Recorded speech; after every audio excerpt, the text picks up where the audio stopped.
There is the train, part of the flavor of this stadium here in Houston.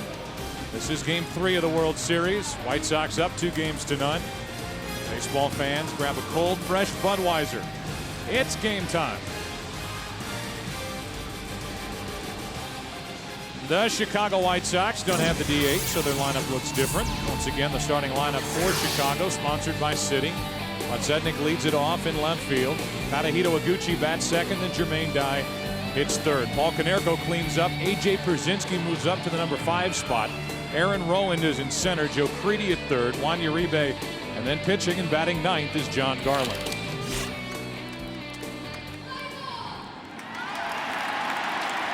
They're ready to play ball. And here is Roy Oswalt, who was electric in the National League Championship Series. Wearing number 44, normally reserved for power hitters, a power pitcher. Another huge game, just like last Wednesday when the Astros clinched the National League Championship Series. All right, all you fastball hitters, get ready at home. Here he is. And with a flashbulb popping, 96 from Roy Oswalt, who is only 185 pounds, a 6-footer. And he gets everything he's got going toward the plate when he brings it. 1-1. Way late on Podsednik, and it's 1-2. Player profile, hometown Weir, Mississippi. Childhood idol Nolan Ryan, who's here watching.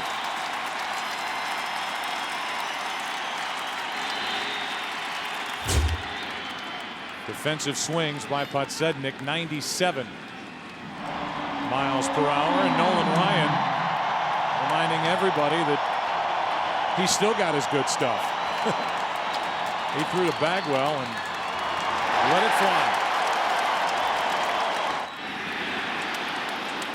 2-2. First breaking ball of the night by Oswalt. He'll throw them occasionally. Jim Hickey, the pitching coach, said last Wednesday he threw about 12. Another one.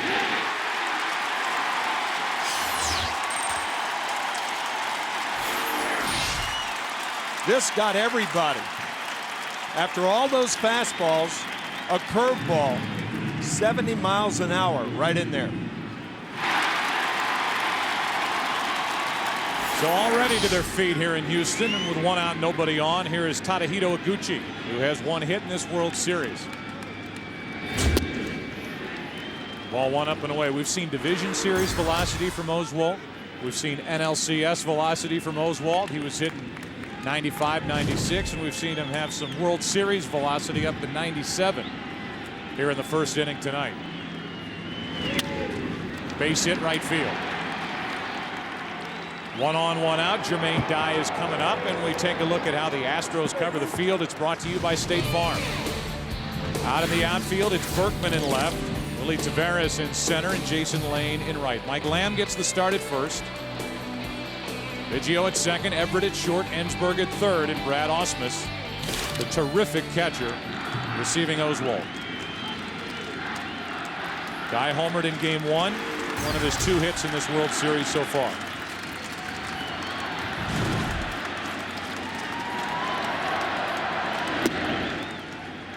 Ball 1.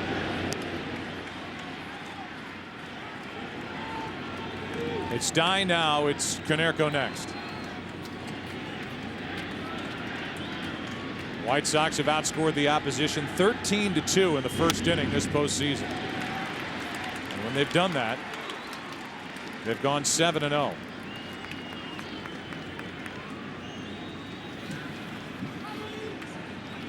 White Sox have been remarkable at the beginning and end of games. 13-2 in the first inning, and 13-2 in the last 3 innings in 10 games. They've scored 13, given up 2. High heat. 1-2 on Dye. This is Oswalt's finest, a rising fastball to Jermaine Dye.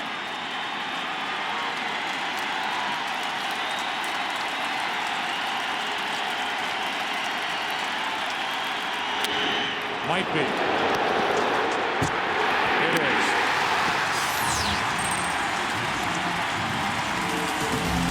Houston got what they wanted out of Oswalt, and now they take their turns against John Garland.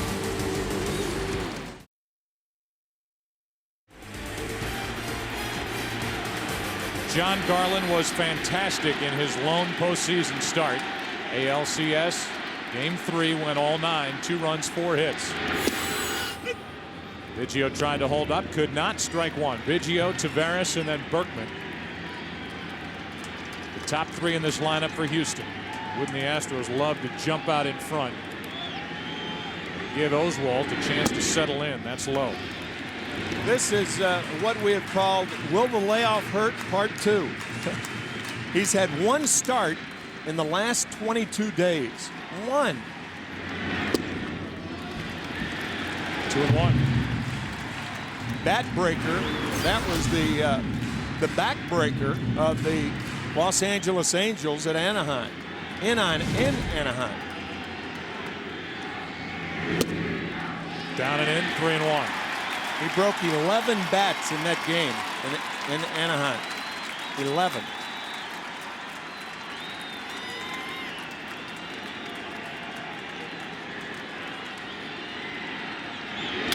Biggio into left center field. That ball is down and to the wall. Biggio starts it with a double. But you don't break bats when you're behind in the count. 3 balls and a strike right down the pipe. Biggio knew it, and he gets his 5th double in postseason play to lead it off for Houston.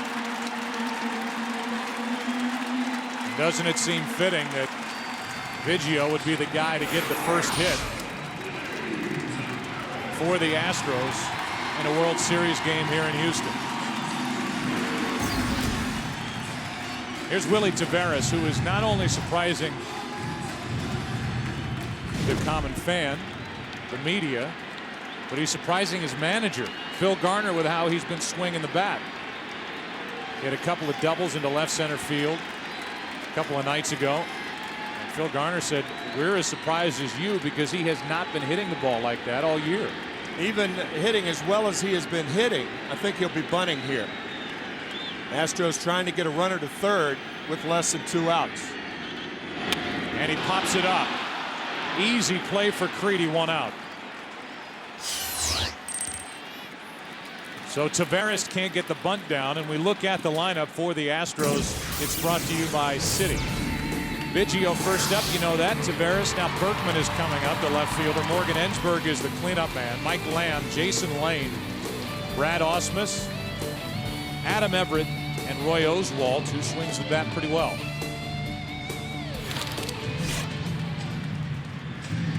So Taveras did not do his job.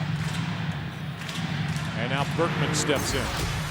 The most dangerous hitter in the Houston lineup.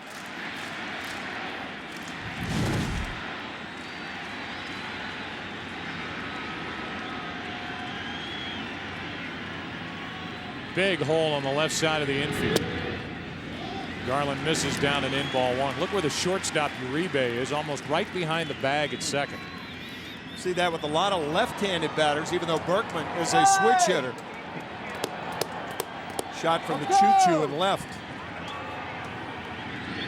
This defensive positioning is odd to me. Well, a lot of left-handed batters, most left-handed batters, have a very difficult time hitting a ground ball to the left side. When they hit it to the left, they elevate the ball. Berkman can hit the ball to left field. He's a better hitter when he hits the ball to left field, but most of the time it's in the air. Biggio at second with 1 out. 2 balls and a strike. The last 2 pitches have been down and away. We'll see what Berkman can do trying to help out the Astros after Taveras couldn't get the bunt down. Garland won his first 8 starts. Was an all-star. Struggled a little down the stretch, was brilliant in the ALCS. There he is the other way. The Astros strike first. Berkman delivers 1-0 Houston.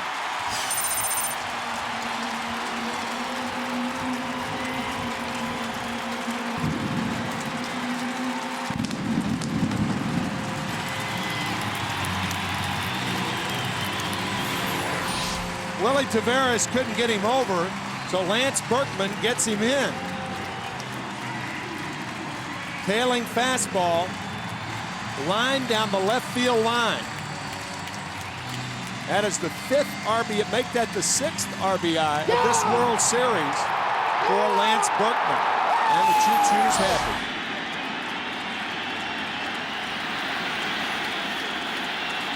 One to nothing Astros, and Morgan Ensberg steps in.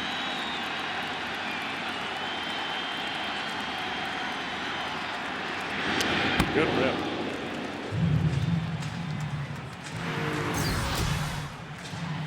Strike one on Ensberg, who in this World Series is 1 for 8. And that one was a home run in Game 2.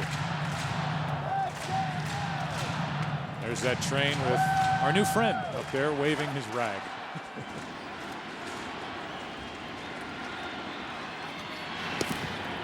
Not only is there a train atop the wall going from center down toward the left field line, but as they talked about in our pregame show, you've got that hill out in center field with a flagpole that's in play out there, which makes it hard for anybody, in this case Rowan, who's getting his first chance to try to maneuver around that hill. And there have been plenty of examples of guys going up on that hill making catches. Biggio used to have to deal with it. Berkman for a while's made some catches on that hill, but it is odd to say the least. Willie Taveras made a great play against the Cardinals. That came into play off the bat of John Rodriguez. Ensberg takes a strike. It's 1-2. Lowest ERA in the American League in the first inning for Garland, and the Astros have a double, a single, and a run. Prior to this game, hitters have hit 140 against Garland in the first inning. That's a major league low.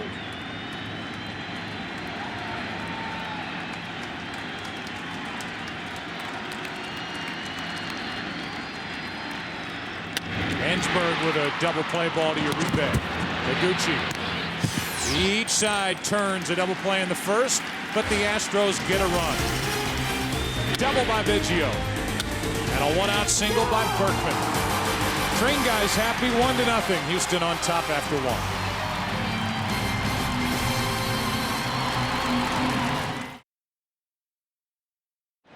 It's a 1-0 lead for Houston as we go to the second inning. Konerko, Pierzynski, and Rowan coming up against Oswalt. Right now, every hope that the Astros have in this World Series is riding on the right shoulder of Roy Oswalt. And Konerko greets him with a shot down the left field line. Konerko will cruise into second base as Berkman digs it out with a double. A leadoff double, and let's go down to Chris Myers. Joe, there hasn't been as much discussion about something being open or closed since Pandora's box, but the commissioner opened it, deciding, at least announcing about 4 hours before tonight's game, that the retractable roof here at Reliant would be open to take advantage of the October atmosphere and the great weather here in Houston, using the rule that the Astros used during the course of the year. At Minute Maid Park, not Reliant, of course, the Astros played much better with the roof closed. Morgan Ensberg said it was a terrible disadvantage to have the roof open. He said, let's give the team something to holler about. Same situation for tomorrow night, according to the commissioner, unless, of course, we have Chicago-type weather. Joe? All right, Chris, thanks. Here's Pierzynski. A.J. Pierzynski after the leadoff double by Konerko. Rowan will follow, and then Creedy, and see if the White Sox can get right back after Roy Oswalt.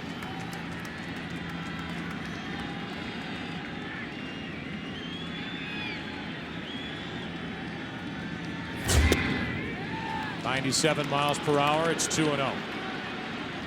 So that controversy was talked about so much before the game. It was a question that players had for us when we walked in. Yeah.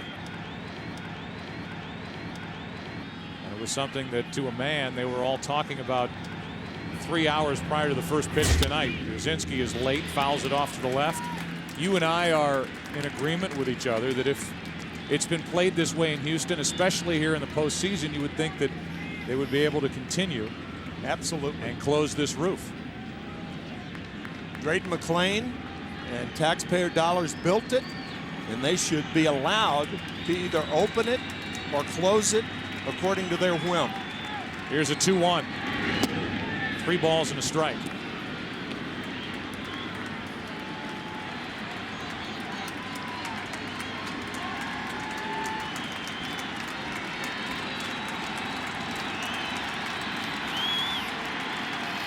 The noise can be deafening in here when the roof is closed.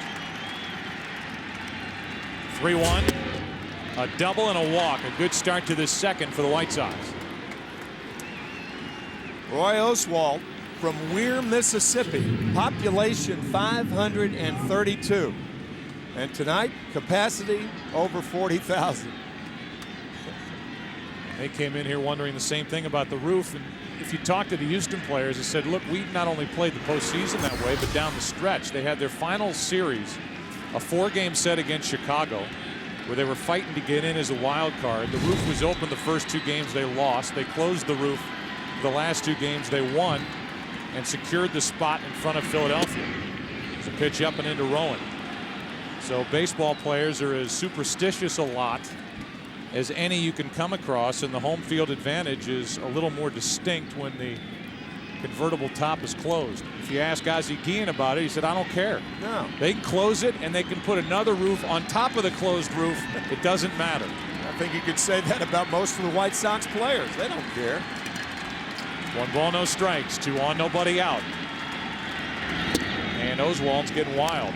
2-0. Well, he's a drop and drive pitcher, and sometimes he drops too much on that right leg and the ball elevates. The last one was low, but that first pitch to Aaron Rowan, a slider up in the strike zone. What a chance for Chicago. 2 on, nobody out, and a 2-0 count.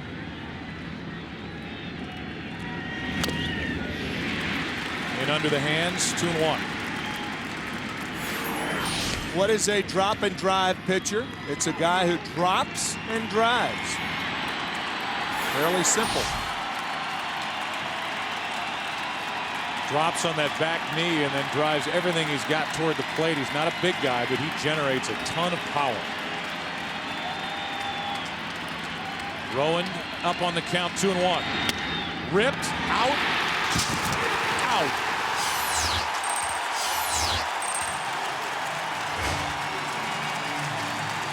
Every break in this postseason has gone the White Sox way.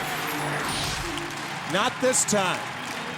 Paul Konerko with a step and a half off of second base, and he's doubled up.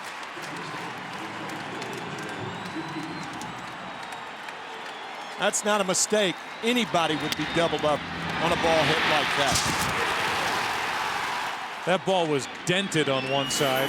Crushed. When it went into the glove of Everett, he almost overran it. It started to tail back, made the catch, and there was Biggio there to take the throw from Everett. A nicely turned 6-4 double play on the line drive, and here's Creedy.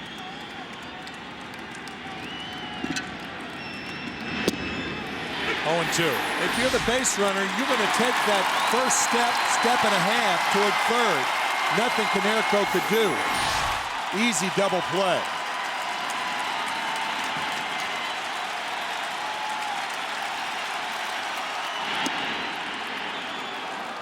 We've already seen more breaking balls and pitches other than the fastball than Oswalt tossed toward the St. Louis Cardinals in Game 6. Yeah, I've counted 5, Joe.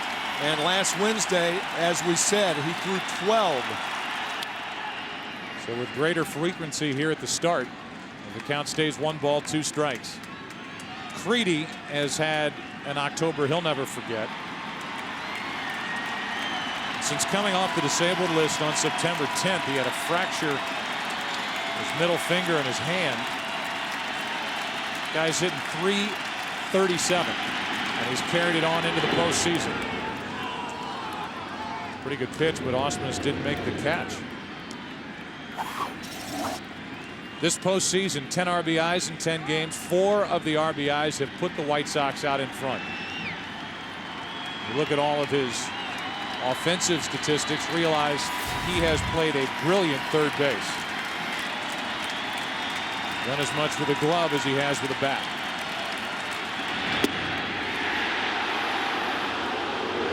Full count.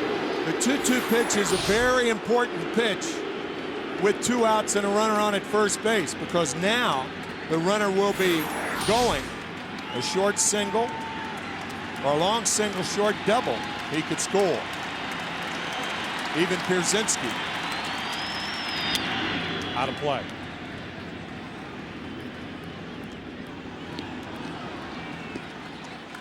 Be honest, when you saw it was Pierzynski down there at first base, you started to hedge a little bit on that. I said even Pierzynski. I mean, catchers not noted for their speed. Except he has 2 stolen bases in this postseason without stealing any during the season. Yeah. Here's a 3-2 again. 2 on, 2 out.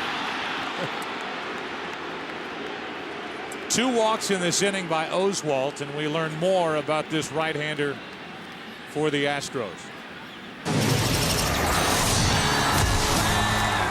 Favorite musician, Kenny Chesney. Favorite movie, Tombstone. Favorite actor, Nicolas Cage. The Weatherman. If he wasn't a pitcher, he'd be a NASCAR driver.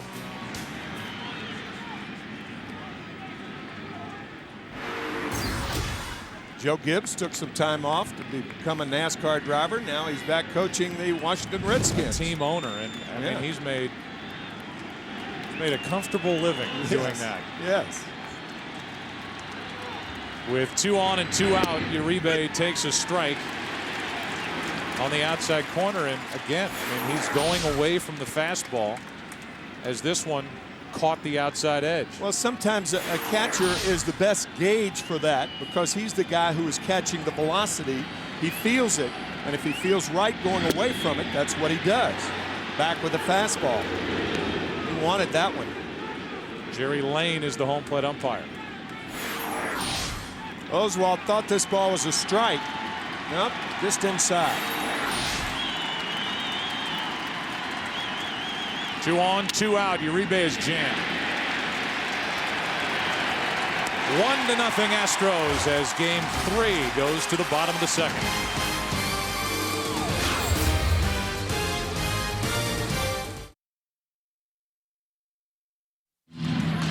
Fans join Major League Baseball in our efforts to rebuild the Gulf Coast. Support Habitat for Humanity by calling 1-800-HABITAT or logging on to MLB.com or Habitat.org. Off we go into the bottom of the second, and a strike over the outside corner to Mike Lamb. In his last 31 games, he's hitting .316, and he homered in game 1. 1 ball, 1 strike. Home run off Jose Contreras in his first World Series at bat. The last guy to homer in his first World Series at bat, David Ortiz, with Boston last year. Lamb into center field, and Rowan comes on to get it. 1 out. Take a look at how the White Sox cover the field. It's brought to you by State Farm. You know, Rowan is in center. Sednick in left. Your main guy is in right. Freedy, Uribe, Aguchi, and Konerko on the infield. A.J. Pierzynski catching John Garland. No unearned runs this postseason. The defense has been terrific for Chicago. 1 out, and here is Jason Lane. I saw you 2 huddling down in the clubhouse earlier today, you and Jason Lane. Yeah, he's a delightful guy, very engaging personality. He went to USC. He was a pitcher until his senior year. He ended up breaking his left index finger, and instead of going on the DL for a couple of months, he became a hitter, the DH for USC. And that's when he decided that hitting was where he belonged and not on the mound. And he was right. Yeah. 4 home runs last year, 26 this year. Gary Gaetti can see Jason Lane improving week to week. He thinks next year he is really going to bust out. 1-1 pitch. After a high delivery, it's 1-2. We talked about it in game 1 about how odd it is for a position player to throw left-handed and hit right-handed. Ricky Henderson, greatest player that ever played the game as a left-handed thrower and a right-handed hitter. Cleon Jones comes to mind. Carl Warwick played for the Cardinals back in the early 60s. Carl, the unofficial mayor of Houston, at the game tonight. But a very, very good hitter. Had 3 pinch hits in the 1964 World Series, 3 in a row. But it's just odd, for whatever reason. And Jason started out as a child hitting left-handed, not right-handed. 1-2 pitch. Garland trying to get one past his bat.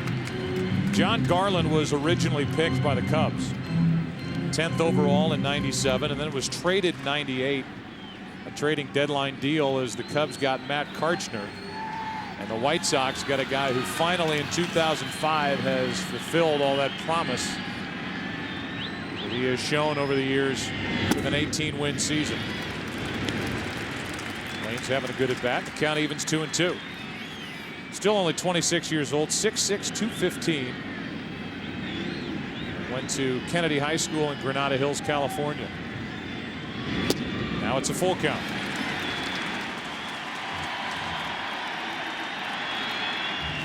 Garland was 46 and 51 as a big league pitcher. This year an all-star and an 18-10 record.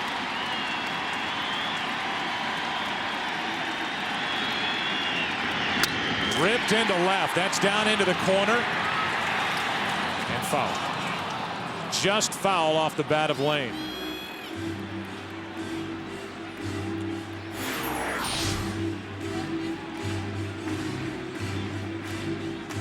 Good call. Still a good call. It's one of the best we've seen this postseason.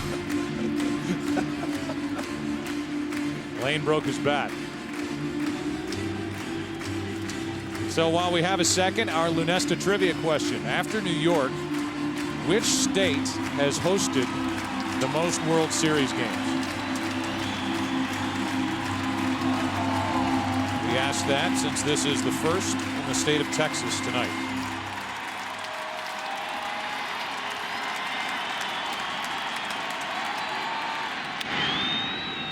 Jam popped up off to the right, and Canerco is out of room. It's a foul ball, no fan interference, as that was on the fan side of the Great Divide.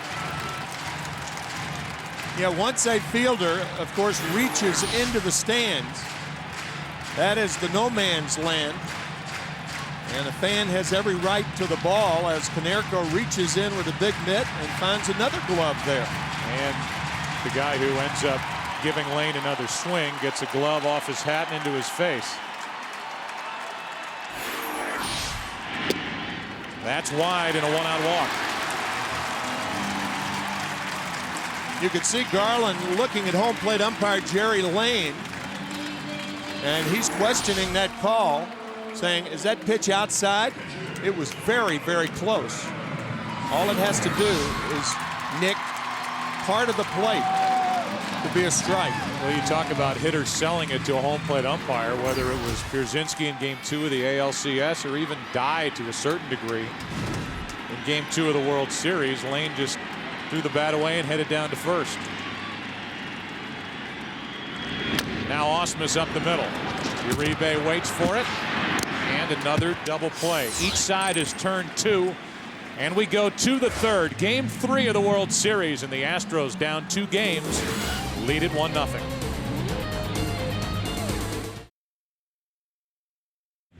It's a 1-0 Astros lead. Third inning now, and Roy Oswalt heads back to the hill. Garland the pitcher, then Podsednik and Iguchi for the White Sox. Garland takes a strike. John in his career is 2 for 12 hitting. And this season was 1 for 2 with an RBI. 1 ball, 1 strike.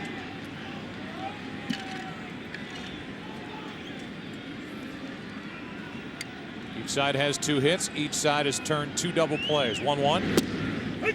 Strike 2. And obviously the White Sox have not faced Oswalt, but they've got to be thinking right now, based on Oswalt's performance in the first 2 innings, he's gettable tonight. Not on pitches like that. That was nasty to Garland.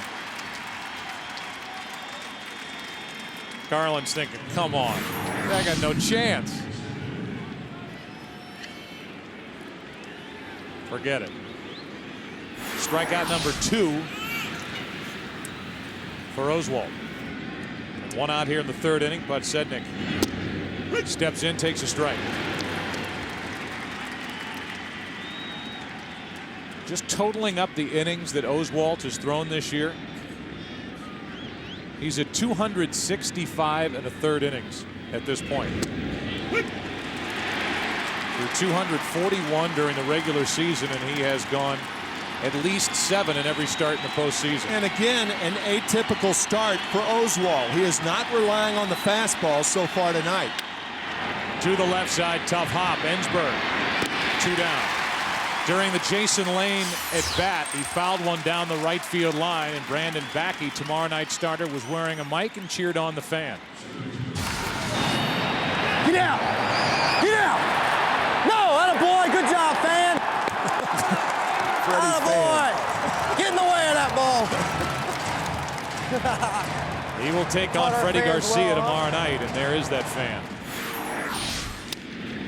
Gucci grounds back to Oswalt, and he has a quick and easy 3rd. We go to the bottom half. Everett, Oswalt, Biggio coming up. 1-0 Houston.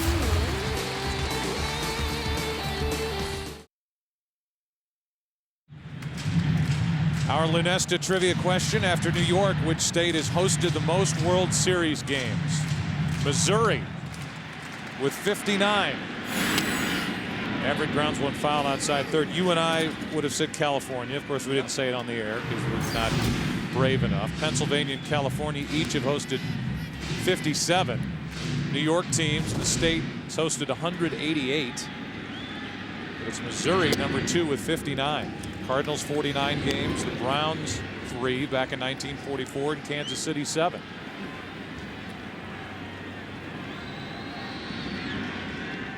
The 1-1 pitch. Everett shatters his bat. Uribe picked it up with a bare hand and can't get it to first in time. A backhanded pickup by Uribe, and he could not make the exchange and get it to first to get Everett. The ball had to fool him. It was a misdirection. You hear that in football often, but you rarely backhand a play like this. But Ozzie Guillen talking about the unorthodox style of play by Uribe. Even on routine grounders, he shows certainly an unorthodox style unless that ball went to his right. Broken bat, the first of the night. Garland gets a lot of them, as we said earlier. An infield hit for Everett and a bunt right now. So Everett gets his first World Series hit. And Oswalt, who has a hit this postseason, 1 for 6, waits for his first pitch from Garland.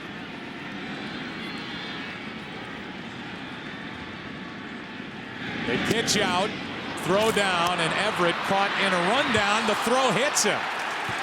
And back to first goes Everett, right in the baseline, and Uribe drilled him, and he stays on base. See, Ozzie Guillen guessed right. The hit and run was on and not the bunt. So it's going to be an error on Uribe for hitting the runner. The runner, of course, has every right to stay in the baseline. And in retreating to first, actually he wasn't retreating. Ball right in the midsection of Kennedy. The ball is alive, or of Everett, I should say. The ball alive, and he gets back to first. A throwing error on Uribe. Not quite Reggie Jackson in '78. No. But at least give Everett credit for not just running into an out down at second base. You know, see, Ozzie guesses the pitch out. He guessed the hit and run, and he was right. And they get Everett in a rundown and no completed. And I would imagine now, definitely the bunt is on. Take a lot of courage to put the hit and run on again. Instead, the bunt from Oswalt. Down to second is Everett, 1 away.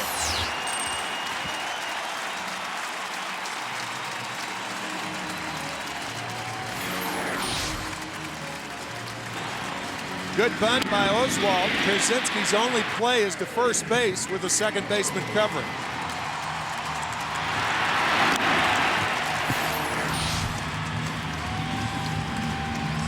So Oswald handles the bat well, and Biggio has an RBI chance. He doubled and scored his first time up.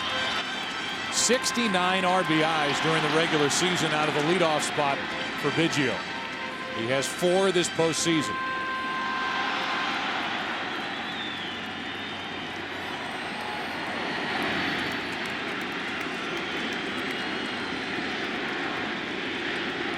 Right side base hit. Everett coming to the plate. Dye's throw. Too late. 2-0 Houston.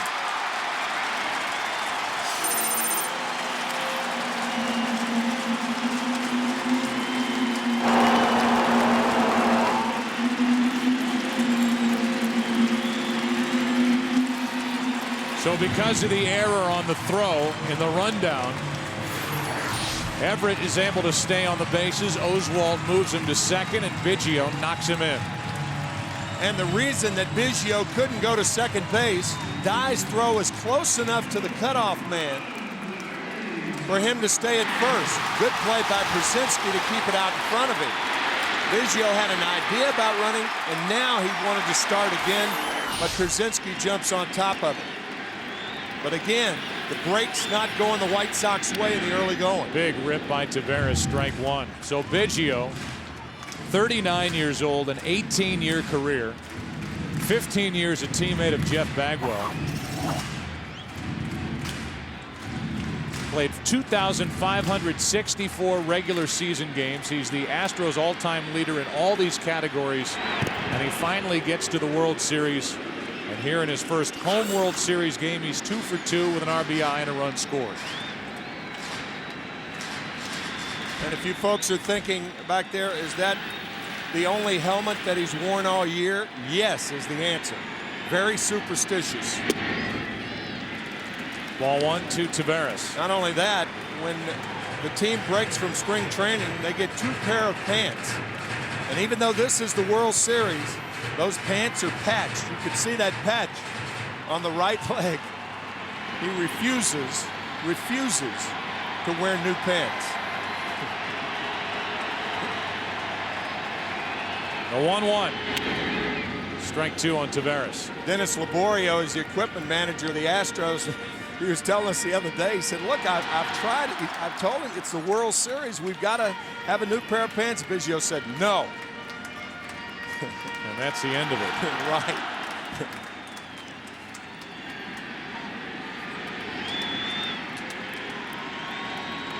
1 ball, 2 strikes on Willie Taveras. 2 down in the first strikeout of the night for John Garland. Good sinking fastball to get Taveras. Bill Garner before the game said if you watch the tape of Garland pitching in Game 3 out in California against the Angels, he lived on the outside 2 or 3 inches and the inside 2 or 3 inches of the plate all night. There was nothing down the heart of the plate. Retiring the last 10 Angels to face him. Grew up in Southern California, and with 2 out, his pitch to Berkman is breaking ball in the dirt, ball 1. Lance an RBI single his first time up. White Sox will have Dye, Konerko, and Pierzynski in the 4th against Oswald. The one thing they haven't done to Berkman yet is come inside to him. You keep staying away and he'll do what he did the first time up. Or you come inside and he singles into right. Biggio will go to 3rd, and it's 1st and 3rd. 2 out on the second hit by Berkman. Yeah, they tried to come inside, did John Garland, but that ball stayed on the inside part of the plate.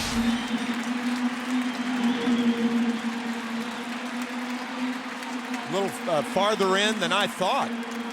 It gives you an idea of how good a hitter he is. He singles down the left field line his first time up, singles down the right field line his second time up. He can flat out hit.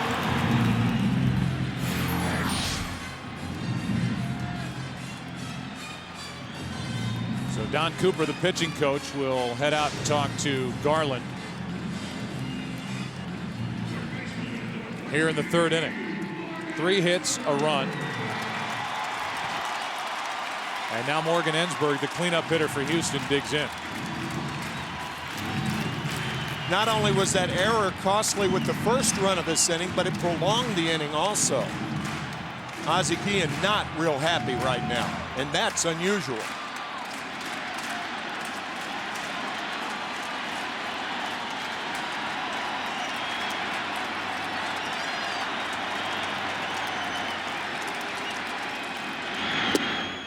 Ball 1. Think about how Everett got on base in the first place. Right.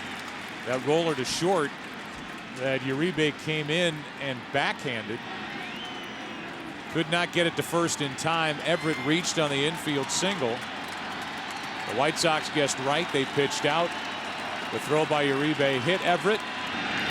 And now Ensberg launches one to left. Foul. That may have bounced in our hotel room.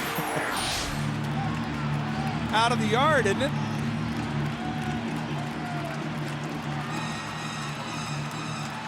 This ball is absolutely destroyed.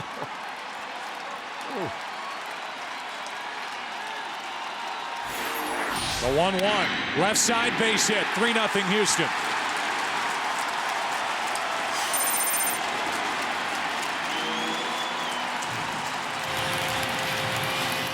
Well, if this has been a postseason filled with opportunities for the White Sox, where they have taken advantage and made the most of those extra chances, the Astros are turning the tables on them with what's transpired here in the third. It is said that you don't give good teams 4 outs in an inning. And in the World Series, you particularly don't give a team 4 outs in an inning. These guys will burn you, and the Astros have. Now Lamb. Good pitch by Garland, down and away, strike 1. So it's a 3-run lead for Roy Oswalt. Lamb fly to center his first time up.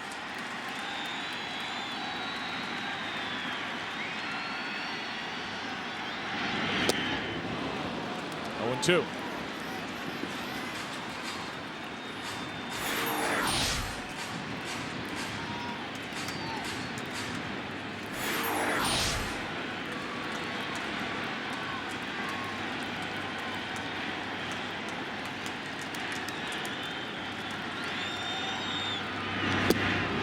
Three pitches, Lamb is gone, but the Astros come up with 2 in the third, thanks to the legs of Adam Everett.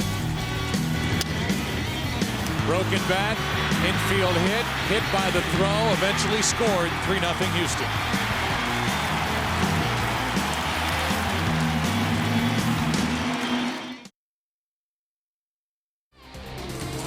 The Astros out in front, top of the 4th inning, and a breaking ball is into Jermaine Dye, and we're underway in the 4th, and this is a completely different Roy Oswalt from Game 6 of the NLCS. No question. Dye hits it in the air to left center field, and Taveras on the move for out number 1.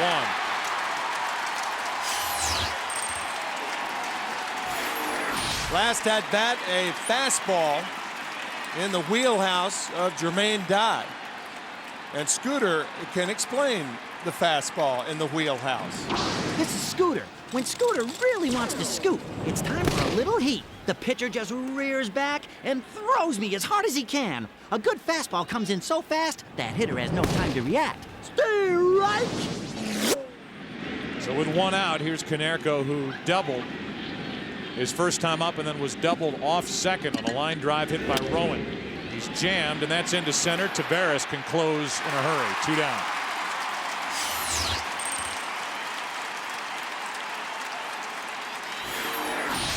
First fastball was out over the plate. Oswalt coming back inside to Konerko.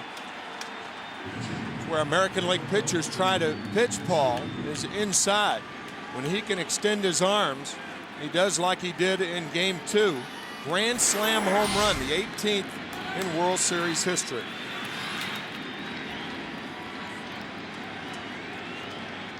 So with 2 down, here's A.J. Pierzynski. Walked his first time up.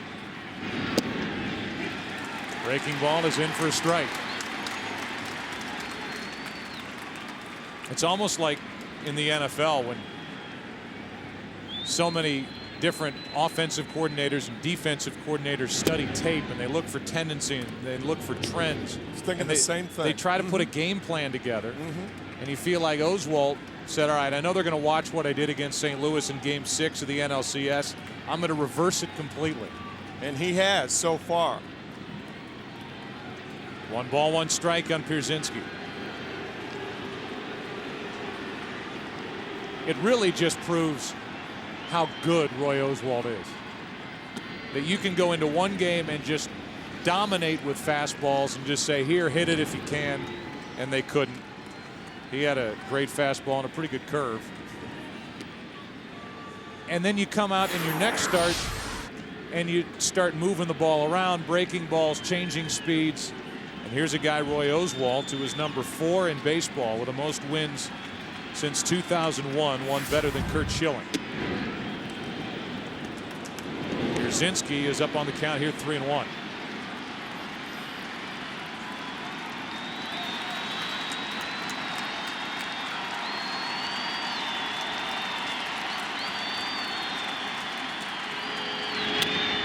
To the right side and foul, full count.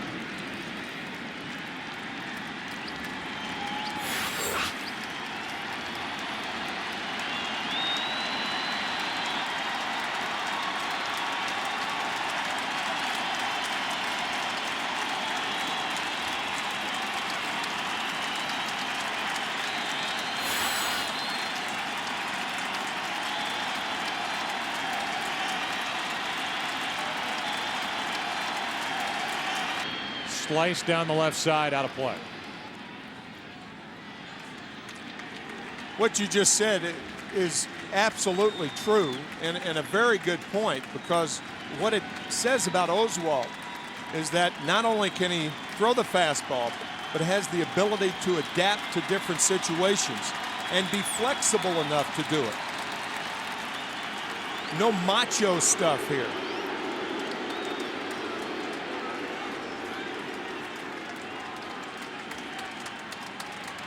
3-0, Houston on top. 4th inning, game 3.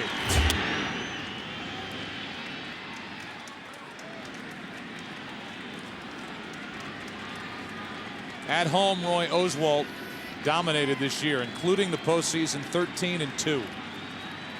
Back-to-back seasons with 20 victories. He's the first Astro to do that since Joe Niekro did it back in '79 and '80.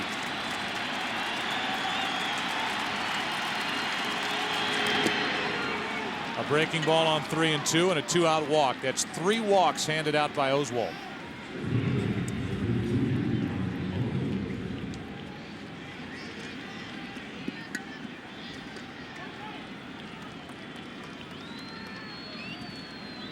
Here's Aaron Rowan. That's what the Astros have done so far this postseason. They got Atlanta, they got St. Louis, and they're trying to get the south side of Chicago. But down 2-0. And a check on Pierzynski. Everybody fears the speed of A.J. Pierzynski. As Tim said, he has stolen 2 bases during this postseason. No stolen bases during the regular season, only 2 attempts. There's a breaking ball for a strike to Aaron Rowan. And there's his career. Came up with the Twins, spent last year with San Francisco. Now in his first year with the White Sox. Shattered bat, Rowan grounds to Ensberg with a bare hand pickup, and the inning is over. The White Sox have stranded 3. Bottom of the 4th. Houston batting up 3-0.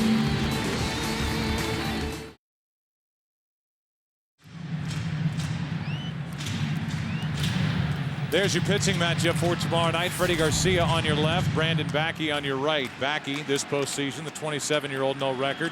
Garcia outstanding, 2-0, ERA of 3.21. Venezuelan-born right-hander will take on Backey. Jason Lane is first up for the Astros here as they lead 3-0. Our coverage begins tomorrow night at 8 Eastern, 5 Pacific, 7 Central. That's well hit. Left center field. Back is Rowan at the wall. It is gone. Home run, 4-0 Houston.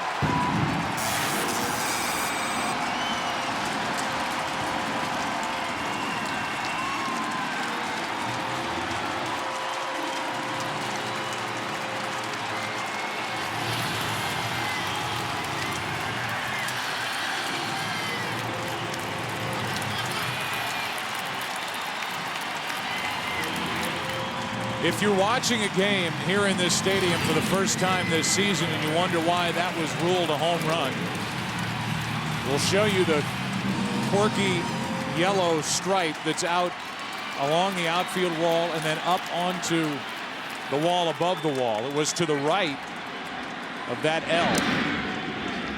So it was over the yellow stripe below it. And that's why it's ruled a home run. Yeah, in the Wizard of Oz, it was follow the yellow brick road. Here, it's follow the yellow brick line. To the right of the line, and a home run for Jason Lane. Osmus grounds it back to Garland, 1 out. So you really have to watch, and in this case, the second base umpire, Gary Cedarstrom, had his eyes peeled. Lane following it the whole way. And even though the ball came back into play, Cedarstrom and Angel Hernandez ruled home run. We'll give you a better look at that. With 1 out, nobody on, Everett will be the hitter.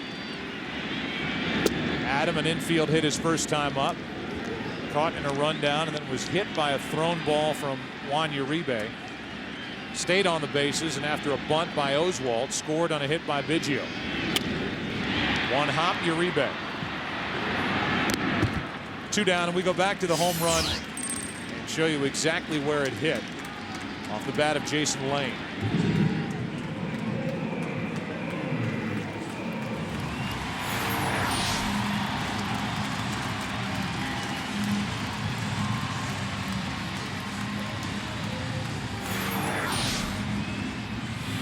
So with 2 down and the base is empty. I tell you, that's a very tough corner, and an umpire almost has to look at the carom if it's close. Well, looking at that replay, which is the first time we've had a chance to see it slowed down.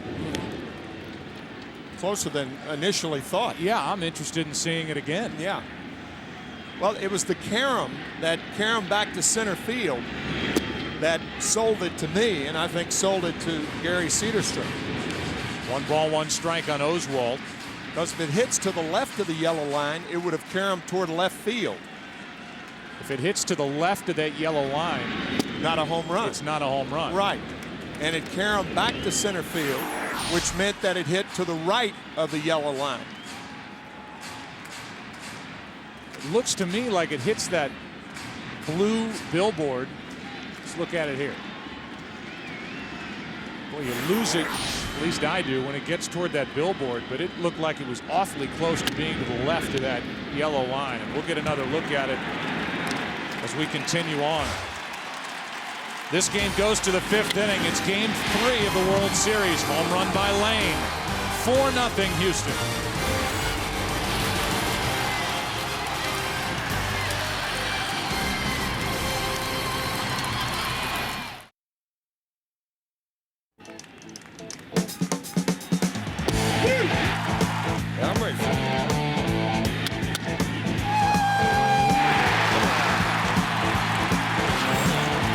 Good start for Houston, down 2-0. They're up 4-0 here in game 3 as we go to the 5th. And Joe Creedy is first up for the White Sox.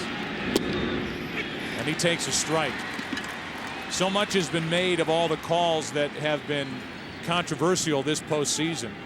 And more times than not, the White Sox have benefited from some of those calls. And again, Creedy's been a part of it. He's made the most of it. Here's a shot into deep right, back at the wall. Another home run for Creedy. He puts the White Sox on the board, and it's 4-1 here in the 5th. No doubt about this home run to right. And for Joe, he gets his second of this World Series. Clearly a home run for Creedy. But the one before, after looking at countless replays between innings, there is not only doubt, but almost evidence that it was to the left of the yellow line and in play. So a leadoff home run by Creedy makes it a 3-run game again. And here is Juan Uribe, who popped up his first time. Takes a strike from Oswalt. First Creedy to put the Sox on the board. Pitch is low to Uribe. 1 ball, 1 strike. You have to look closely at the ball that was hit by Lane to determine which side of the yellow line it hits. And I think our evidence shows on the replays that it hit to the left of that yellow line right there, and therefore should have still been in play. It was ruled a home run, and here's another look at it.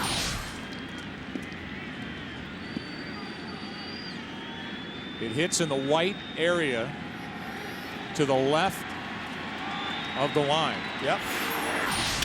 Uribe is on with a base hit. Pitch was up from Oswalt. Juan Uribe goes down to first with nobody out.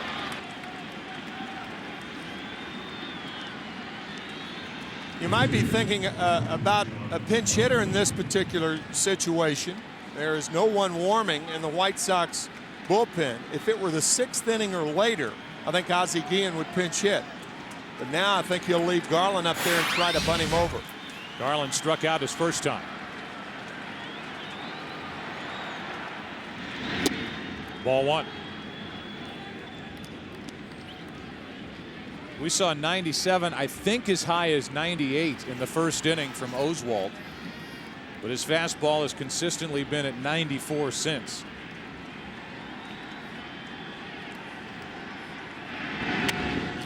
A defensive bunt as Garland was just fighting it off, and that's foul for strike 1. John trying to bunt the ball down the first baseline because the first baseman is holding the runner on. It's Mike Lamb. Morgan Ensberg is so close to Garland, you can almost shake hands with him. Ozzie Guillen was just yelling out at Angel Hernandez that Oswalt is not coming set. You could hear somebody yelling in the background. It was Ozzie Guillen who was yelling out to Hernandez, who's the third base umpire, saying that Oswalt is not coming to a complete stop. Now Ensberg is close enough to shake hands with Garland, and Garland misses it. Strike 2. Ensberg almost ends up near the first baseline. You won't see a third baseman any closer than Ensberg is to Garland on that bunt attempt.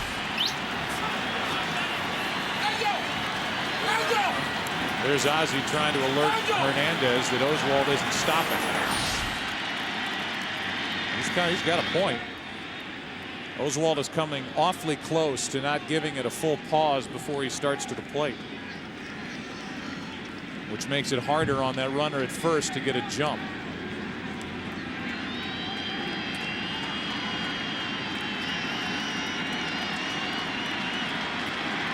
A leadoff home run by Creedy. A base hit by Uribe. And now Garland changes up and swings away and almost takes out Tim Raines. How about that, showing bat control after only 12 career at-bats. Squared around and almost hits the rock. Almost a piece of the rock there. 2-2. Garland strikes out. I'm telling you, the Astros were one swing with good connection on the part of Garland from losing their cleanup hitter. If he pulls the ball toward Ensberg, you would have just seen his pair of shoes out there on the ground, and Ensberg would have been laying down. He was 15 feet away from him. Yeah, I mean, you have to consider the hitter and know that Garland doesn't have the bat control that most guys do, and take a chance. Ensberg did, and Garland strikes out. Better be pretty confident. Yep. Sednick now takes a strike from Oswalt. 3 strikeouts tonight for the Houston right-hander, 2 of them at the expense of John Garland. 4-1 Houston, top of the 5th.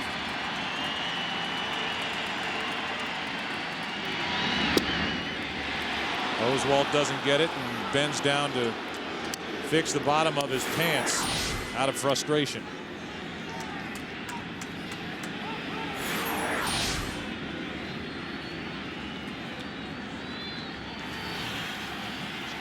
Freedy has done his thing again. Check on Uribe. During the regular season, stole only 4. Has 1 in this World Series. This would be a chance to run here if they feel good about doing it against Oswalt and Ausmus. Risky when you're down by 3 runs. Podsednik grounds a base hit through the right side. Uribe will hold at second, and it's 2 on with 1 out. And Iguchi coming up. Jim Hickey, the pitching coach of the Houston Astros. Well, Jim Hickey, we have been sitting here with our jaws dropped open watching Oswalt pitch because it seems the exact opposite of what he did against St. Louis in Game 6. He's gone more to the breaking ball tonight.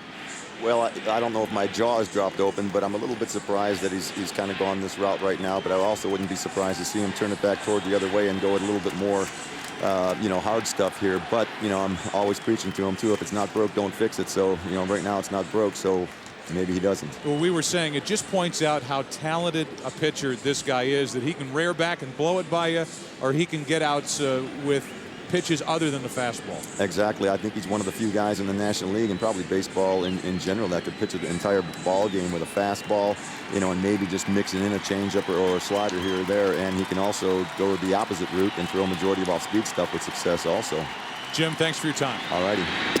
Iguchi takes a strike on a 95-mile-an-hour fastball, 0-1 with 2 on, 1 out. Tying run at the plate for Chicago as they trail it 4-1.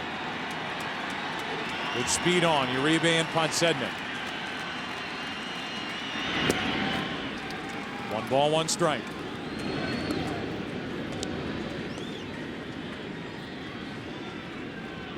Up to 72 pitches on the night for Oswalt.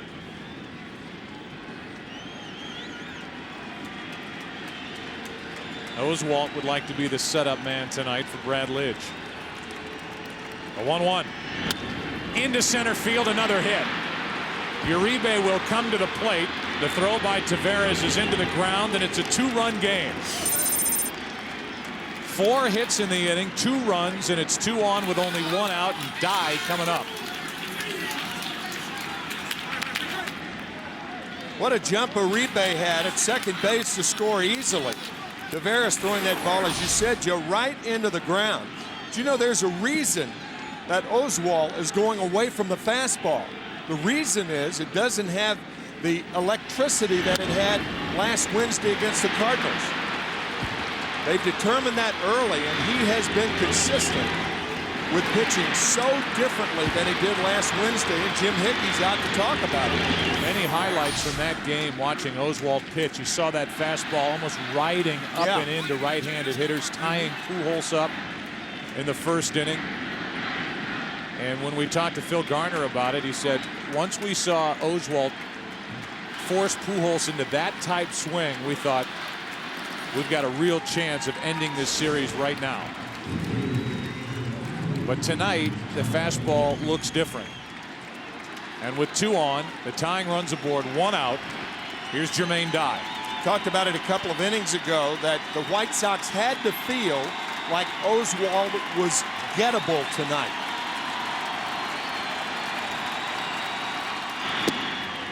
Strike 1 to Dye.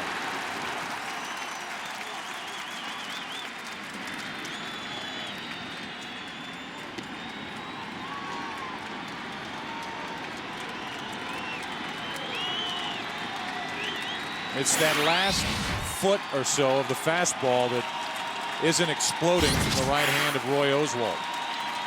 And the White Sox have had good swings against him here in the 5th.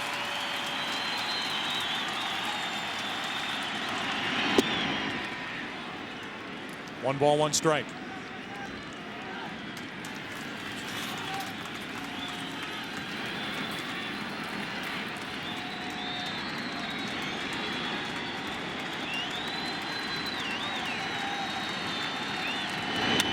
Dye is jammed, pops it up, and it's out of play for strike 2.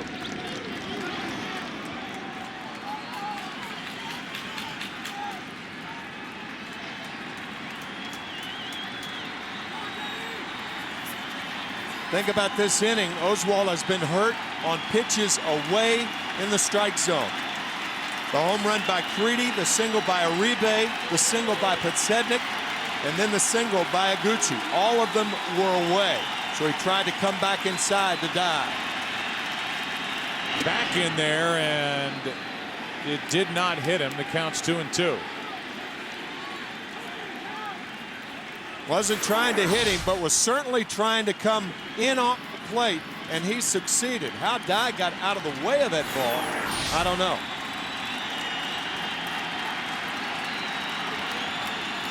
Runners on at first and second, 1 out, 2 balls, 2 strikes, and Dye gets out of there. If that ball, the pitch, hits any part of the uniform top of Dye, it's considered hit by the pitch. Last time they threw one in there, it hit his bat in game 2. That's too far inside, and it's a full count. I'll tell you, the previous pitch looked like it caught part of the uniform top of Jermaine Dye. But this time he stays at the plate, unlike game 2. Trailing by 2, 2 runners on. I think you send the runners. Trying to find out.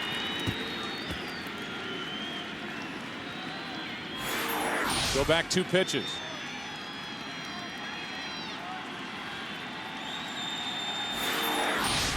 Tough to say for sure, but it didn't hit his uniform top. It came awfully close. 3 balls, 2 strikes, 2 on, 1 out. Runners go, and Dye shoots it foul.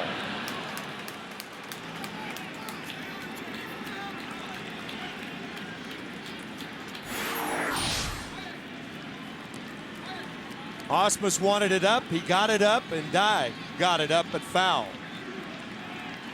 Speed on the bases with Podsednik and Iguchi.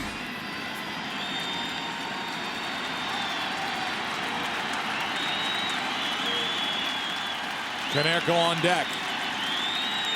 Runners go, and Dye fouls another.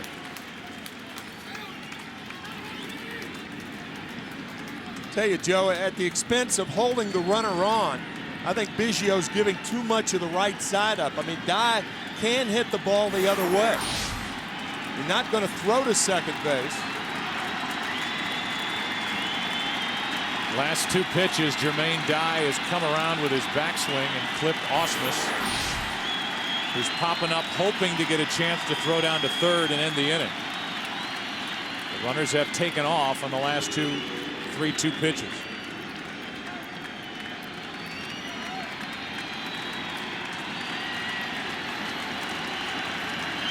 They go. Dye into center field. That ball is a hit. In to score is Podsednik, and it's a 1-run game. Down toward the end of the bat, and Jermaine Dye gives the White Sox their 5th hit of this inning. What an at-bat by Jermaine Dye. Fastball's in, driving him off the plate, and finally a good slider from Oswalt down out of the strike zone off the end of the bat to drive in the 3rd White Sox run. Boy, that is terrific hitting by Dye.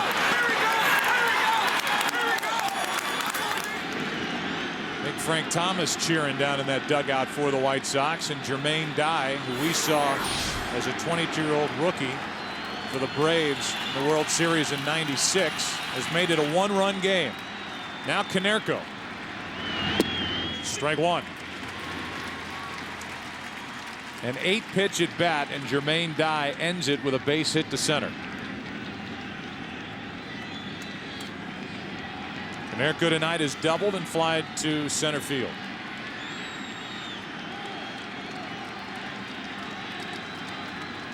Roy Oswalt laboring here in the 5th, and Konerko hits it to center. Taveras, Iguchi tags. They throw behind the runner, and Tadahito gets back, 2 out. Well, Taveras was giving Iguchi third base. Felt he was too deep. Iguchi with the fake break. The ball comes in behind him. walked to third base. Taveras has got a good throwing arm, but he was going to second all the way, giving Iguchi third, and almost ended up throwing behind him. And Konerko frustrated with the at bat, and then thinking maybe Iguchi would end up at third. Instead, it's first and second, 2 out for Pierzynski. He's walked twice.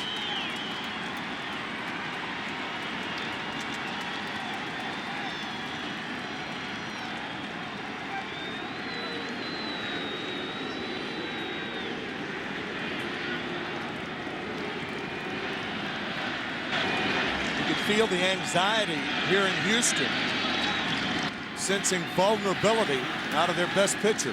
2 on, 2 out. Pierzynski, ball 1.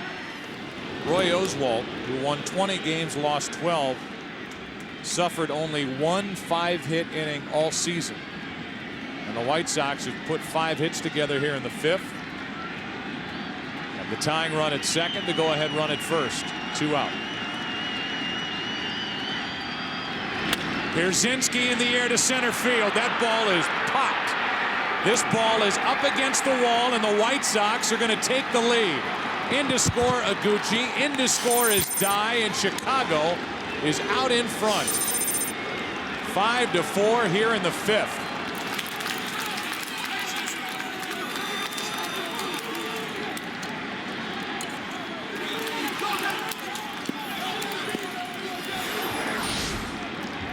Rush to the area in center field. They call it Towles Hill.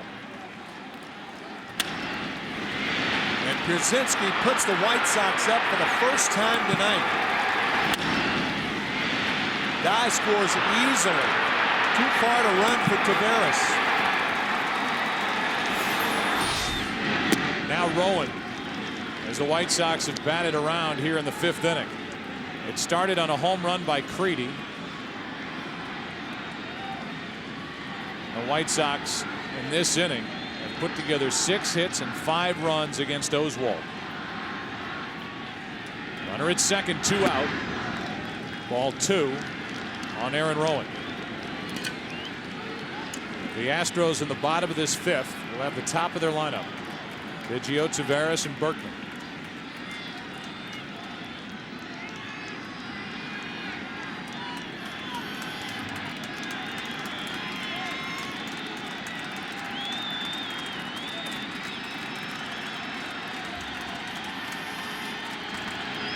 Rowan hits it foul down the first baseline. Strike 1.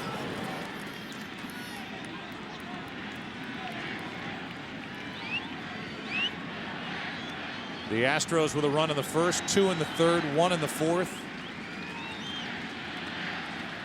Came into this 5th inning leading 4-0 with Oswalt rolling.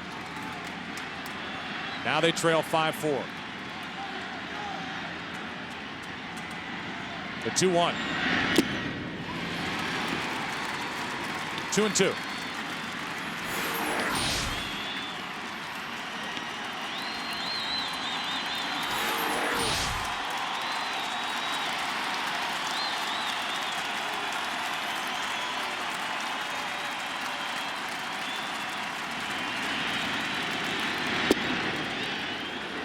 Full count.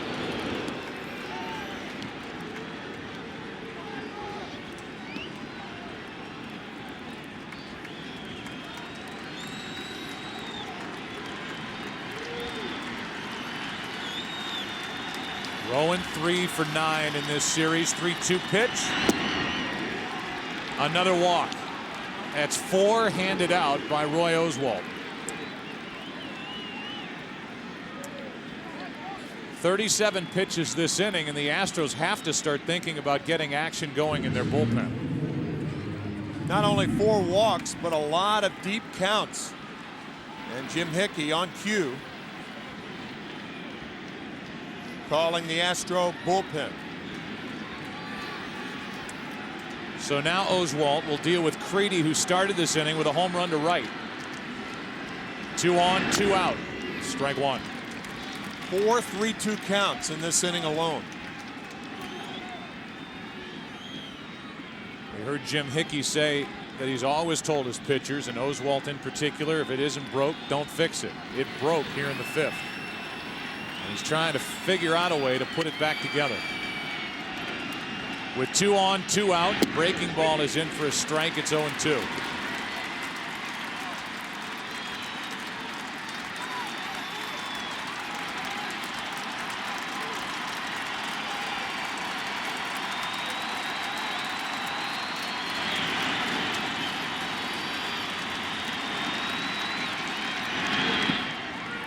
Ball 1 low. The lead runner here is Pierzynski. The trail runner is Rowan. And Rowan is at first as we watch a replay of Creedy's home run to start this 5th. His 4th postseason home run. 1-2. Now Creedy's hit. And the bases are loaded. And the inning continues for Uribe. You could see Creedy looking out at Oswalt. Oswalt hit 8 batsmen, and he does have a reputation of coming inside. It's all part of the game until you hit guys, but Creedy very upset. A home run to lead off the inning, and the 10th man to face Oswalt, and he hits him. And now Jerry Lane, the home plate umpire, goes and points over at the White Sox bench. I think Carl Everett is down there screaming out at Oswalt, or over at Garner, and Garner's yelling back. Obviously Oswalt in that spot's not trying to hit Creedy. To load the bases, 2 strikes on him, and Jerry Lane is trying to mediate this fight between the dugouts.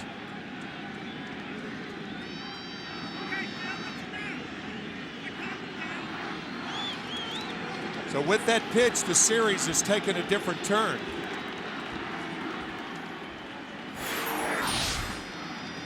It's Everett down there in the White Sox dugout.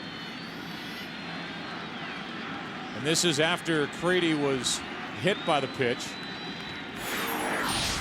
And then the Astros dugout started yelling back. Here's a strike on the outside corner to Uribe. Bases loaded, 2 out. Uribe singled and scored earlier this inning. Well, Springer is down there getting loose, but here's an 0-1 from Oswalt. High and tight, 1-1. I know if you asked Oswalt right now, he would say he's been getting squeezed tonight by the home plate umpire. Came into this series talking about how it could be a throwback series, a pitching dominated series. It has been anything but. Bases loaded, 2 out, and a strike on the outside corner, 1-2, as Oswalt gets a call.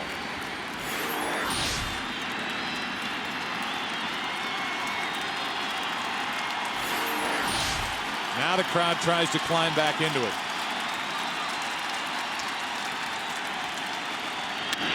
Down the right field line, a ton of trouble. If it's fair, it is a foul ball.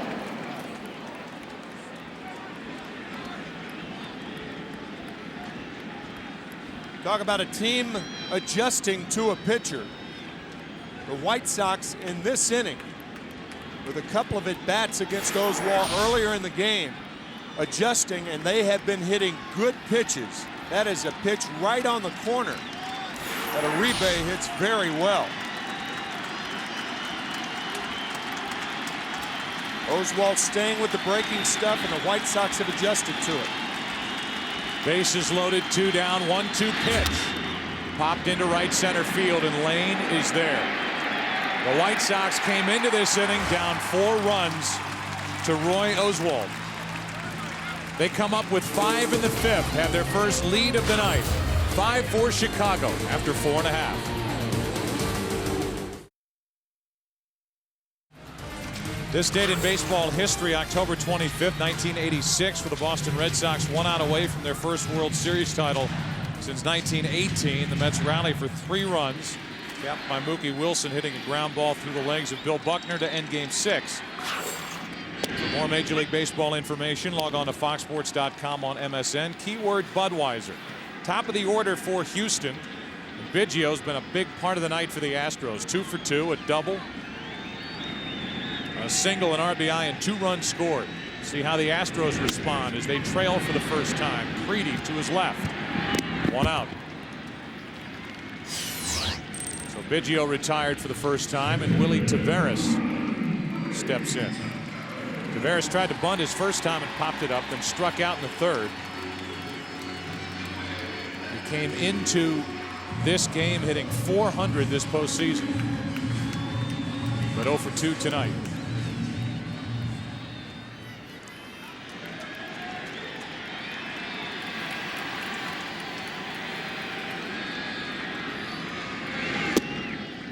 Strike 1 to Willie Taveras.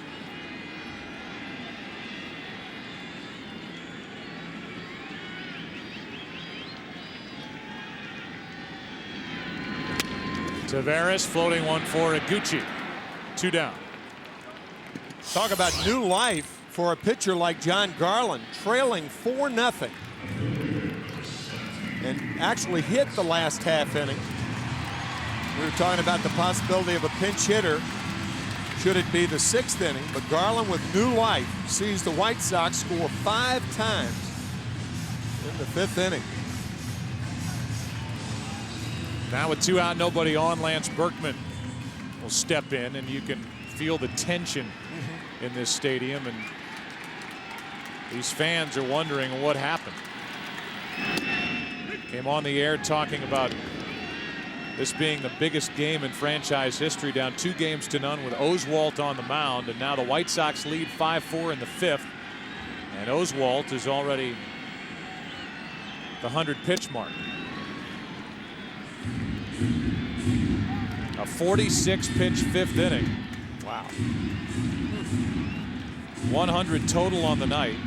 5 runs on 6 hits, plus a walk and a hit batsman in the top of this 5th. The 0-2 to Berkman. Spoils it.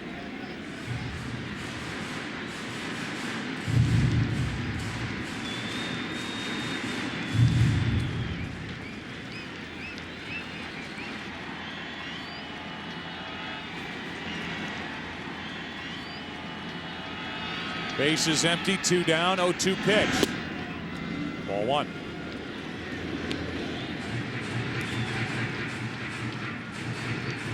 It's only 315 down the left field line. Berkman certainly with power.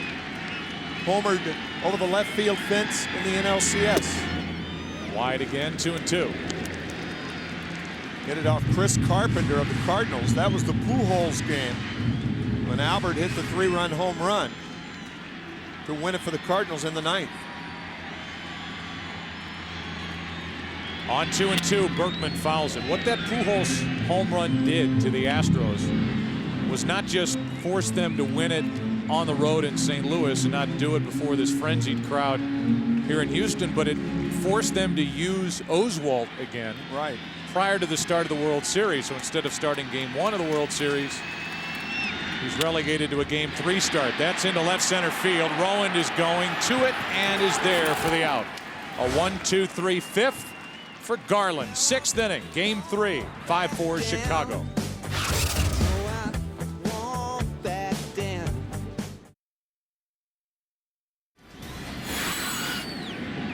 I believe that automobile goes to the MVP of this World Series,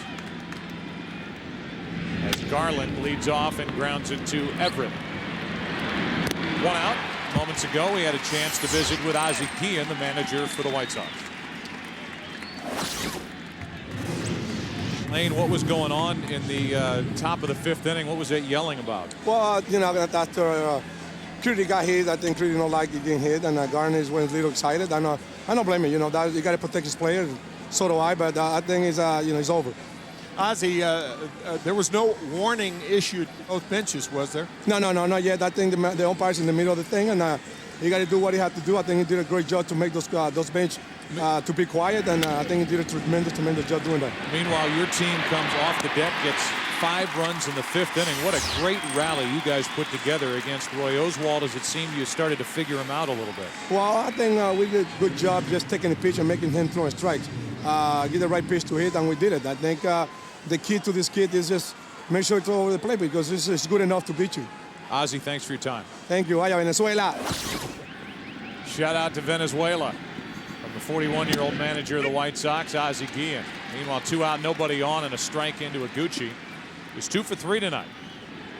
Pair of singles, an RBI, a run scored. Oswalt trying to get it back together and give his team a quick top of the 6th. Let them go to work in the bottom half with Ensberg, Lamb, and Lane coming up. 2 out, nobody on, 1-1 pitch. Bad hop, and Iguchi will reach.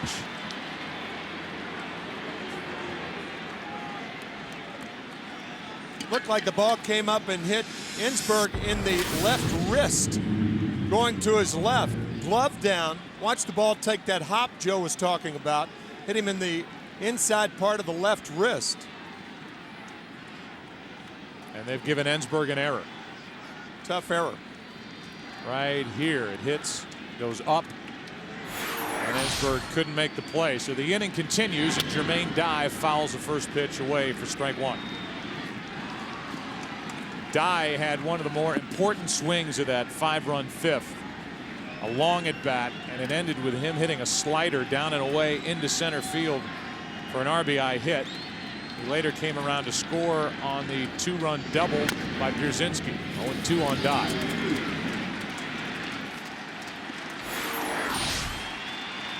That's the 3-2 pitch, his last time up after 3 fastballs inside. Reaching out on a pitch that was a ball to hit the slider to center. Score another run.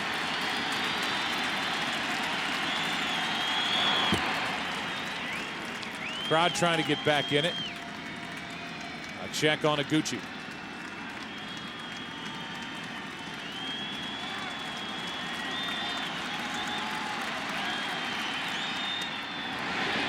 Guy checked his swing. Ball 1. Saw the 46 pitches in the 5th for Oswalt. That's a career high in any inning for Roy Oswalt.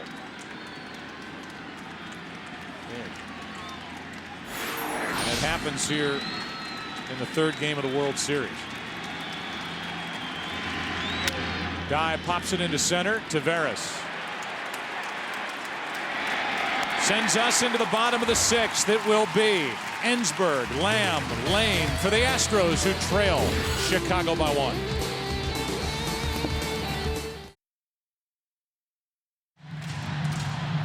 Bank of America game summary. Game 3, White Sox up 2-0. 5 in the 5th for Chicago. The pitching lines for each starter.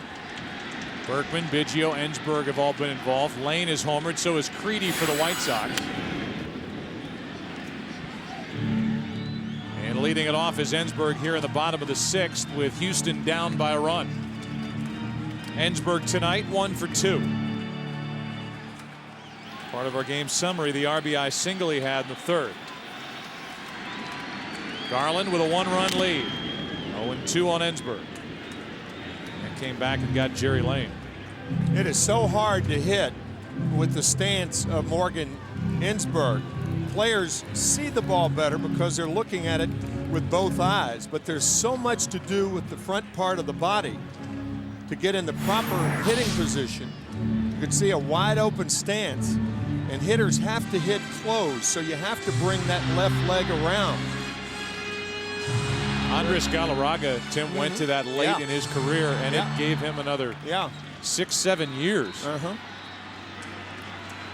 Being able to look at the pitch with both eyes. And 0-2. Ball 1. This crowd wants a reason to jump back into it.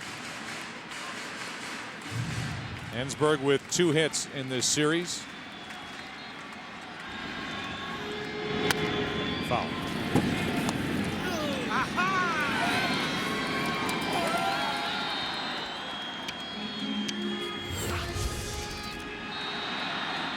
Favorite childhood Christmas gift. I'm on the list there with Morgan. A big wheel. That thing was phenomenal with the handbrake on the back wheel on the right side. That's on the outside corner, and Morgan Ensberg will wheel himself back to the dugout with Garland's third strikeout of the night. That looked like a changeup, but watch again, Ensberg having to do, no, it's a sinker. And a good one. Right where it's designed to be. Here's Mike Lamb. First baseman tonight 0 for 2. Phil Garner believes that Mike Lamb has gotten a bad rap for his defense. Breaks his bat here, pops it up to Uribe. And Lamb is 0 for 3. Coming up is Jason Lane. His last time up, he homered. As we blow it up, it's clearly on the left side of that yellow line, which should have kept it in play. And some levity on the bench with Backey and Pettit. I'll tell you what, I did hit a couple that I thought was going to hit off that facade, off the wall, and they just went into the, seriously though. I mean, seriously, bro. He is nothing but smiles and laughs down on that dugout bench, and Andy Pettit took his hat off, make sure he didn't have a fever when he was talking about hitting it off the facade. From deep in the hole, Uribe shows off his arm, and that sends this game into the 7th.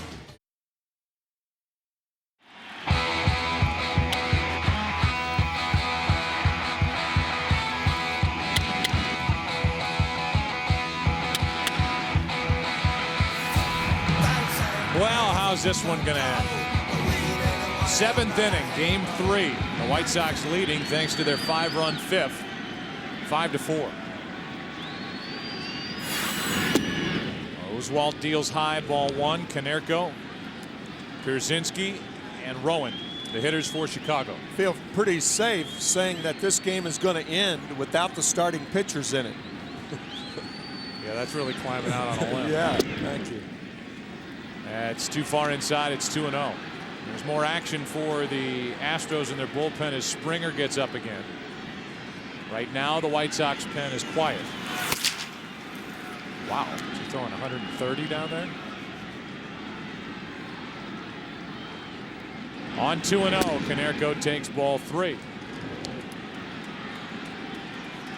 Ball has doubled and flat out twice.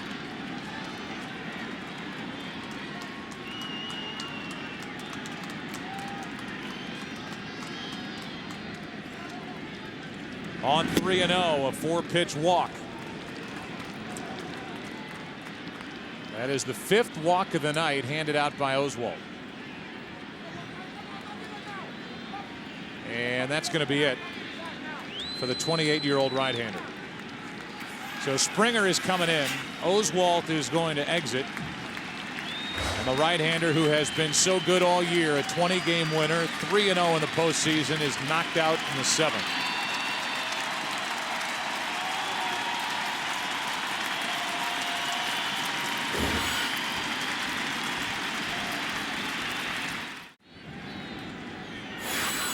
They're the numbers for the regular season for Russ Springer, an ERA of 4.73. Got a lot of work out of the bullpen for Houston.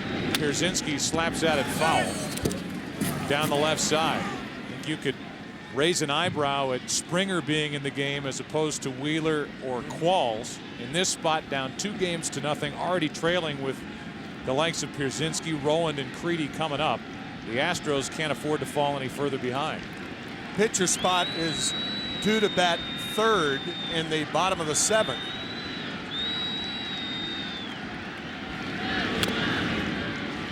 I think if it's an American League game, if the designated hitter is used, you don't think twice about bringing in Qualls because he could possibly go 2 innings. If you're bringing him in now, you've got a pinch hit for him in the bottom of the 7th inning.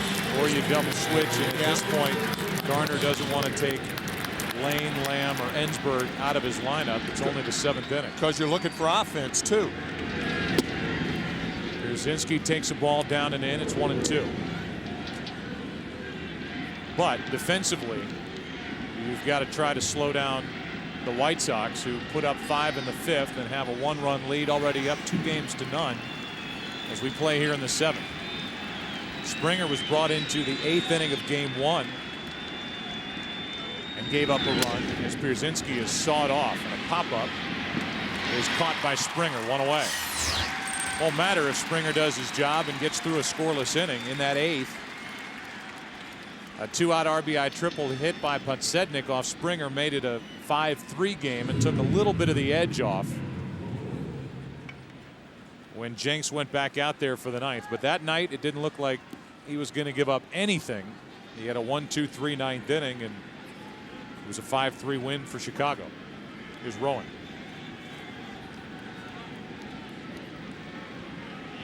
Aaron has walked, lined into a double play, and grounded out. On the outside corner, strike one. Ozzie giving the signs and shaking his head no, saying don't even think about it with Konerko. Not even an attempt during the season to steal a base. 0-2.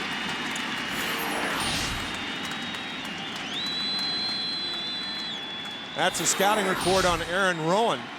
Particularly right-handers try to come inside and pitch him in off the plate. Likes to extend his arms.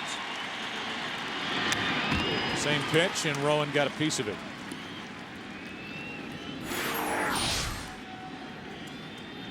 Crowded again. Joe Creedy is on deck, and it was Creedy who got the White Sox rolling with a leadoff home run in the 5th. 4 more runs after that and a 5-4 lead. Now we're in the 7th.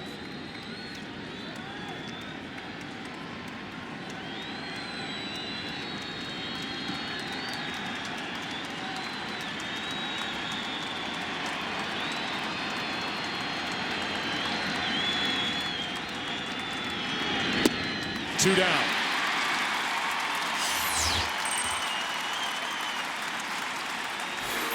Good high fastball out of the strike zone to get Aaron Rowan.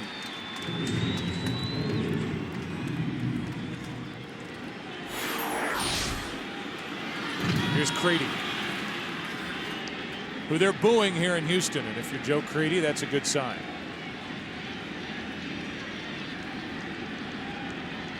One on, 2 down, and a ground ball to Biggio. That does it for the top of the 7th. Good work by Springer in the end. He comes in with a man on, goes through Pierzynski, Rowand, and Creedy to send us to the 7th inning stretch.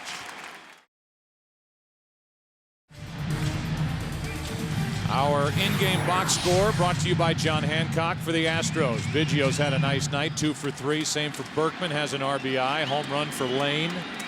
Ausmus is going to lead off here in the bottom of the 7th coming into this game. Ausmus during the postseason has a .538 on base percentage when leading off an inning. And do the Astros need him to get on? Down by a run, down by 2 games. Ball 1 inside. Garland on the mound, and action for the White Sox in their bullpen with Neil Kotz.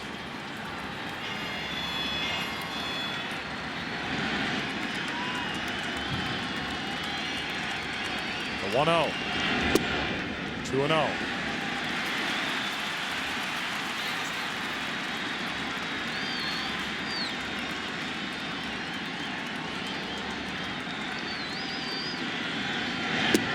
Two and 1, and I think Ausmus was taking a strike with a count 2 balls, no strikes. Now a right-hander joins Kotz.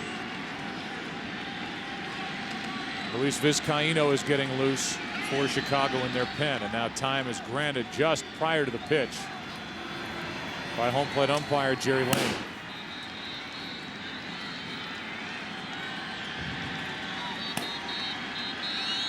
Here's a 2-1. 3 balls and a strike. You know, the bullpen of the White Sox has been used so infrequently this postseason. Cliff Polite suggested installing an answering machine in the bullpen. 3-1. A leadoff walk, so Ausmus adds to that on-base percentage when leading off an inning. And he's on to start the 7th. That's the tying run.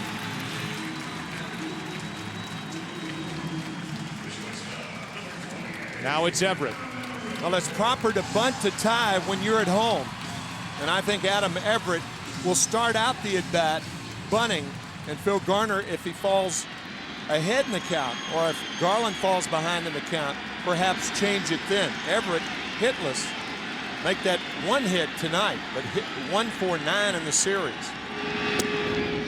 That's low ball 1, and Pierzynski wants to talk. You've got Everett up now. You've got the pitcher spot on deck. Springer won't hit. It'll be somebody off the bench. You've got Bagwell over there. You've got Burke from the right side. Vizcaíno, the switch hitter, and Orlando Palmeiro, the left-handed hitting reserve, as Wheeler cranks it up for Houston in their pen. A lot of options on that bench for Phil Garner.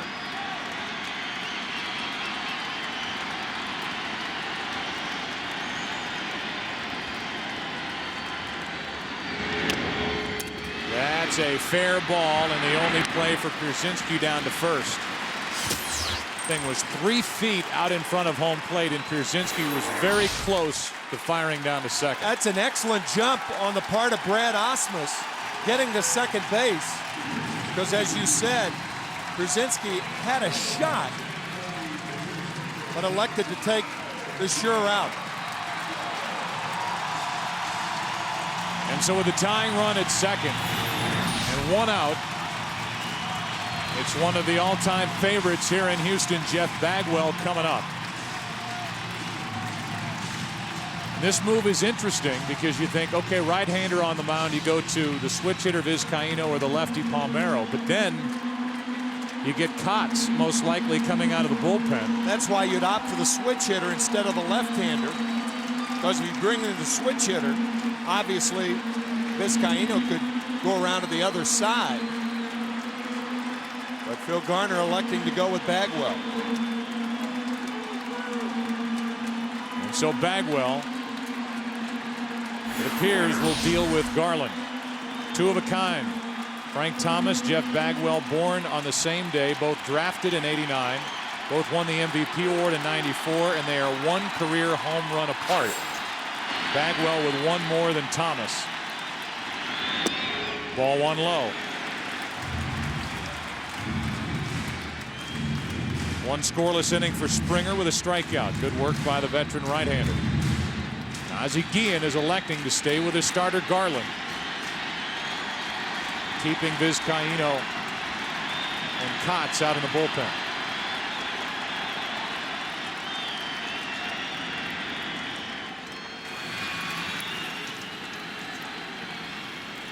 Frank Thomas, fracture in his left foot. He's had 2 breaks in there, and he has been on the disabled list. His future uncertain. The 1-0. Blocked by Pierzynski, 2-0.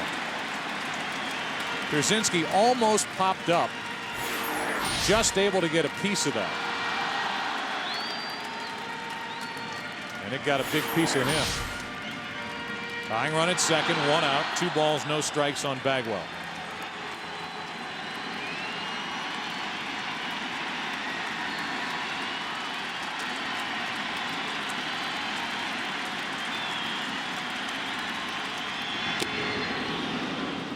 Two and 1.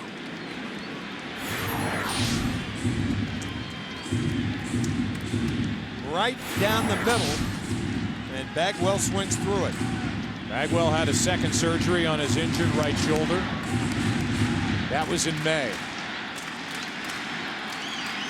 Everybody believing he was finished for the year, but he got back on the active roster in September, and here he is in a key spot for his Astros. 3 and 1.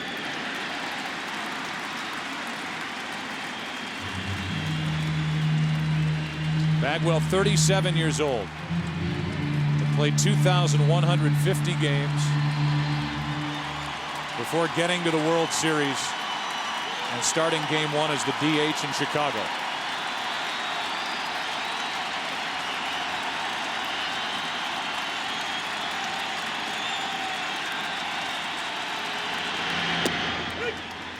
.79-mile-an-hour pitch for strike 2. A 3-1 changeup to Jeff Bagwell.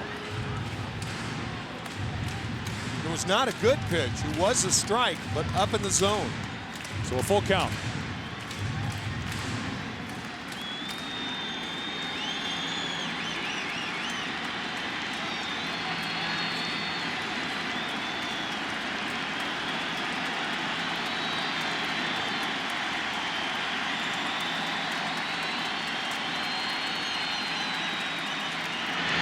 Bagwell pops it up. The same pitch on 3-2, and Konerko on the mound has it 2 down. So Bagwell is the second out of the inning, and he is our focus on the WebMD Health Update.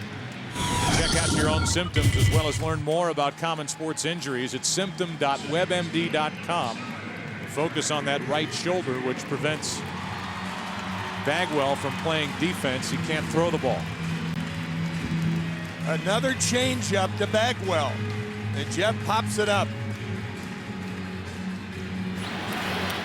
And Ozzie Guillen is out to the mound to talk to Garland. He has not made a call to the bullpen. I think Ozzie's thinking here is he may not want to bring in Luis Vizcaíno for his first postseason appearance. I mean, that makes all the sense in the world. That's why he's sticking with Garland, making sure that John's all right. Our game summary as we are just after the top of the hour. White Sox send 11 hitters to the plate in the 5th. A 5-run frame on 6 hits against Oswalt, who came into that inning up 4-0. Undefeated are the White Sox this postseason when leading after 6. And here we are in the bottom of the 7th, game 3. Astros down 2-0, looking for a hit from Craig Biggio. Strike 1. Biggio tonight, 2 out of 3. It's another changeup. Talked about Maddox earlier in this series, and when he's in a tight spot, he throws it softer, and that's what Garland has done to the combo of Bagwell and now Biggio. The only blemish, the leadoff walk. And that man Ausmus is at second, the tying run, 2 out. 79 miles per hour again. 4 straight changeups, 2 to Bagwell, and another one to Biggio. Talk about a surprise. If you're a right-handed batter, you'd be surprised too.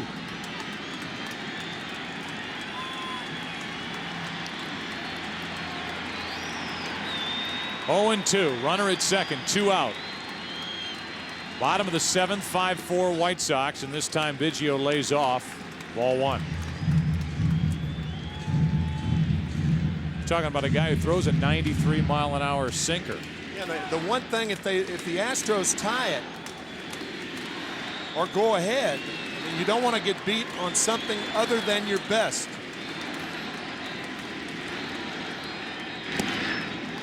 Another one. 2 and 2.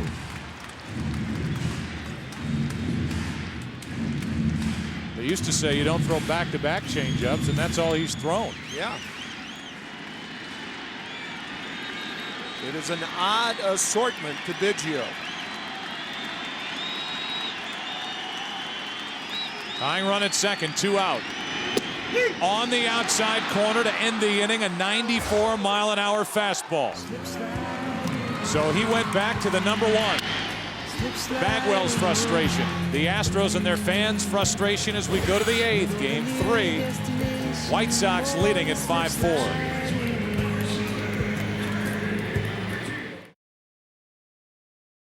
We welcome you back to Houston. This game is now in the 8th. 5-4, the White Sox out in front. It'll be Uribe, then a pinch hitter, then Podsednik against Dan Wheeler. Right-hander deals a strike. We're underway. Wheeler was on the mound in game 2. Took over in the 7th. Left with the bases loaded. Qualls came in and gave up the grand slam to Konerko to put the White Sox on top. Uribe flies to right. Lane is there. 1 out.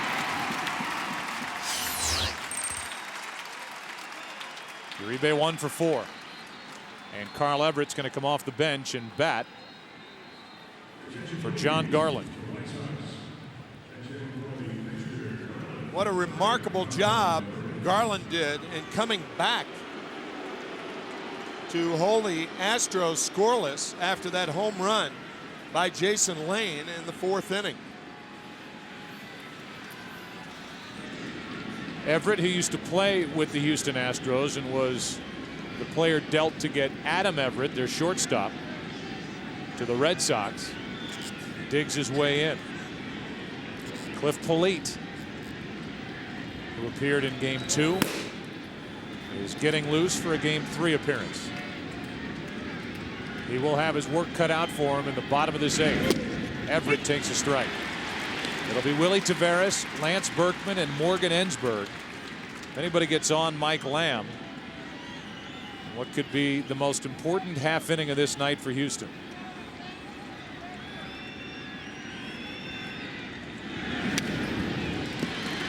Oh, 0-2 on Everett. The DH for the White Sox sitting tonight as we play under National League rules here in Houston.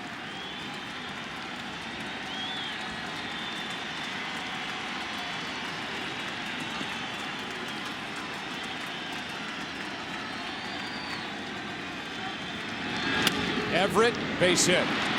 An 0-2 pitch. It was up. And Everett is on with 1 out in the 8th. Let's go down to Chris Myers. Joe, even when the White Sox were down 4-0, they didn't stop believing. And Don't Stop Believing, an 80s song from Journey, has become their theme song. It started with A.J. Brzezinski, Joe Creedy, Aaron Rowan on a road trip in Baltimore listening to a cover band. They said, how about some Journey? They played Don't Stop Believing. The White Sox went on a tear. And Steve Perry, who was right there at the game and attended both of their games in Chicago, became a baseball fan in 2002 and is a White Sox fan this year, and at the request of the players is here in attendance so they can continue their good luck run and keep believing. All right, Chris, thanks. They had him there in Chicago. They came back to win that game. They wanted him here in Houston, and here's Steve Perry.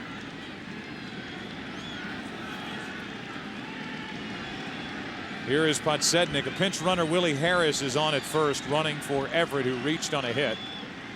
And Podsednik takes a pitch up and away for ball 1. Steve Perry is also the name of the visiting clubhouse manager here for the Astros. Not to be confused with the other. So they're both in attendance tonight. Both on different journeys. Here's a 1-0 pitch. Check on the runner, Willie Harris. Podsednik tonight is 1 for 4. He singled and scored in that long 5th inning. Joe, it's a desperate journey for the Astros right now. It's hard in this situation not to get ahead of yourself. They've got to prevent the White Sox from scoring. Harris takes off, got a good jump, throw down, too late. Stolen base for Willie Harris. Just like Pablo Ozuna in Game 2 of the ALCS, Harris in there to run. Ausmus did not have control of that ball. A lot of times when you try to make the transfer too quickly, that ball starts rolling around in your fingers. That's what happened to Brad on that throw to second.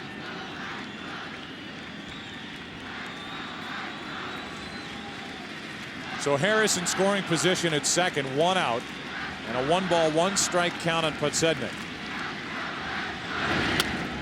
Fly ball into left field. Berkman is drifting for out number 2. Throw down to second, not made, as Harris was almost all the way to third. Chris Myers told you only part of the story with regard to the White Sox. They have brought along with them for the better part of the season on the road, especially when they went through that stretch where they weren't winning and their lead in the AL Central was dwindling. That sign from Notre Dame. They all touch it on their way out onto the field like the Fighting Irish do. Well, it works. The best road record in baseball. 52-29 were the White Sox this year on the road. It's a franchise best for Chicago. Now it's a Gucci and a strike on the inside corner. The Astros at home tied for the second best home record at 53-28. The best record belonged to the Red Sox. Garland is finished after 7 innings. A Gucci strike 2.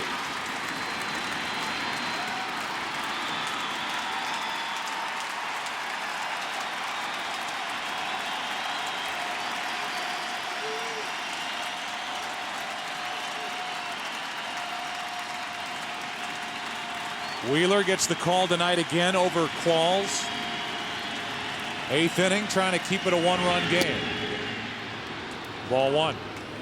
Bill Garner has that option of either Dan Wheeler or Chad Qualls before he gets to Lidge. He went to Wheeler in game 2 in the 7th. He set up the trouble, and Qualls threw the pitch that Canerco hit out. Now a 1-2 pitch to Iguchi. Left side for Ensberg. It's a one-run game. Game 3. Astros coming to bat. Bottom of the 8th. The 2, 3, and 4 hitters coming up as the White Sox will go to their bullpen. Leading game 3, 5-4. John Garland goes 7, allows 2 earned runs, 4 runs total, 7 hits, 2 walks, 4 strikeouts. 1 home run that was hit by Lane. And he gives way to Cliff Polite, the 32-year-old right-hander from St. Louis. Willie Taveras first up. And a ball outside. Polite was a closer for a short while with Toronto in 2003. This year had a save, but was 7-1 out of the bullpen for Chicago with a microscopic 2 ERA.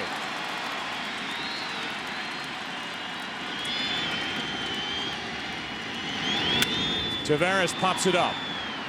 Left field for Podsednik. 1 down in the 8th, and Berkman is coming up. Now Dustin Hermanson has joined Neil Kotz. But for the moment, the White Sox will stick with Polite against Berkman.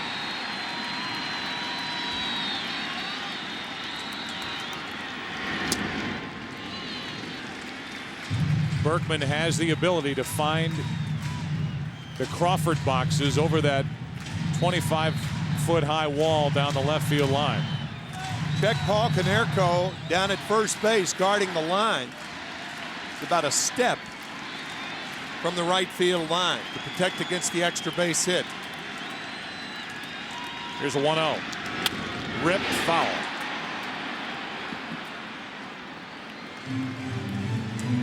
Lance Berkman has hit a couple of big home runs for the Astros. Game 4 division series grand slam. Game 5 of the NLCS off Carpenter, took that pitch down and away and flipped it over the wall and left.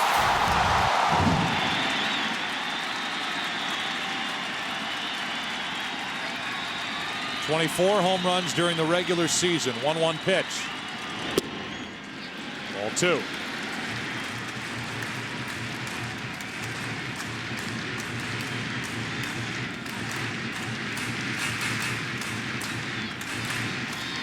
Berkman with 26 postseason RBIs and 103 at-bats.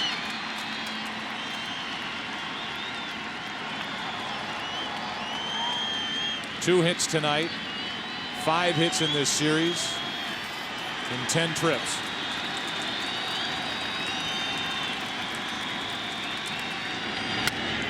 That's foul. It's 2-2. This postseason, 14 RBIs in 13 games. 6 of the RBIs have put his team ahead. 7 for 14 with runners in scoring position, and he has 6 driven in this World Series. Every pitch from Polite has been inside to Berkman. 4 in a row.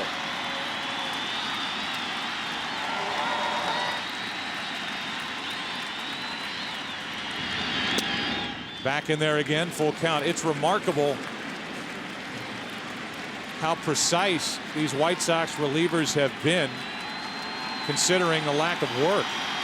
Absolutely. From Kotz and Jenks in game 1. Polite pitched in game 2, and here he is in game 3. Full count on Berkman.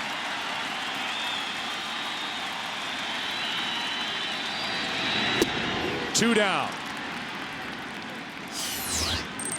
So Ozzie Guillen leaves Polite in there, lets Berkman hit left-handed, and Polite rewards the White Sox with a strikeout. After going inside, the changeup gets Lance Berkman.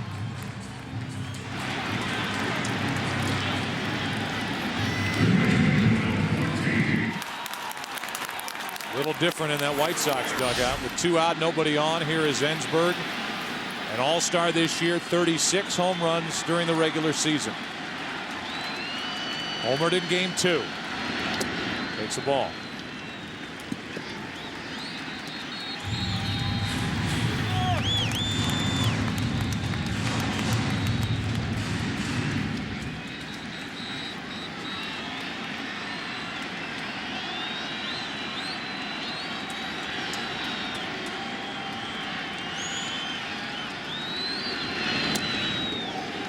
Ensberg went, and it's 1-1.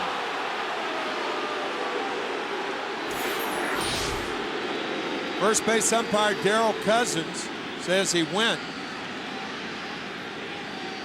I don't think so. I agree.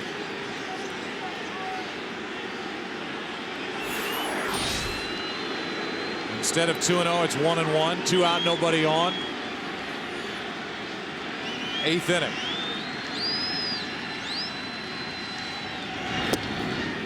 Good pitch from Polite. Strike 2.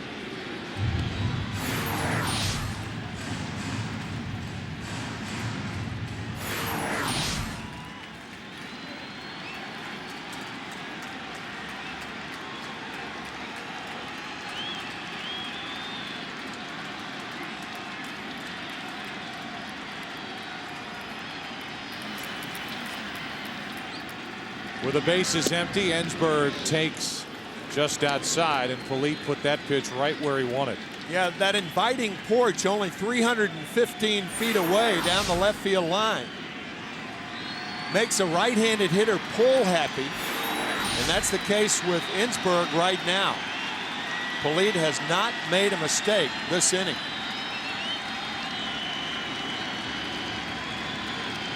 On 2-2.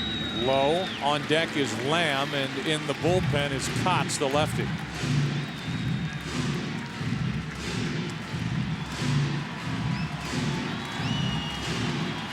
Expect Polite to go right back out there. If he walks him, he walks him.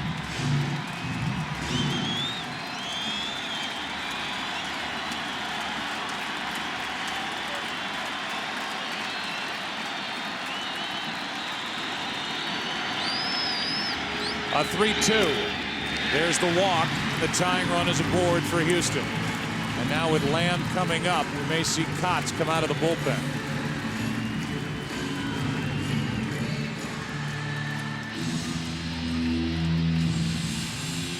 Krasinski out to talk. And Guillen makes sure that Kotz is ready to come in.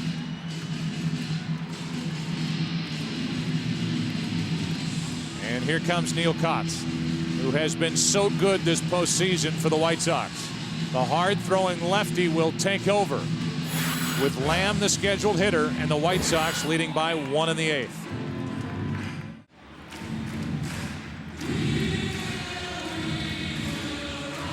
Neil Kotz has been in 4 games this postseason. Total of 2 innings, 1 hit.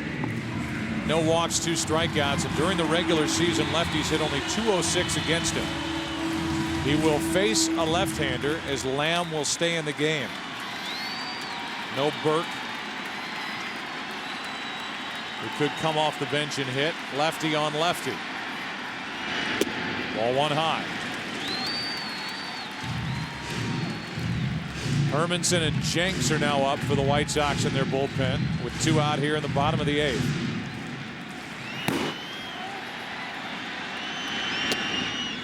Two 2-0 on Lamb.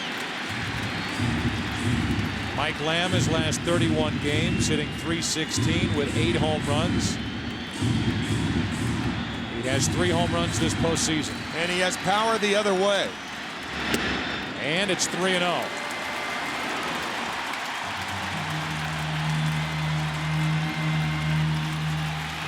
Jason Lane on deck.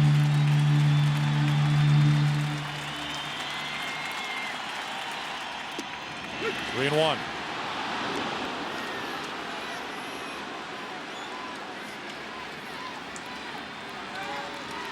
Jenks just started to get loose. Hermanson, the right-hander, alongside him as Lamb takes ball 4, and it's 2 on with 2 out. Back-to-back walks. And now Lane is coming up. He's already homered tonight.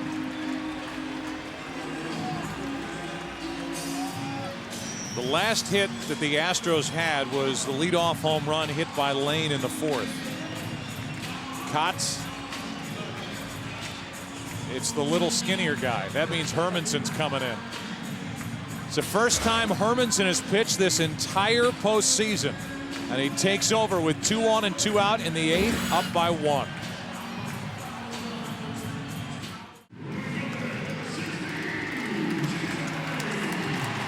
Eric Bruntlett is the pinch runner. He takes over at first. He carries with him the go-ahead run. Dustin Hermanson is in a game for the White Sox for the first time in 25 days. He hasn't pitched since September 30th. He's been bothered by instability in his spinal column. He's got a bad back. At one point, the closer this season for the White Sox. Jason Lane at the plate. 2 on, 2 out, 5-4 Chicago. Ball 1.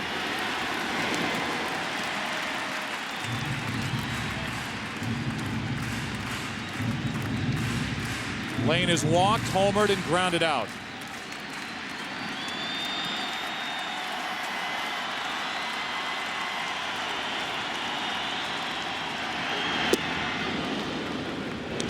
One and 1.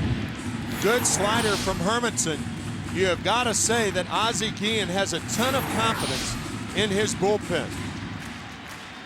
To wait until the 11th game of the postseason to put Dustin Hermanson in there. And with 2 out in the 8th inning, Jenks had just started to loosen. So it's Hermanson getting the call. 2 on, 2 out, and Lane went. He's in the hole, 1 and 2. 3 straight sliders from Hermanson.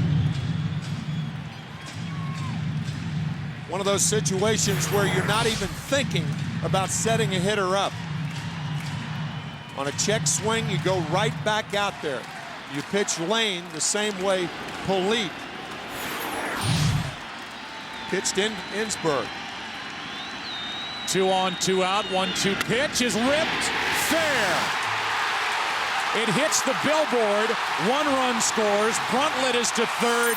Lane delivers, and it's a 5-5 game.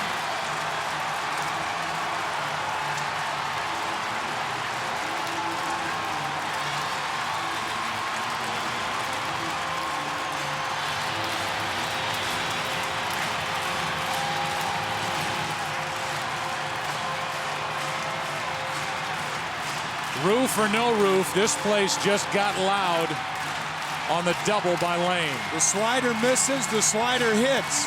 The check swing on the slider. And then the slider hangs right in the middle of the plate. And Jason Lane with the biggest hit of his life. 5-5 in the 8th. And Don Cooper, the pitching coach, goes out to talk. Just fair. And then it hit that edge, and it allowed Uribe to go out and pick it up. And that ball traveled all the way down into the corner, and it came close to doing so. Bruntlett may have had a shot of scoring all the way from first. That's right. So the Astros get the hit, but catch a bad break when it hits the edge of that electronic board down the left field line. Now second and third, 2 down. Ausmus takes a strike, and he looks back at Jerry Lane.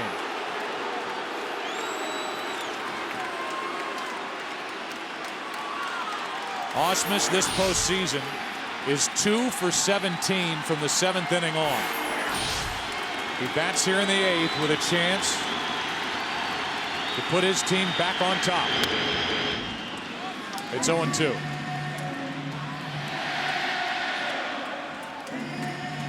The White Sox in the 9th will have Dye, Konerko, and Pierzynski. The 3, 4, and 5 hitters. Ausmus is very adept going away to right field with 2 strikes.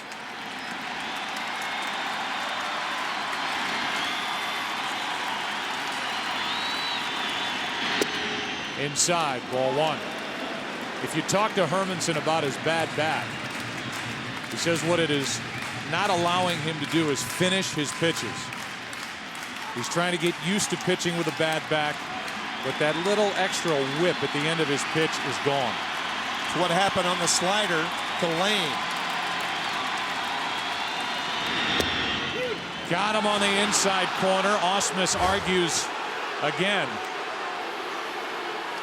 And the Astros tie it. Leave runners at second and third. We go to the ninth inning. Here in game 3. Tied at 5.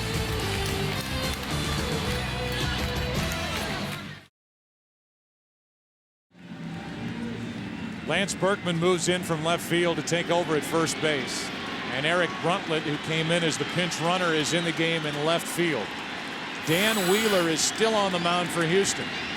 Heart of the order for the White Sox, and a ball up and into Jermaine Dye. Brad Lidge had been getting loose. Now it's the left-hander Gallo out in the Houston bullpen. And against the heart of this Chicago White Sox lineup, you could make the case that this is the time for Brad Lidge. Wheeler snaps off a breaking ball, and the count 1-1. Normally, you don't go to your closer in a tie ball game, but this is as we said in the 8th inning, a desperate situation. Houston badly needed this game. The last time Dye faced Wheeler was when Wheeler on a 3-2 pitch ran one up and in, and it was ruled that Dye was hit by the pitch. Those last 2 pitches to Dye, nasty. 2 sliders, diving low and away. Here comes a 1-2 pitch. 2-2, and the crowd wants to know where that missed.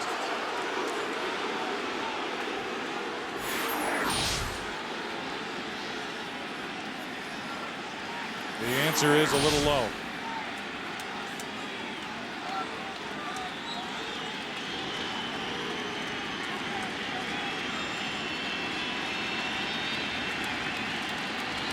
Wheeler's 2-2 delivery to Jermaine Dye, down and away. The other side of it is, though, you're at home.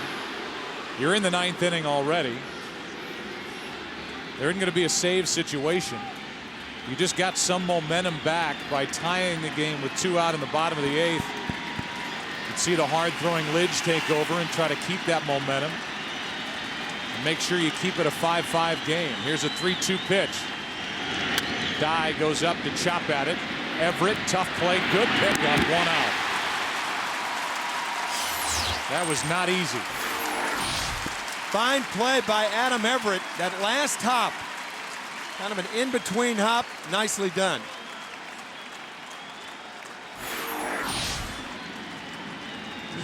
Now it's Konerko, who was doubled, flat out twice, and walked.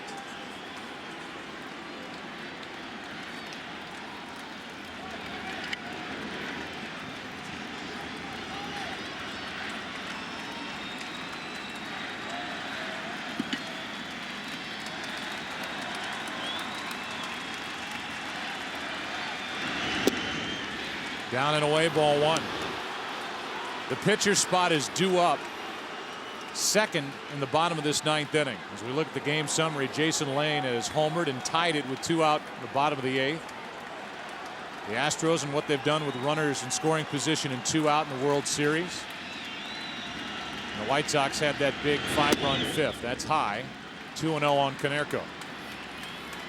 With a pitcher spot coming up second in the bottom of this 9th inning, Phil Garner evidently was not interested in using a double switch to insert another bat in the 9 spot and take somebody like Lane or Bruntlett out. Here's a 2-0. And down to first goes Konerko, hit by the pitch.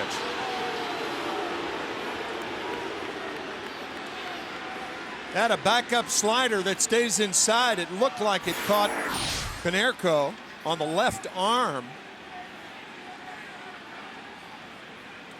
And a pitching change. With Pierzynski, the lefty, coming up. Young Mike Gallo is going to take over for Houston. He has made the call. Gallo is coming in. Wheeler is coming out. Mike Gallo, the 28-year-old left-hander, takes over. 4-2 at Round Rock this season, where the Astros got into 36 games, 0-1, 2.5 ERA, and he will deal with Pierzynski. AJ tonight with a huge swing back in that 5-run fifth when he hit a 2-out, 2-run double to put the White Sox out in front. Ball 1 outside. The double switch possibility that Phil Garner had available to him was to insert Burke in the number 9 spot, put the pitcher in Bruntlett's spot, and he may have to do that anyway. Yeah, he can still do that, right? If Pierzynski doesn't hit into a double play, Lidge is getting loose. Good swing by Pierzynski, and it's 1-1. On deck is Rowan.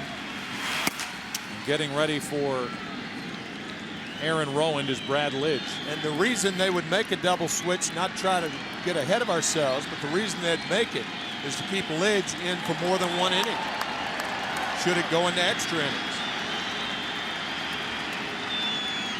Here's a 1-1 to Pierzynski. Down and away, 2 balls and a strike. And this crowd has been on home plate umpire Jerry Lane. Gallo in there to pitch to 1 hitter, A.J. Pierzynski.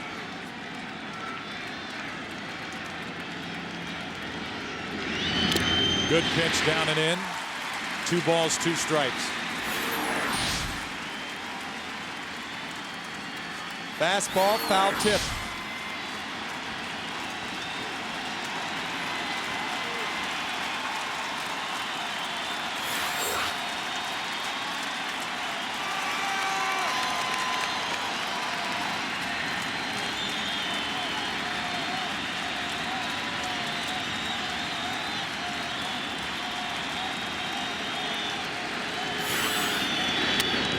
Slow roller. Biggio gets the out at first.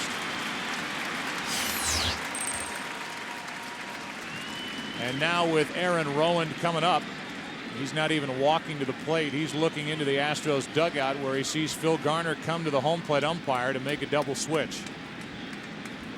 And as we said, it would be Chris Burke in left field batting 9th, and the pitcher Brad Lidge batting 5th in Bruntlett's place. That's what we assume. Here comes Burke. And here comes Lidge. 5-5 game, top of the 9th inning. Go ahead run at second, 2 out here in game 3.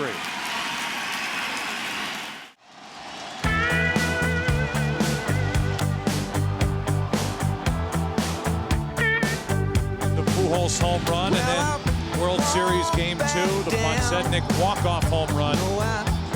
Brad Lidge has been nothing but forthright, and a man standing there answering questions about those last 2 failures, confident that he will be able to come back from them. And here he is with a chance, trying to keep it a tie game in the 9th inning. Go ahead run at second. Konerko does not have great speed, 2 out, and Rowand at the plate.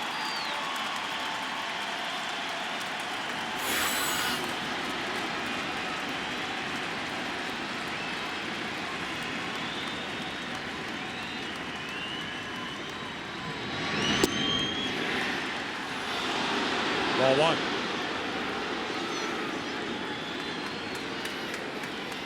Brad Lidge during the regular season allowed 5 home runs in over 70 innings, and in 9 1/3 in the postseason he has given up 2.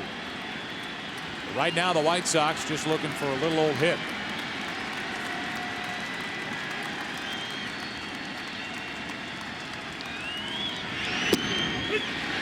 Slider for a strike.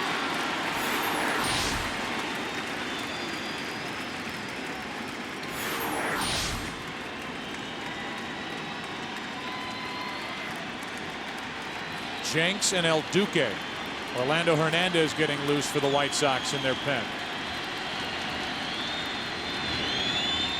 Here's a 1-1. 97 miles per hour up and away, ball 2. If it's still tied, you have to believe it's El Duque, and if the White Sox lead, obviously it's Jenks in the bottom of this 9th. So far, Lidge has pitched to the strength of Rowan. He likes to extend his arms, anything away risky. Down and away, another slider. It's 2-2. It was the slider that he hung to Pujols. And there have been times where the Astros have believed that he will fall in love with his slider despite a 97-mile-an-hour fastball. Nobody's going to hit that last pitch, however. 2-2.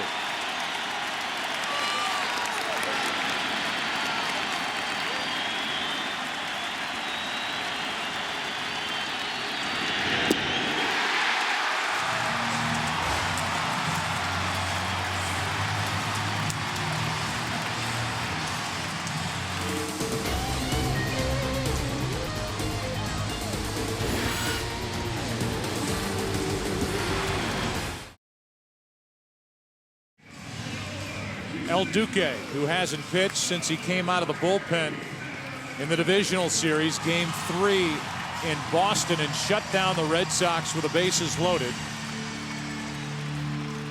will take over in the bottom of the 9th. He went through Faratek, Raffanino, and then he got Damon.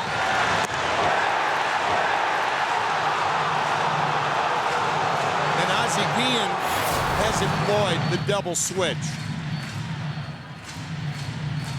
The pitcher due up third for the White Sox in the 10th if it gets that far. So Krasinski out of the game. Hernandez will bat 5th, and Chris Widger is behind the plate, and he'll bat 9th. He makes his first appearance. And here's Adam Everett with Burke to follow, and then Biggio. Everett pops it up into left, a long run. Uribe is out, and he makes the catch with Podsednik breathing down his neck. 1 away.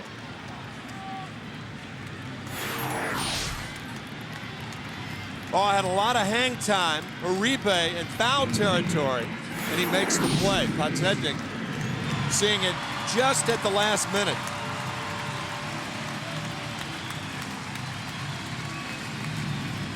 With 1 out, here's Burke. 2 home runs this postseason for Burke, including the game winner in that 18-inning affair, game 4 of the division series against Atlanta.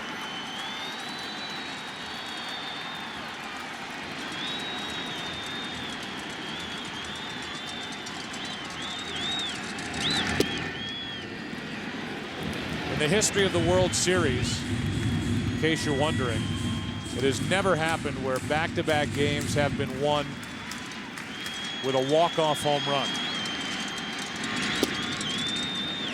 Down and away, 2-0 on Burke. Game 2 ended with Podsednik going deep with 1 out in the 9th.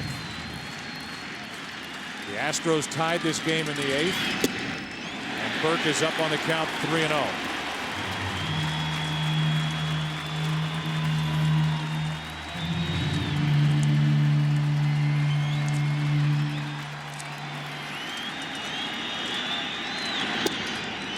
A 4-pitch walk to Burke, and the potential winning run is on.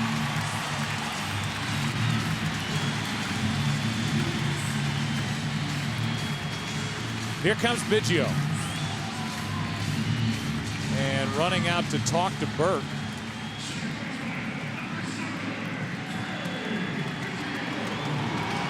Is one of the coaches of Garner. Garner just ran out there himself to say something to Burke.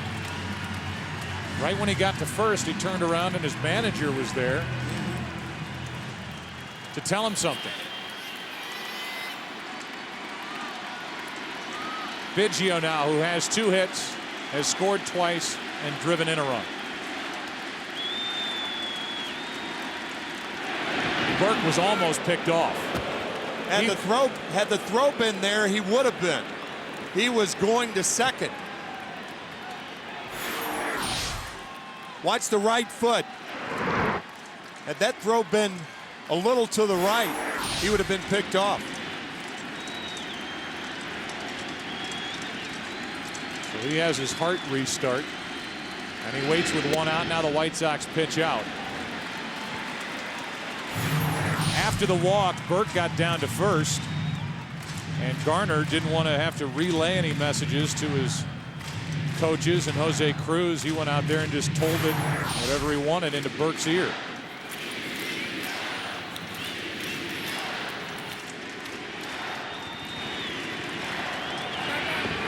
This one gets away, and Burke heads down to second.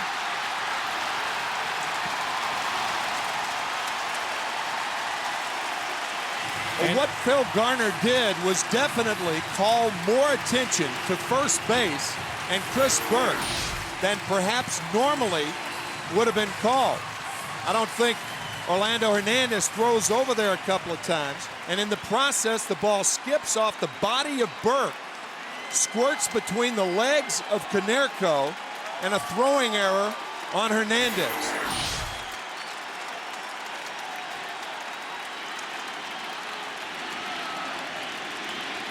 Now Biggio could end this game and win it. Burke got a great jump and steals third.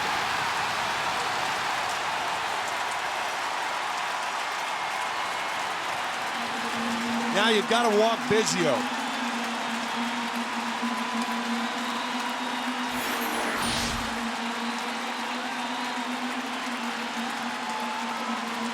How about that jump by Burke? He was hopping toward third base as Hernandez was starting his motion to bring it home. Now the count's 2-0.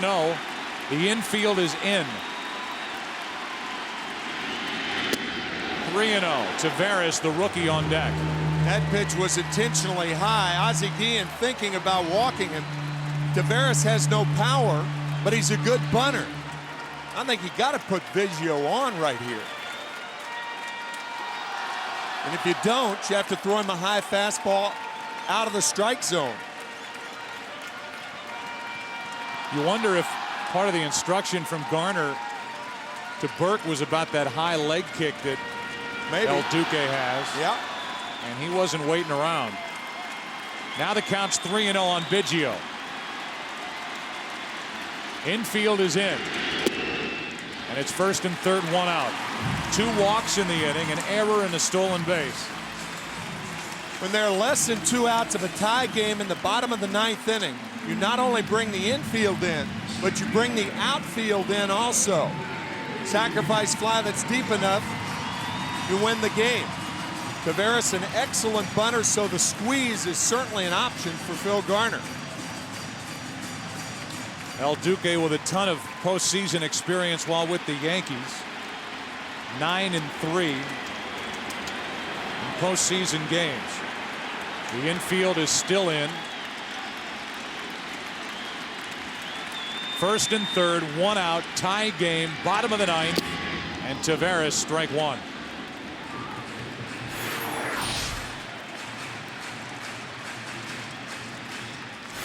Well, the right side of the infield is wide open. Konerko's holding against Biggio, and Iguchi is in about even with the baseline and toward the bag. Looked like Taveras was trying to shoot it that way on that first pitch. Now he's in the hole 0-2. Same type swing.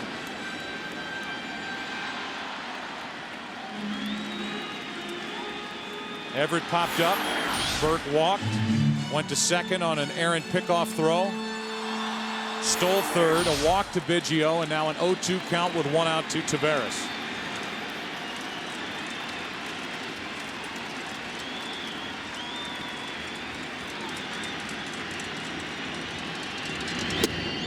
Ball 1.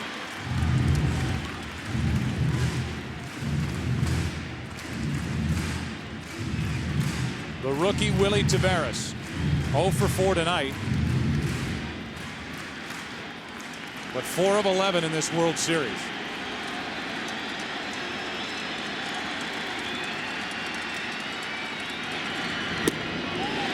Well, when El Duque is missed, he has missed by a lot. 2-2. Even though there are 2 strikes, there's still an option of squeezing. If he's thrown out at home, Biggio moves to second base. If it goes to 3-2, there's even more of an option of the squeeze.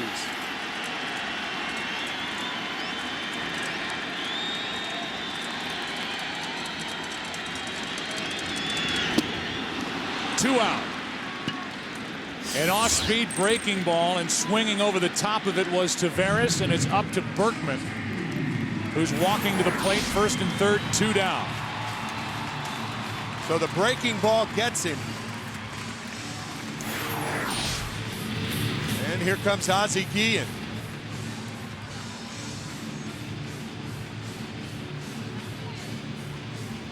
Well, you've got Berkman up.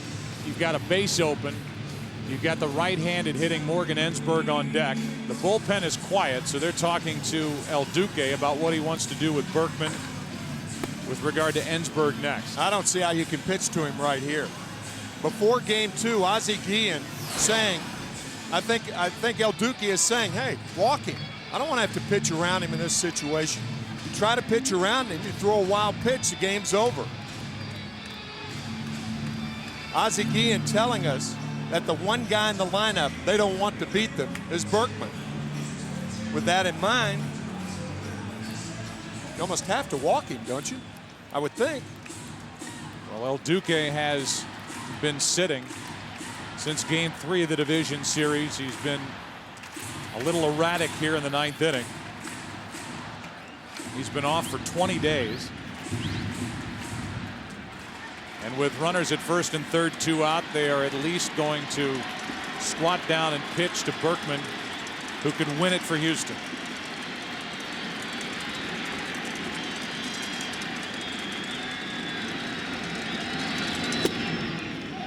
Ball 1, just up and in.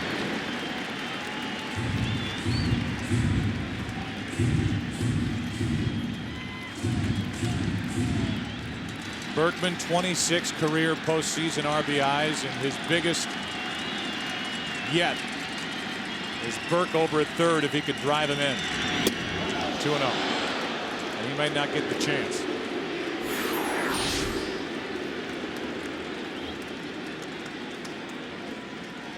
One of the problems, you're trying to pitch around a hitter. And now they're going to put him on.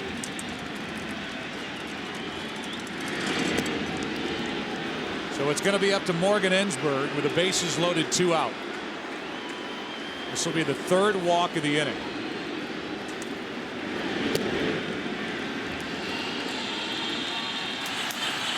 And here's Ensberg, who has an RBI base hit tonight and a run scored.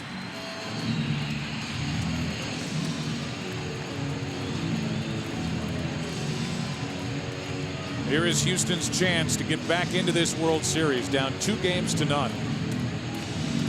They had first and third, 1 out. The rookie Taveras struck out. Now it's bases loaded, 2 out, and Ensberg, who drove home over 100 runs during the regular season, is up for the Astros.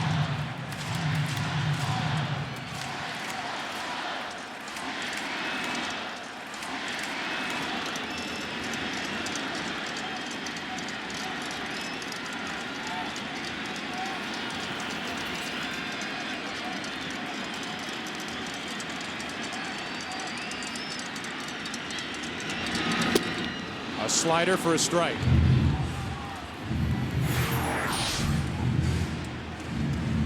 That is why El Duque is much tougher on right-handers than left-handers, because of that pitch, the slider. Typically, a stadium would be going nuts. It is so tense in here. The fans making hardly any noise at all. There was a pitch to hammer, and Ensberg fouled it straight back. It's 0-2.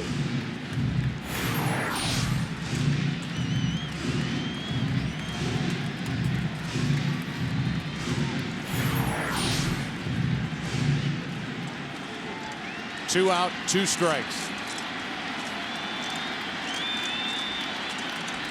Bases loaded for the Astros.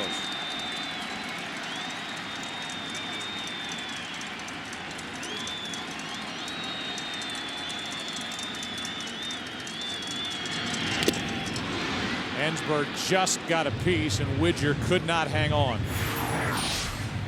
What a mistake by Hernandez, hanging that breaking ball right around the letters middle part of the plate, and Ensberg would love to have that pitch back.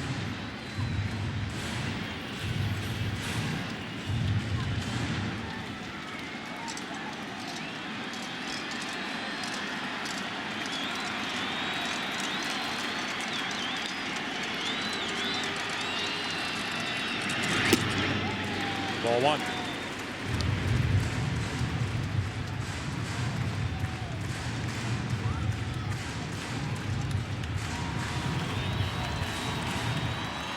Bottom three in the lineup coming up for the White Sox in the 10th if this game goes there. 5-5, bottom of the ninth, bases loaded, 2 out.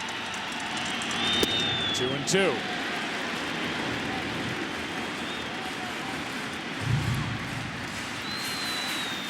In case you're wondering, no World Series game has ever ended on a walk.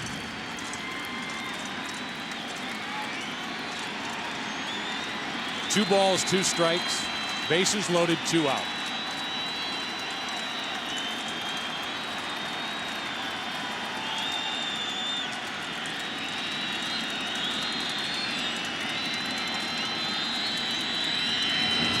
Struck him out and the inning is over.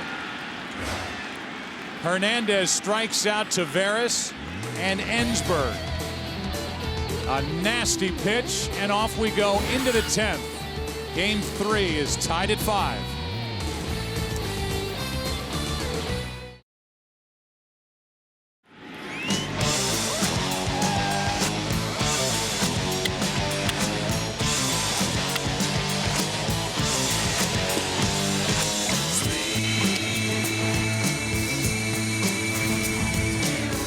Tenth inning of Game 3, tied 5-5.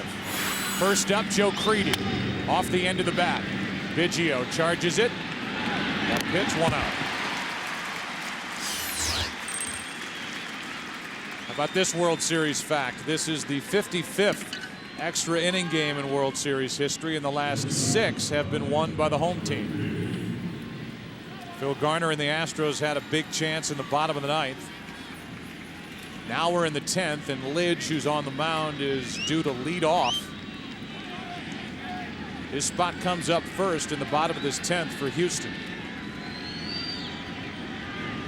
Uribe now. Ball one. Perhaps the most famous win by the home team, the Bill Mazeroski home run back in 1960 against the Yankees. 1 ball, 1 strike on Uribe. Joe Carter with a 3-run shot off Mitch Williams back in 1993 to beat the Phillies. Fouled back for strike 2 on Uribe. Widger, the catcher, is on deck. Unless the White Sox take the lead here in the 10th, El Duque will go back to work. 2-2. And Brad Lidge's spot, the 5-hole, is scheduled to lead off in the bottom of the 9th, or bottom of the 10th, beg your pardon.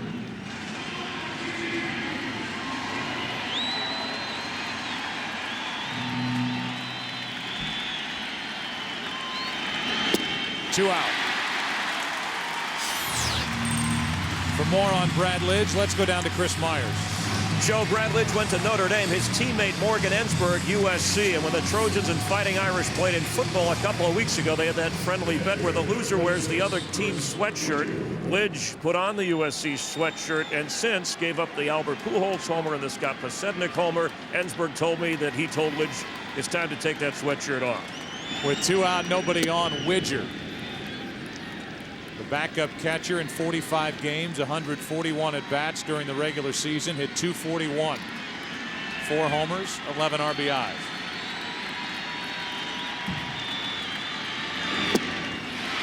One and one.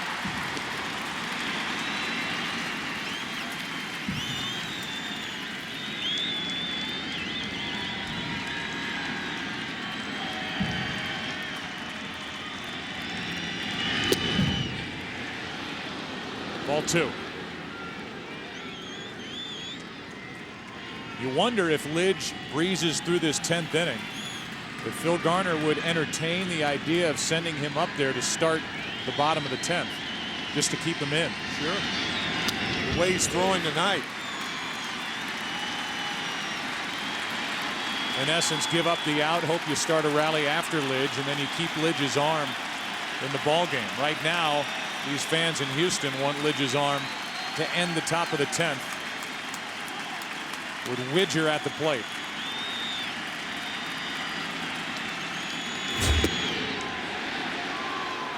Full count with Podsednik on deck.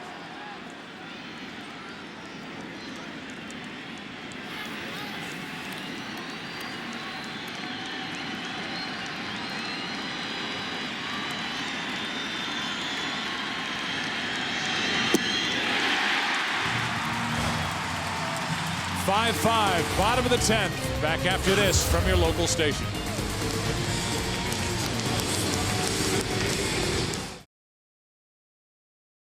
As we play in the bottom of the 10th, we look ahead to tomorrow night, Game 4 of this World Series.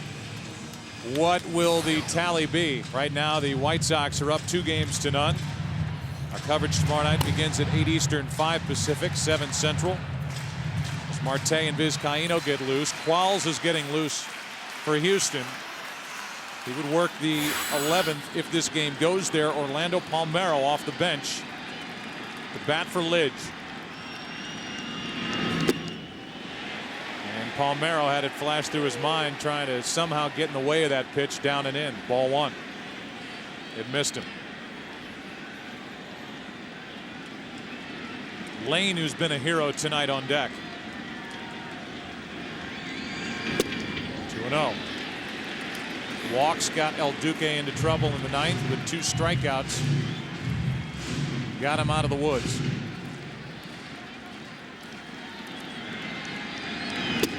Up and in, 3-0.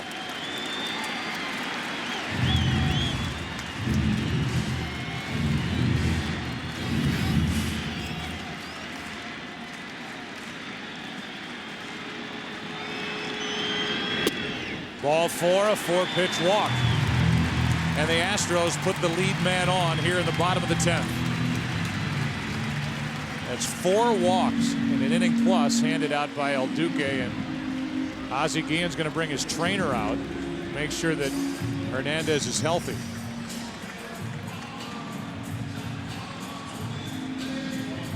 The right shoulder. Brandon McCarthy was going to be the right-hander, and the White Sox thought about that, about replacing Hernandez with McCarthy. And now, of course, you can't, but obviously something wrong with him. A 4-pitch walk to open up the bottom of the 10th inning. Vizcaino has been getting loose, and Luis Vizcaino is going to come in for the White Sox. First appearance of this series as El Duque will leave. Herm Schneider, the trainer, went out to talk to El Duque to check on his health, and we saw him grab at that shoulder a couple of times. And he is gone after issuing his 4th walk to start this 10th inning to Orlando Palmeiro. And now Luis Vizcaino, who's been a workhorse, he was with the Brewers, then part of the deal that sent Podsednik as well to Chicago. For Carlos Lee is in this game, Game 3 of the World Series. Winning run at first, nobody out, bottom of the 10th, and Jason Lane, who has homered and tied the game with a 2-out double in the 8th, steps in. And with Lance Berkman, he is the hottest Astro hitter. He has no sacrifices this year, so I don't look for him to bunt. Greedy is even with a bag at third. And he pops it up on the infield. It's in foul territory, and Widger has it for out number 1. So no bunt from Lane, and the batter will be Ausmus.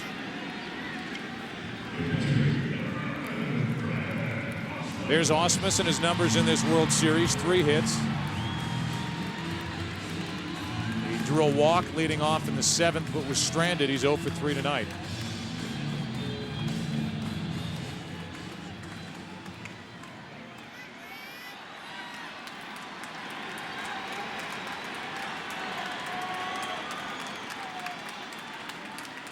Five game, bottom of the 10th.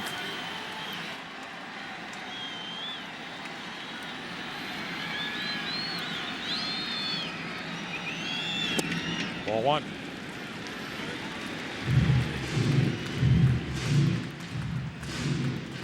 Vizcaíno, a 31-year-old right-hander from the Dominican. That deal on December 13th of 2004 really changed the look of this White Sox team when they added Podsednik and got rid of a big slugger in Carlos Lee. He had a big year with Milwaukee. A throw to first, and Palmeiro gets back. Certainly the hit and run is an option here to push the runner to third with less than 2 outs.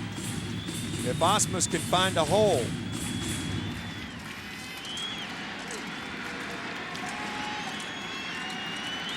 Osmus 2 for 20 in the 7th inning on this postseason. And he takes a strike over the outside corner. It's 1-1.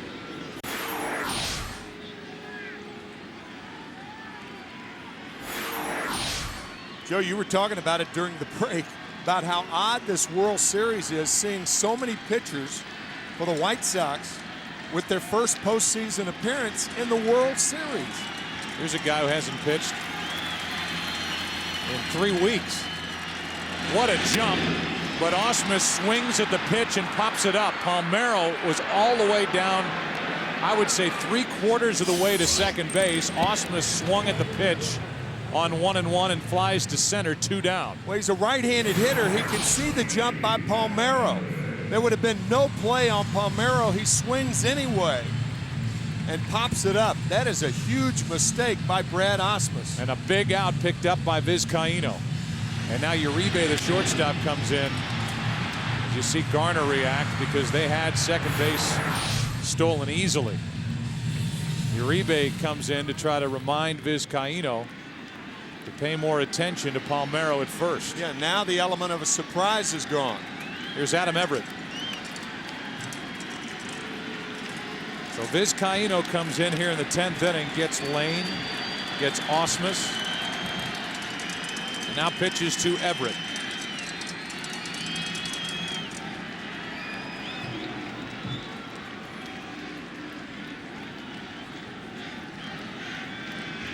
One for 10 in this World Series is Adam Everett.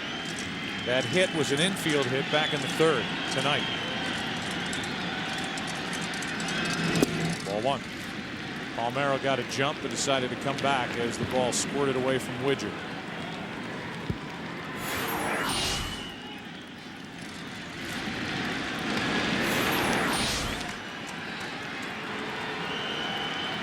Every night has been a nail-biting night. We're now in our 3rd game of this World Series between these two clubs.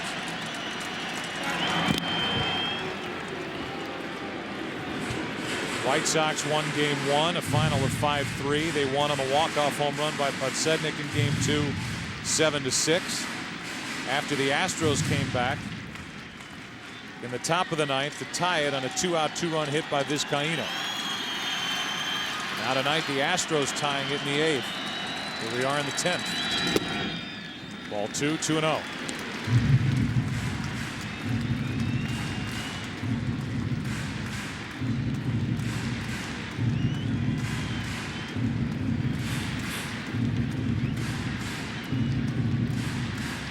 Everett with 11 home runs during the regular season.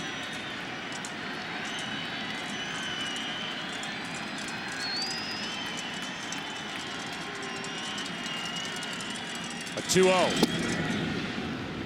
Good pitch from Vizcaíno, 2-1.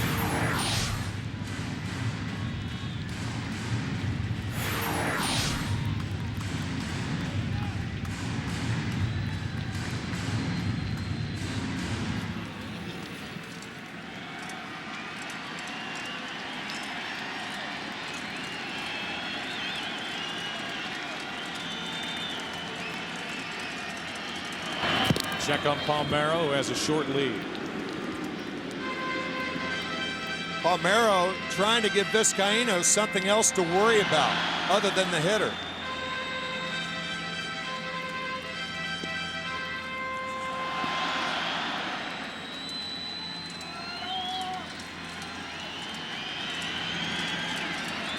Here's a 2-1. 3 balls and a strike. On deck is Burke. Burke almost stole the show in the 9th when he reached on a walk, went to second on an errant pickoff throw, stole third on the next pitch, but he was left standing there. And the ninth inning ended with the bases loaded.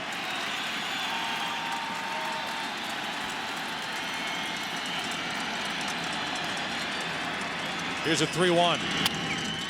Fly ball, foul, out of play. Full count. And that will give Palmeiro a head start at first.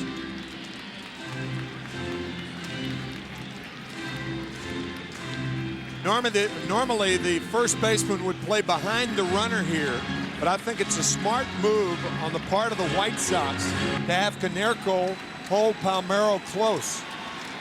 That way, on a short double, he won't be able to score, but he will be off of the pitch, of course. There he goes, and Everett hits it down the left field line, foul. 11:35 in the Central Time Zone. If you're just joining us, hope you had a good night out. And our game summary: Jason Lane, a home run, a game-tying RBI double with 2 out in the 8th. Garland, the starter, went 7 innings, allowed 2 earned runs, 4 total. 11 pitchers used, and 327 pitches have been thrown. Number 328 is another 3-2 pitch to Everett. And it's 2 on with 2 out. Good at bat by Adam Everett.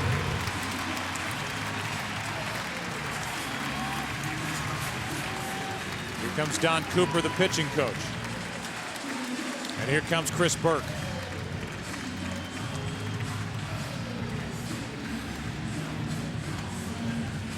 Burke was an instant hero when he went deep in the 18th inning to win it for Houston, the Division Series Game 4.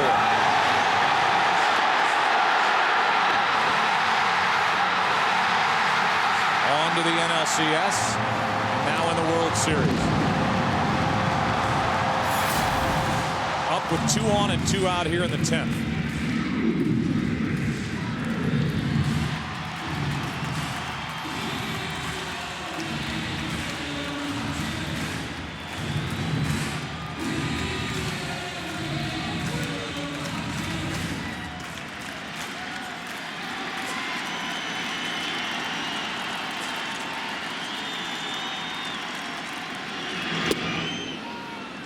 Strike 1 to Burke. Middle infielders are playing back. There is no thought of holding Palmeiro on at second base. They are giving him third. You play back and deep in this situation. If you can't make a play, you try to knock it down.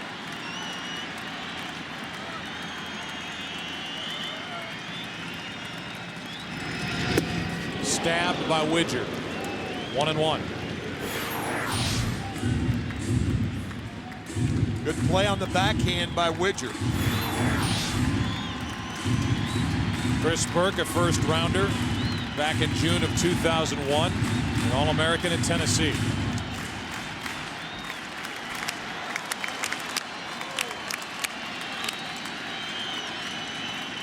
The 1-1. Up the middle, back to Vizcaíno, makes the play, and off we go into the 11th. Each side will have the top of their order as Vizcaíno comes in and shuts down the rest of the 10th. Plenty of pressure. Extra innings in Game 3.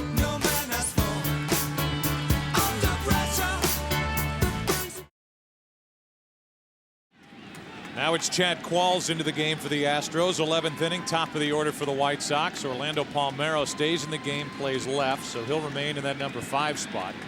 And Burke is out. Pitcher's back in the 9 position, and a strike is on the inside corner to Kosednik. Scott is 1 out of 5 with a single and a run scored in the 5-run 5th, the only inning in which the White Sox done any scoring. A 5-run 5th.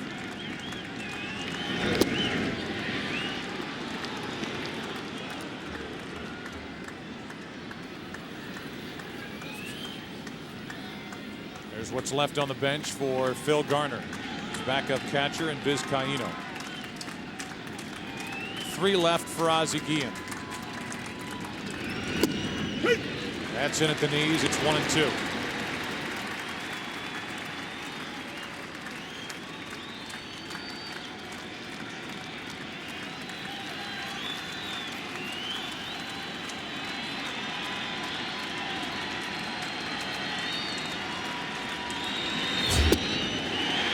Inside, ball 2, 2-2. Osmus popped up and was ready to throw it around the horn.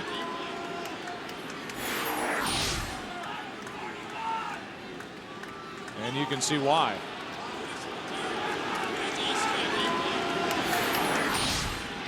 So it's 2-2 on Podsednik. Iguchi and Dye will follow. To the right side and through, a base hit. So from a near strikeout to a base hit, and now the White Sox have their leadoff man on here in the 11th. Tailing fastball that was called a ball by home plate umpire Jerry Lane. Qualls wanted it, and now the base hit by Podsednik.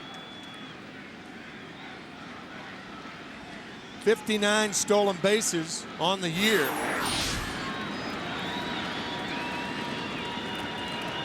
Here's Iguchi, and the Astros expect the bunt. Dye will follow, and then Konerko.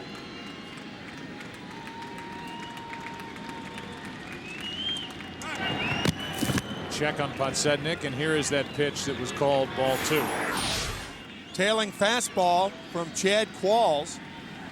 Just missed inside, says home plate umpire Jerry Lane. Very close.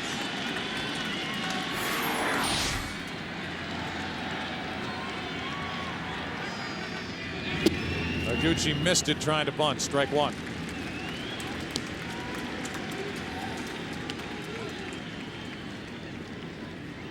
Tadahito has 2 hits tonight, 3 in this World Series. Right now he's up there to advance Podsednik into scoring position.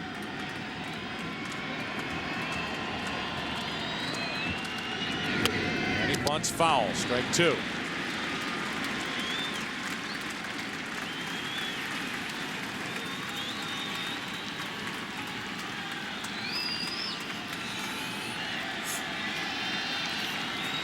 Ozzie Guillen said, let him hit, telling third base coach Joey Cora, take the bunt off.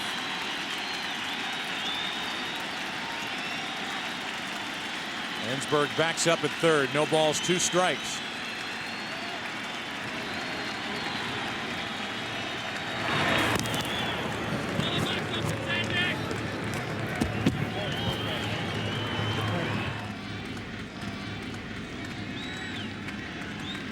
Podsednik on with his 2nd hit of the night. For the White Sox, their first hit since the 8th. Ball 1, almost a pitch out. It was. Osmus out to talk to Chad Qualls. Perhaps it was an unintentional pitch out, but watch Osmus going up, and Qualls went up with him. Up, up, and away. 1 ball, 2 strikes on Iguchi. Go ahead run at first, nobody out.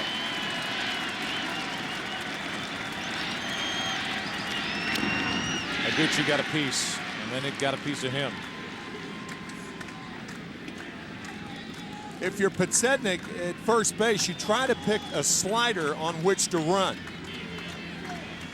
The fastball not only gets to home plate quicker, but usually it's a pitch easier for a catcher to handle. A slider, not so.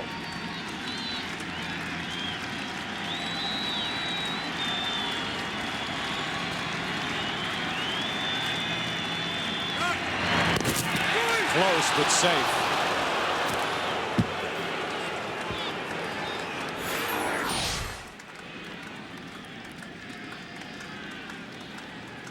Safe. Berkman never got the glove on him.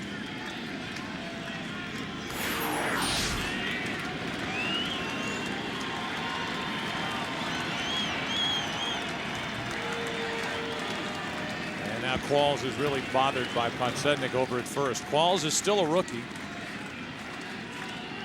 even though he pitched down the stretch for the Astros last year and in the postseason. His 1-2 pitch. They pitch out. Throw down by Osmus. Too late. And the stolen base for Podsednik. Too late and too errant. On the third base side, Osmus looked like he really took his time and was deliberate. And sometimes that'll do that to you. It'll surprise you because you were right. The throw to the third base side, Biggio tries to apply the tag, but Podsednik in there. 6 stolen bases this postseason for Podsednik. And then the second base umpire, Gary Cederstrom, kept his eyes on the play to see if he stayed on the bag. Iguchi, the count 2-2. So the Astros guessed right. They pitch out with Podsednik running. The foot followed the hand. He was able to stay on the bag. 2 balls, 2 strikes. Iguchi trying to put the White Sox back on top.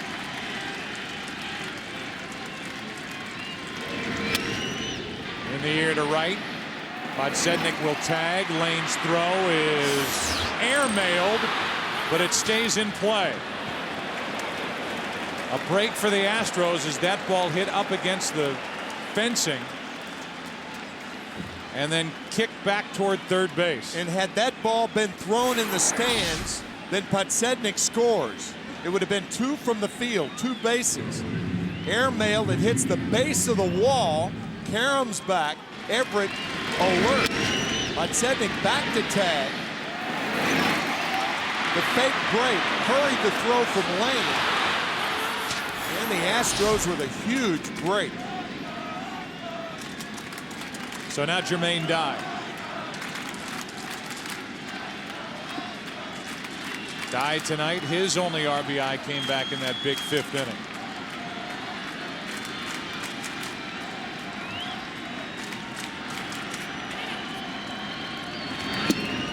Strike 1. Osmus during the regular season threw out 25% of potential base stealers. In this postseason, Osmus has caught 1 in 13 chances.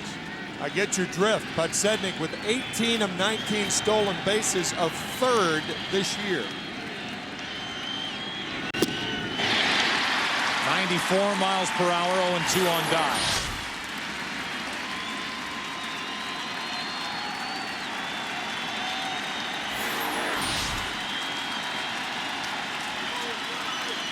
On deck is Konerko, then it's the pitcher's spot. Whole right side of the infield is open for Dye. Ball 1.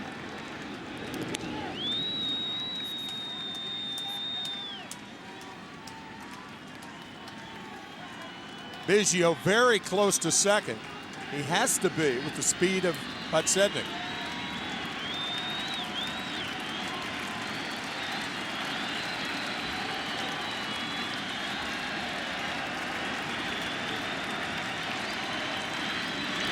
Two out. And now the Astros can do what they wish with Konerko. First base is open, 2 out, in the pitcher's spot follows Konerko as Qualls threw a nasty pitch down and away to Dye. It was a slider out of the strike zone. And Timo Perez has come to the on-deck circle. And they're going to walk Konerko.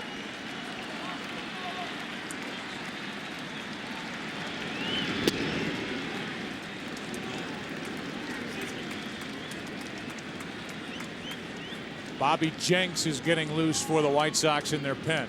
They had Marte up earlier.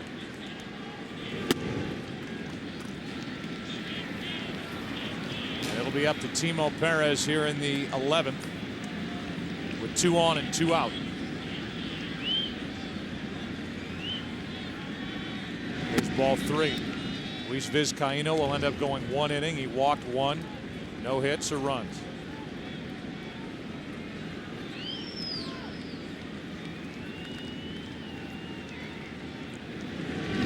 Showed you who's left on the bench for the White Sox. Only 2 arms left in the bullpen, Jenks and Marte. The Astros have Ezequiel Estacio and Wandy Rodriguez left in their pen. Vizcaíno is lifted for Timo Perez, and here comes Jim Hickey, the pitching coach, out to talk and maybe refresh Qualls on whatever their scouting report may be on Timo.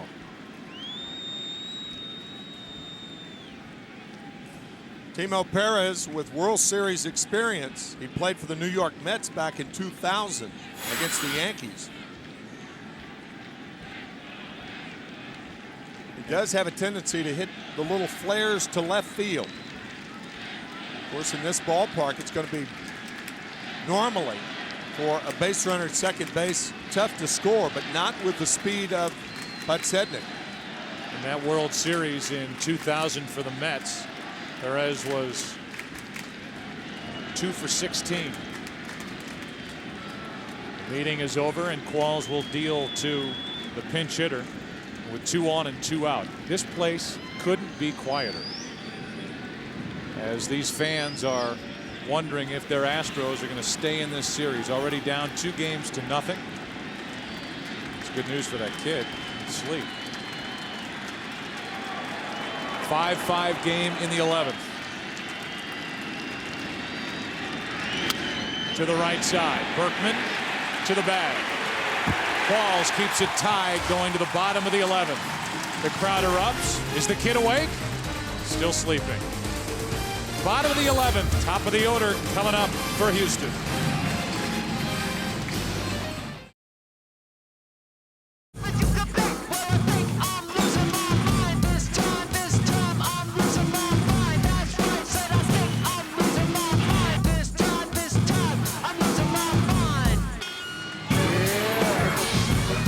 Bottom of inning number 11. The longest World Series games by time, 4 hours 51 minutes. We're at 4:15. By innings, 1916 game 2 between Boston and Brooklyn, won 2-1 by Boston, and Babe Ruth pitched all 14 innings. Tonight, the White Sox have used Garland, Polite, Kotz, Hermanson, Hernandez, Vizcaíno, and now Jenks, the closer, against the top of the order for Houston. Unhittable in game 1, and the Astros reached Jenks in the 9th inning of game 2. In game 1, he threw the high fastball. You may remember against Jeff Bagwell. So 2 high fastballs, and then in game 2, the low fastball that Bagwell caught up to, and then the killer right there was the 2-run single. So Jenks allowed the Astros to tie it, and that was the game, of course, that Podsednik hit the home run to win it for White Sox. They should love Biggio around here. He's been a lifer in this organization, 18 years, and he will lead off the bottom of the 11th. 5-5 game with his Astros down 2-0. And the point we were trying to make with that replay right there, the 4 hitters, down he's easier to hit, not there. 98 for ball 1. Biggio with 2 hits in his first 2 at-bats, 2 for 4 on the evening.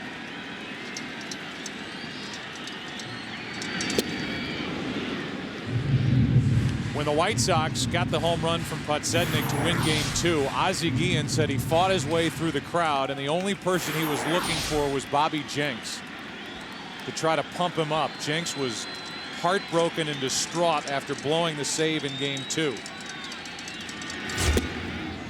Guillen telling us before the game, I've seen him get knocked around a little bit, and then he's able to come back the next time out, put it behind him, and be unhittable again. He's getting his chance here tonight in game 3. 1-2 on Biggio. 2-2. Biggio, a career high 26 home runs, and this is 18th season in the big leagues.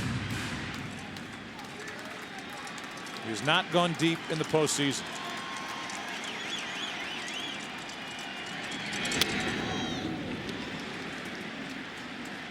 Go back to game 2. And Ozzie Guillen went right for Bobby Jenks, grabbed him by the face, and gave him a hug. And and everybody headed to Houston.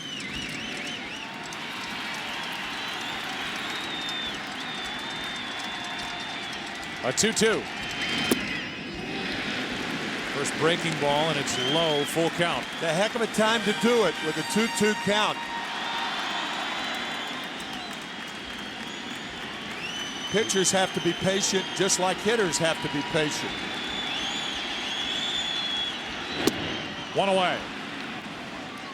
Jenks delivering one down and away, and Biggio went after it. May have chased ball 4. Even when you know what's coming, however, and it was ball 4, even when you know it's coming, tough to lay off of.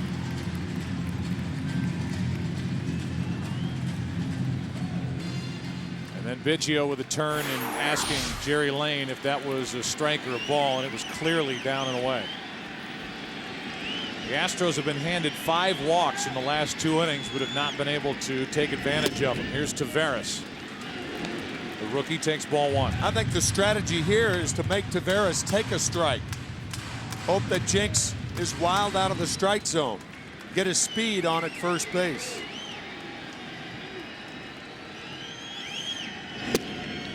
There is the strike, and it's 1-1.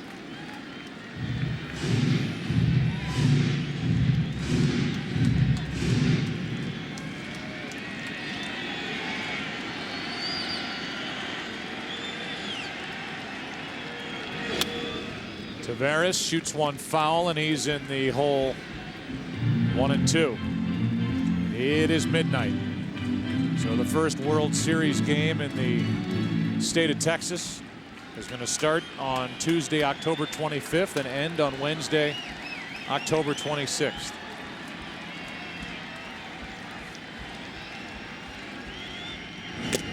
That hits Taveras, and he goes down to first. Well, we talked about the 2-2 curveball. I don't understand this pitch. There is no way that Taveras can get around on a fastball. No way. And the curveball hits him. So now Taveras is on at first, 1 out for the Astros' best hitter, Lance Berkman. Hitting .455 in this World Series, was intentionally walked his last time up. And that sound you hear is the sound effect they play here for the Killer Bees. They've got Biggio, they've got Berkman, they've got Bagwell, they've got Burke. And a killer T at first. Taveras. He will be thinking about stealing second. He draws a throw. You can run on Jenks, and Taveras, the rookie this season, stole 34. He has not stolen a base in this postseason.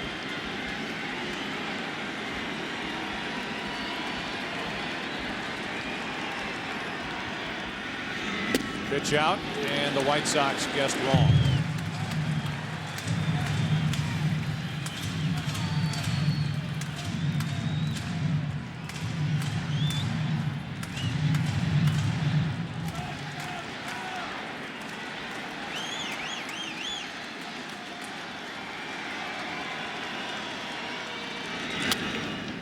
Fouled off to the left, 1 ball, 1 strike. Again, as we talked about, the left field fence is 315 feet, and Berkman has shown an ability to shoot it down that left side and get it over that 25-foot wall. 1 ball, 1 strike, 1 on, 1 out.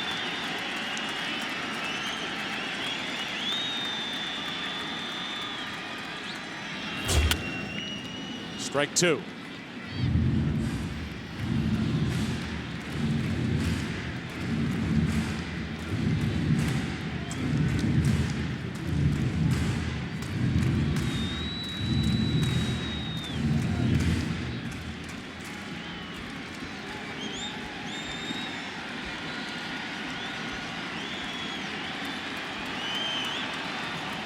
Berkman in the hole, 1-2.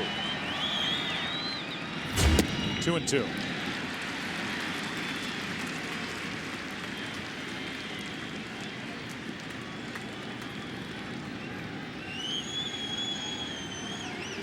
Biggio led off. He struck out. Taveras hit by a pitch. Has not taken off yet.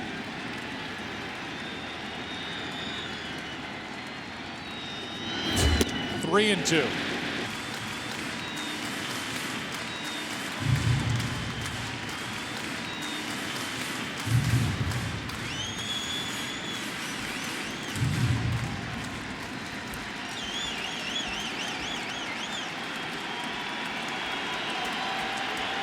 Taveras is going. Berkman takes a ball and a walk. 2 on, 1 out.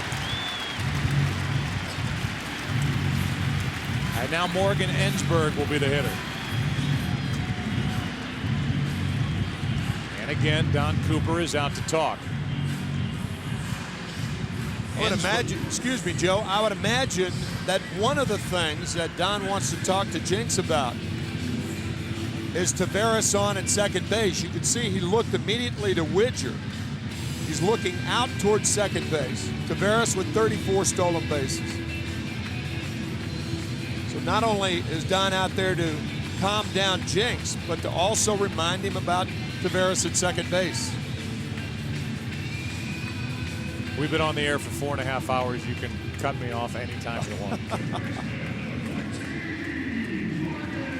What a game. What a World Series. Really. 2-run victory for the White Sox in Game 1, the walk-off home run in Game 2, and who is going to step up and be a hero tonight in Game 3? Which uniform will he be wearing? Could it be Morgan Ensberg? 2 on, 1 out.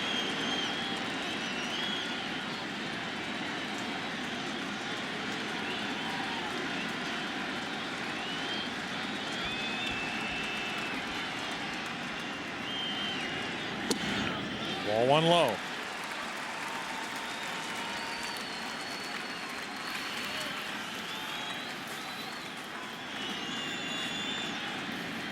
Ensberg has not faced Jinx in this series.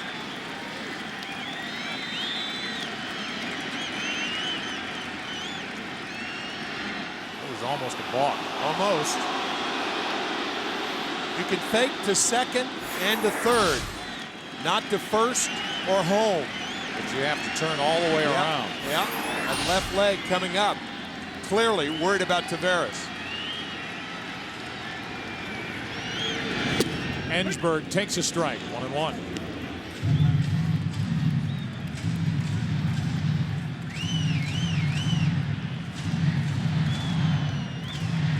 Bill Garner telling us before the game Willie Taveras is getting better and better and more confident on the bases. He's the potential winning run at second. Ensberg takes another strike, and it's 1-2. That's the first breaking ball that Jinx has thrown for a strike.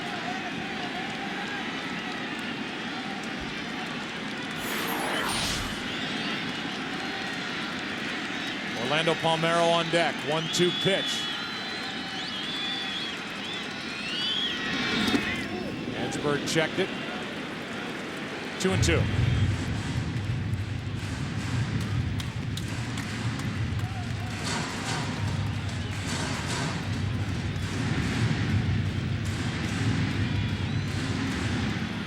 Astros have had runners all over the bases the last 3 innings, but don't have a hit since the 8th. The 2-out RBI double to tie it off the bat of Jason Lane.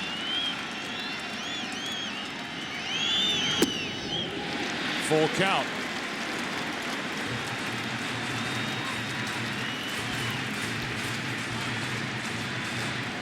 One out. I don't think you send him here. The chance of a strikeout is too great.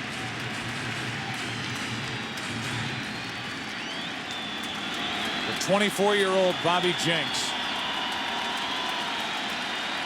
brings home a 3-2. Ensberg pops it up.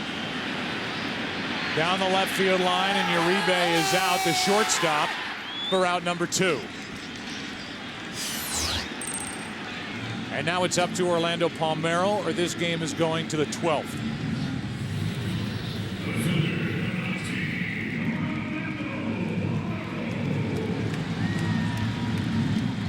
Palmeiro pinch hit in the 10th, walked, stayed in the game, And he gets another at bat.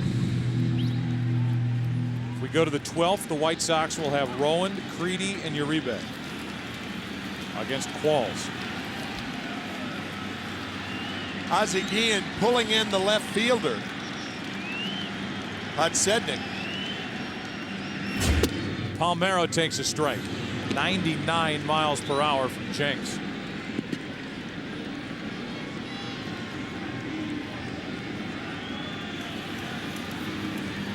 Rowan and Podsednik are trying to make heads or tails out of that motion from Ozzie Guillen. Pulling him in. Here's an 0-1. Strike two. And the White Sox are one strike away from getting this game to the 12th.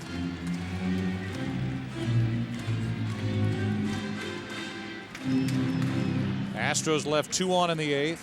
Left the bases loaded in the 9th. Left 2 on in the 10th. And they have 2 on here in the 11th.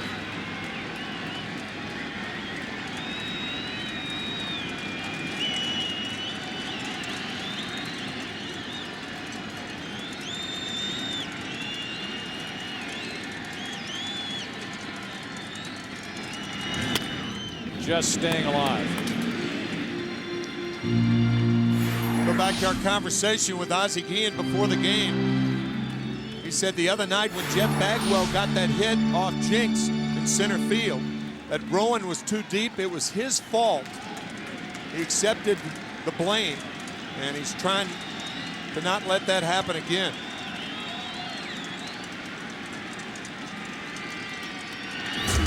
Palmeiro, another foul. Trying to battle and hit a mistake and end this night.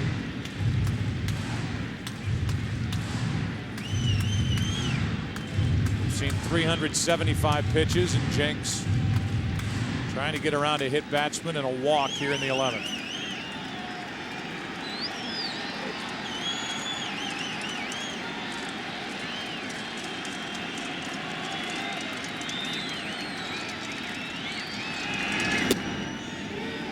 One and two.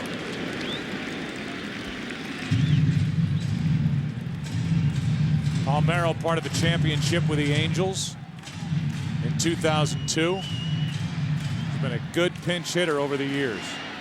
Went to St. Louis and now Houston.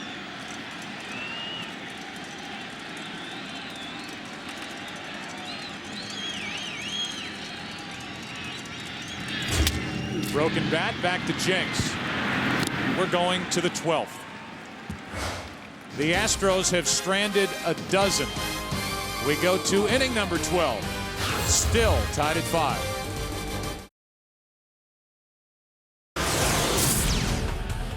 It was a 4-0 lead in the 5th inning until the White Sox bats woke up and took it to Roy Oswalt. 5 runs, 6 hits, a 5-4 lead until the bottom of the 8th. 2 on with 2 out, and Jason Lane tied the game with that shot down the line. Then in the 9th, 1st and 3rd, 1 away. A strikeout of Taveras with the bases loaded. Ensberg went down swinging. And here we are with Qualls on the mound starting the 12th. Astros have already played an 18-inning game this postseason. Now it's the 12th inning of game 3, and Aaron Rowand is first up against Chad Qualls. Strike 1. Qualls got around a leadoff hit and a stolen base by Podsednik in the 11th. One of the hitting heroes, Creedy, is on deck, and then Uribe. Strike 2. The Astros have Wandy Rodriguez and Ezekiel Estacio in their bullpen. The White Sox have only Damaso Marte left.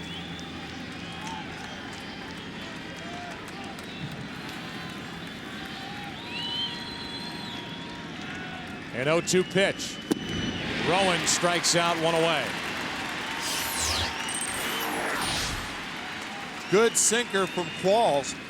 What you just saw there was Jim Hickey, the pitching coach, calling the bullpen to get either Hernandez or Astacio up, it's going to be not Hernandez, Rodriguez, I beg your pardon, because it takes him longer to get ready. That's why he's up and throwing with no intention, one wouldn't think, to come in this inning.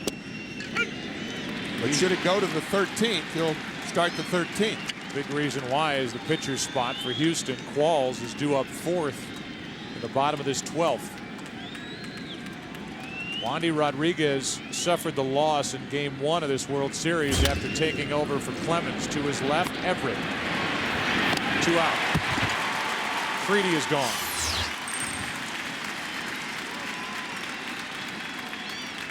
And with the bases empty, here comes Juan Uribe.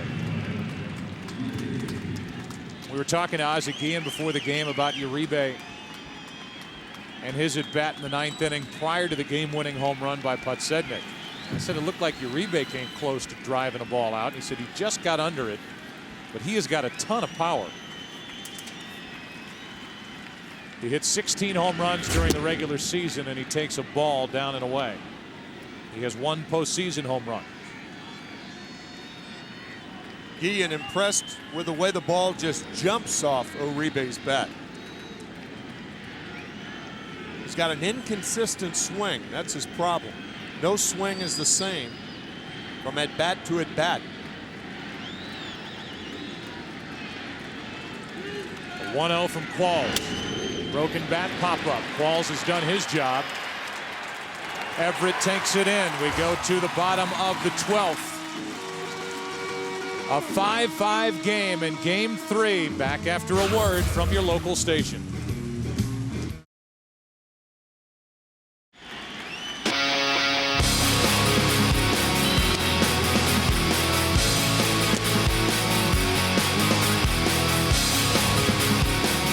Bobby Jenks back to work in the 12th. Got around to hit batsman and a walk in the 11th. And here is Jason Lane, who has homered, walked, hit an RBI double, and that double in the 8th with 2 out tied it at 5, and we're still tied at 5.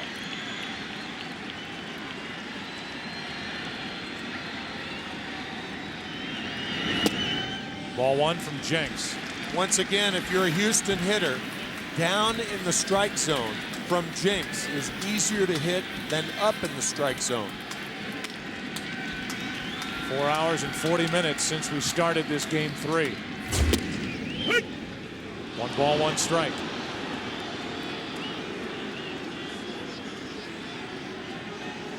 Jason Lane, a 300 hitter here at home, 267 overall during the regular season, 26 home runs, and he has 3 postseason home runs. 1-1. 1-2. It's Lane, Ausmus, and Everett. If anybody gets on, the pitcher spot, Chad Qualls' position comes up.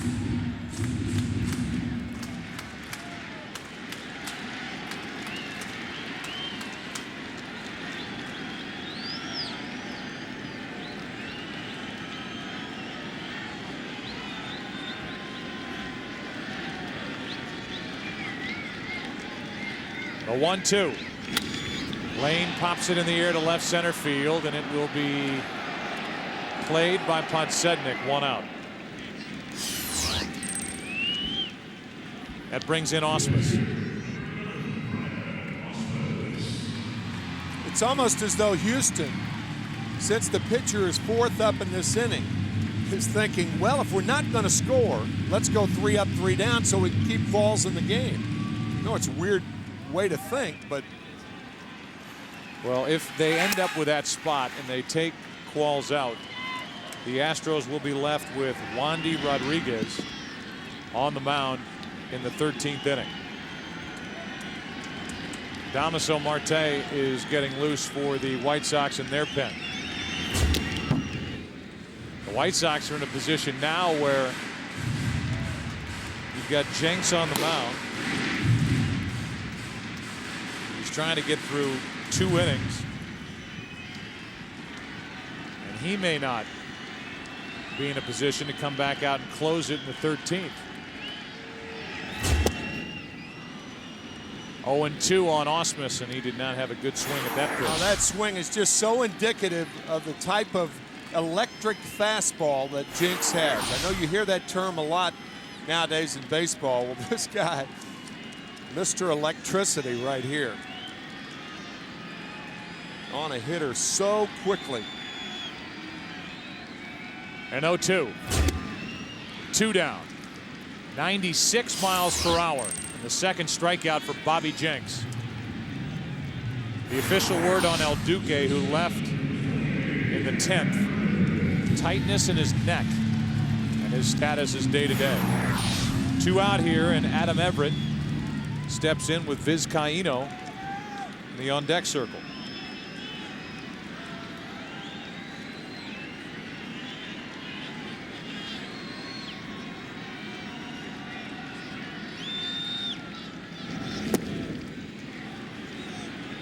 Strike 1 on Everett, who tonight has an infield hit.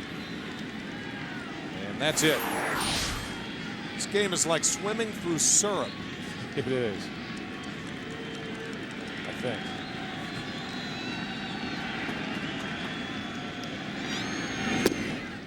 Look at that swing. 0-2. 2 out, bases empty, and Jenks is 1 strike away from sending this to the 13th, and that would make it the second longest World Series game in history. The longest 14 innings. Ball 1.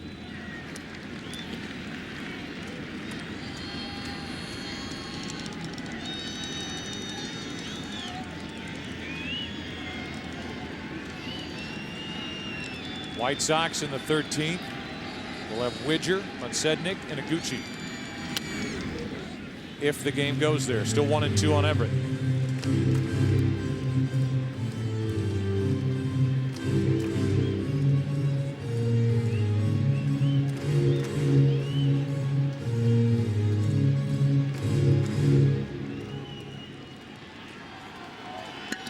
Everett with 11 home runs during the regular season. Waits for a 1-2 pitch from Jenks.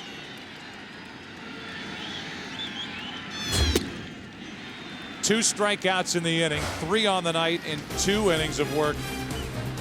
And now it's the 13th. White Sox will bat. Widger will start it. Still tied at 5. Welcome back to Houston, and extra innings here between the Astros and the White Sox. The Houston team doing anything they can to change their luck after an 0-2 start in this World Series. They grew beards coming into the playoffs as a show of solidarity, but decided to go with the clean-shaven goatee for tonight's game to, as they put it, start clean and change their luck. But this game has gone on so long that some of their hair is growing back. In fact, Joe, I think we're getting a 12-27 shadow on some of these guys. Thank you, Chris. If they don't win tonight, I don't know what's next. Get rid of the goatee or the hair altogether. White Sox trying to take a 3-0 advantage in this World Series, batting in the 13th. 5-5 game, and Widger is first up. Qualls back out there for a 3rd inning, and Widger takes a strike.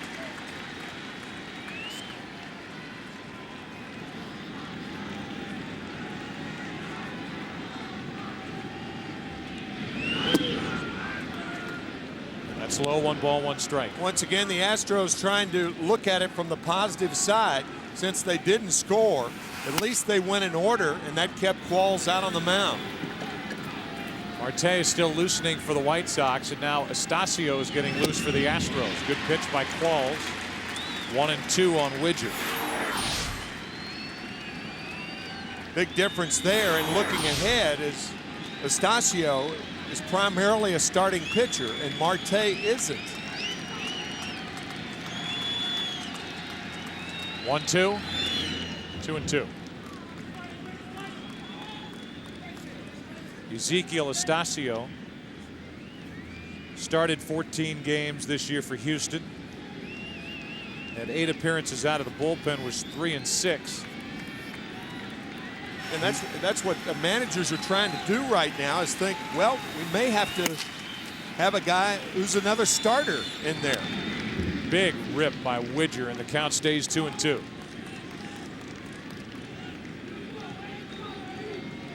The Astros, I'm sure at some point as you look at that lineup card, send that out to a calligrapher before the game. Thinking back to the 9th inning when they had first and third, one out against Hernandez and did not get it done. That's down and in, full count. Tavares struck out after an intentional pass to Berkman. Ensberg struck out. They've had chances with men on the last 4 innings. A 3-2. Widger stays up there.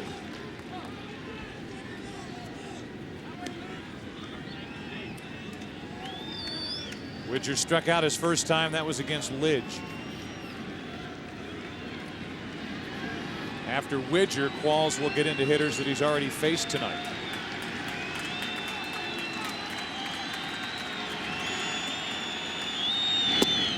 A leadoff walk.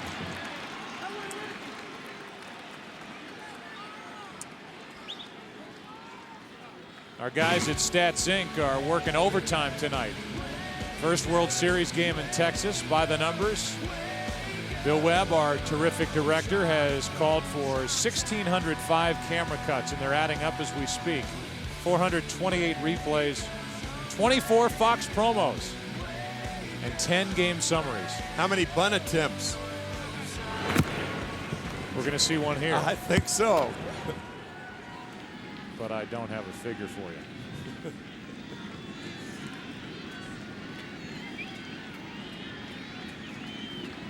Podsednik up. 2 singles tonight. The Astros expecting the bunt. Gucci will be next, and then Dye.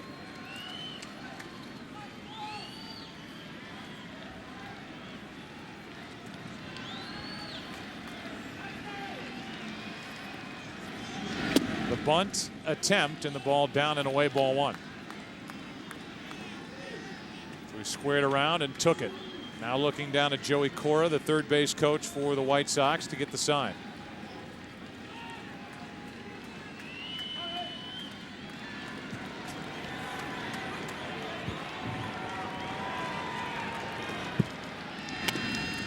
That's a foul ball.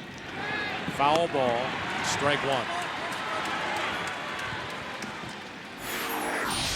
Brad Osmus figuring I might as well complete the play and maybe get a call.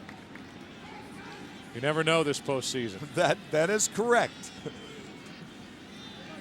But not on that one. 1 ball, 1 strike on Podsednik. The kid's up.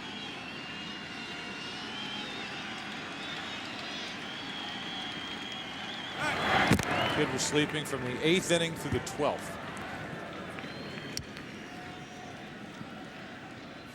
But 20 years from now, he'll be telling all his friends that he was there and saw every pitch. Game 3 of the World Series. Here's a 1-1. Podsednik bunts it. That's a fair ball. Down to second, out, over to first, double play. Podsednik didn't leave the box. What an alert play by Brad Osmus. He practiced it the pitch before. The foul ball. And now jumping out in front of home plate. Watch the bare hand play and watch Podsednik. He doesn't move. Osmus in fair territory. Now throws to second quickly. And a rare double play of Scott Podsednik. The ball hit foul, landed fair,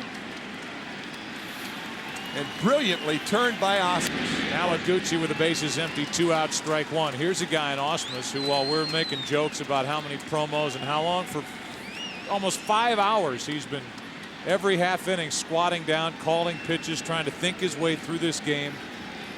And he has enough spring in his legs at the end of a long season to hop out and make that play. Here's an 0-1. 0-2 on Gucci. That's the Dartmouth catcher behind the plate for the Astros. Crowd is back.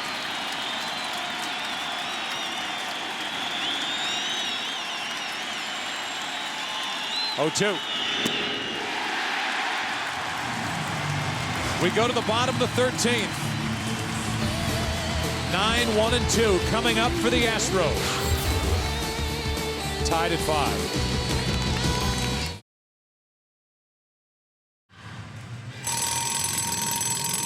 It's official. Tonight is the longest game by time. 4 hours, 57 minutes. Okay, turn it off, please. It's a World Series fact, and now Damaso Marte takes over. Double switch as Jeff Blum, a former Astro, takes over at second base. He'll bat in the 5 position. And Iguchi is out.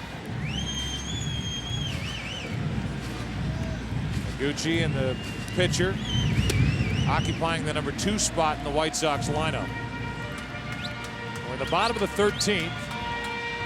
Marte, who for a while was in the doghouse with the White Sox, and now is in for showing up late to the park. Has great stuff, but sometimes they wonder about the effort and the concentration, and here he is. You can't concentrate in a game like this. Game 3 of the World Series, bottom of the 13th. The team fighting to take a 3-0 advantage. Vizcaíno is off the bench to bat for Qualls, who was terrific. Breaking ball misses, ball 1. 45 innings for Marte, 33 walks this year. Great stuff, but he can be wild. And he's 2-0 on Vizcaíno. For Qualls, 3 innings. No runs, 1 hit, 2 walks, one of them an intentional walk, and 3 strikeouts.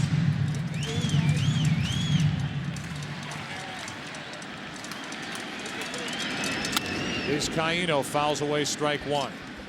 Only Raul Chavez, the backup catcher for the Astros, is left on the Houston bench.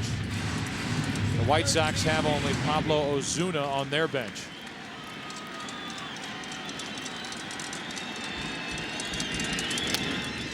Two and 2 on Vizcaíno. Vizcaíno came through with a 2-out, 2-run hit off Bobby Jenks in Game 2 of this World Series 2 nights ago. Full count.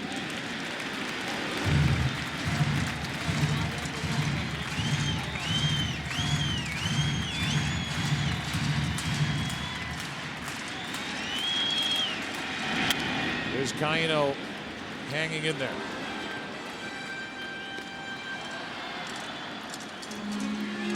Marte, 30 years old. 3-4 with a 3.77 ERA during the regular season. Vizcaíno pops it up, and that ball is going to get out of play. Still 3-2. Marte appeared in 1 game of the division series, and it was Marte who loaded the bases to set up the situation for El Duque to come in and bail the White Sox out of trouble. Vizcaíno with a big rip.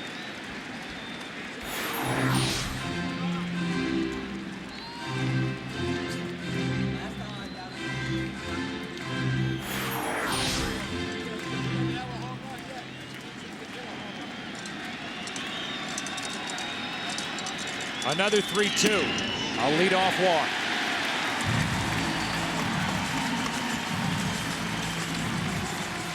Marte's last 9 outings since September 6th, combining the regular and postseason, he's gone 3 2/3.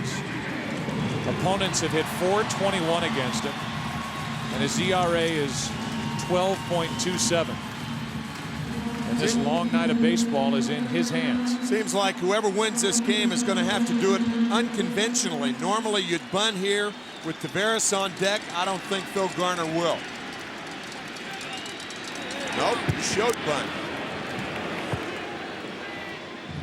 Of course, Taveras has been swinging the bat very well. We talked about it earlier. Except for tonight. Yep. 0 for 5, hit by a pitch, and missed a chance to win it in the 9th. The 1st and 3rd, 1 out, he struck out. Biggio takes a strike.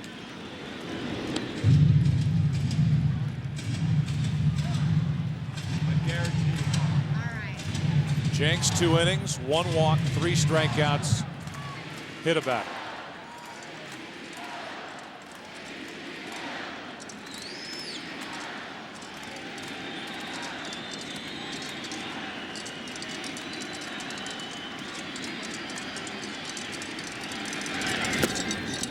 One ball, 1 strike as Biggio pulled it back.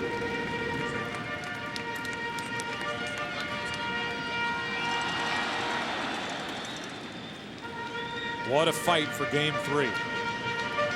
Later tonight, it's Brandon Backey against Freddie Garcia. 2 right-handers will hook up in game 4.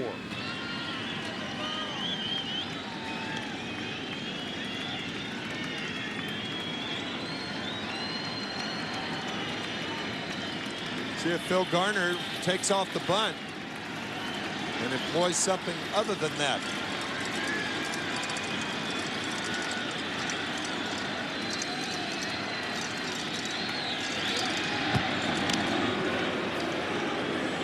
Marte does not show a very good move over to first. No.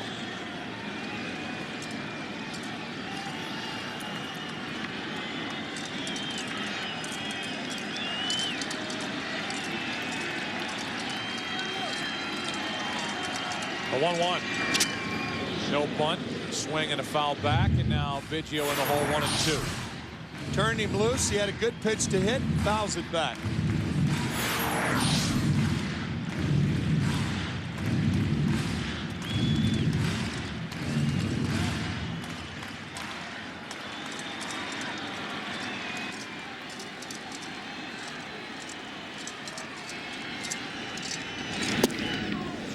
Two and 2.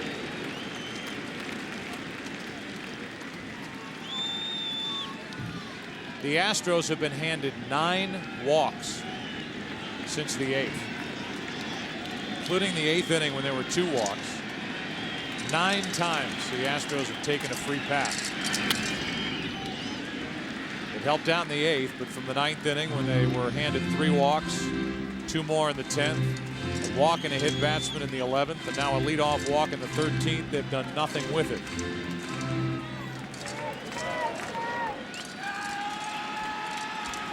Biggio waits for a 2-2. Chops it foul.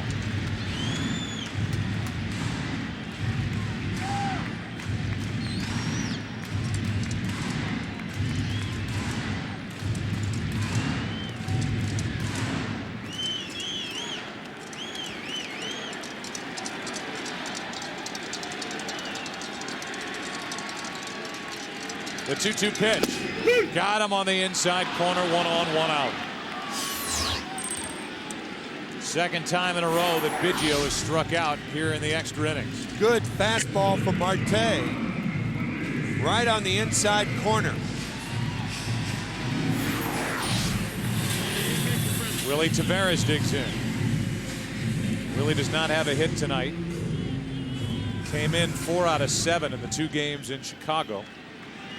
He struck out twice, hopped up twice, flied to left, and then was hit by a pitch. Strike 1.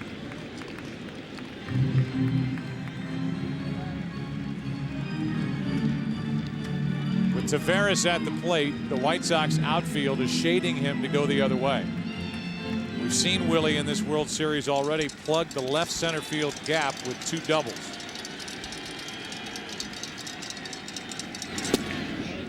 Shows bunt, takes the ball. Came very close to offering at that pitch. On deck is Berkman.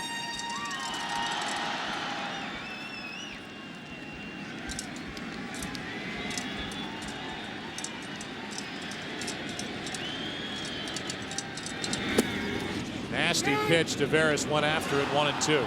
There was no doubt he swung at that ball. Yeah, that was a disappearing slider.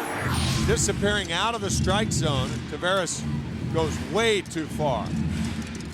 Tried to hold up, but couldn't. So now Marte has him at 1-2. Vizcaino at first, one down. And a check on the runner. That move of Damaso Marte.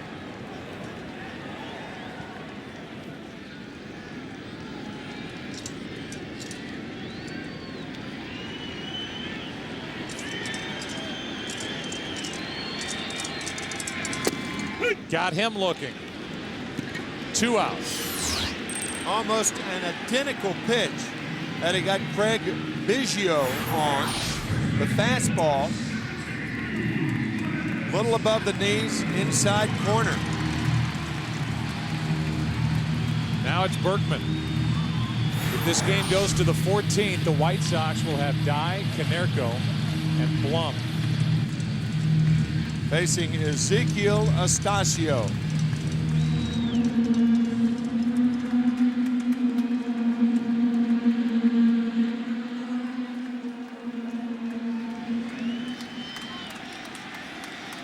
Berkman tonight, 2 hits, 2 walks, and RBI, ball 1.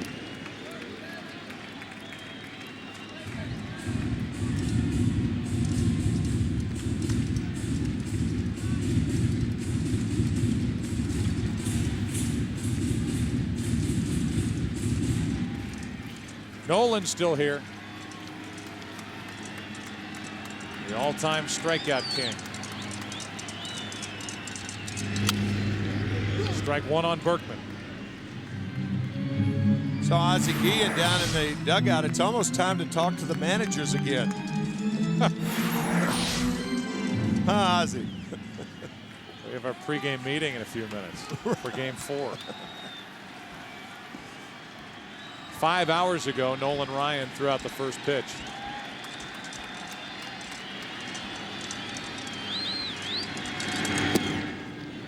Low, 2-1.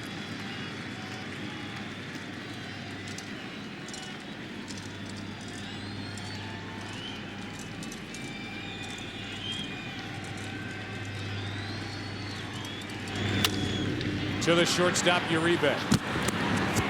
Game number 3 will go to the 14th inning.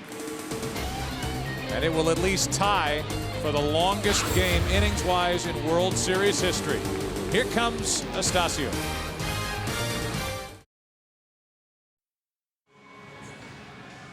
Ezekiel Astacio takes over.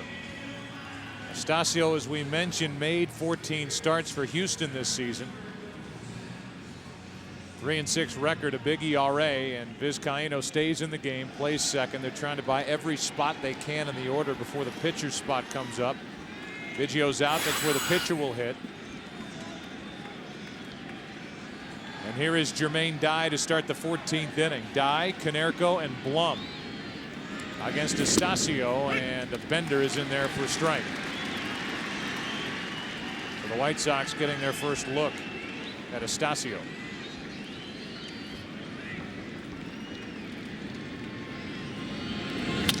And Dye starts it with a hit into right center field. Jermaine Dye is on to start the 14th inning. That's the 2nd inning in a row and the 3rd time in the last 4 innings that the White Sox have put their leadoff man on. Pretty good pitch by Astacio, but better hitting by Dye.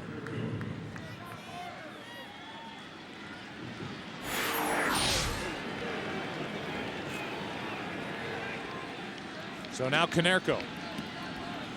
No thought of a bunt here. White Sox have hit into 3 double plays tonight. Konerko was involved in one of them when he was doubled off second on a line drive hit by Rowan. Back in the second. Konerko to third. Ensberg, what a pick. Throw to second, out, over to first. Out! Double play! Unbelievable from Ensberg.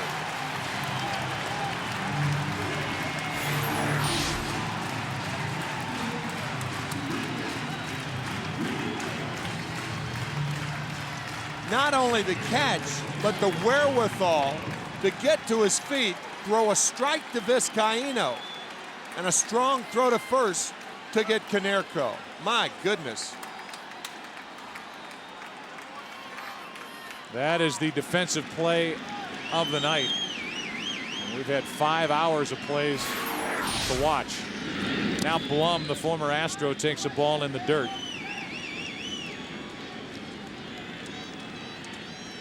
In the time that it's taken to play this game, you could fly from Baltimore to Iceland.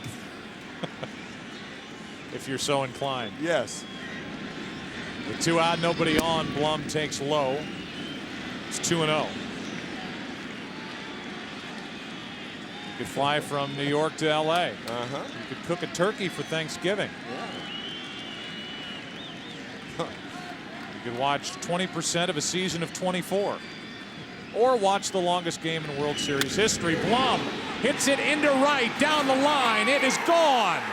Jeff Blum, the former Astro, goes deep.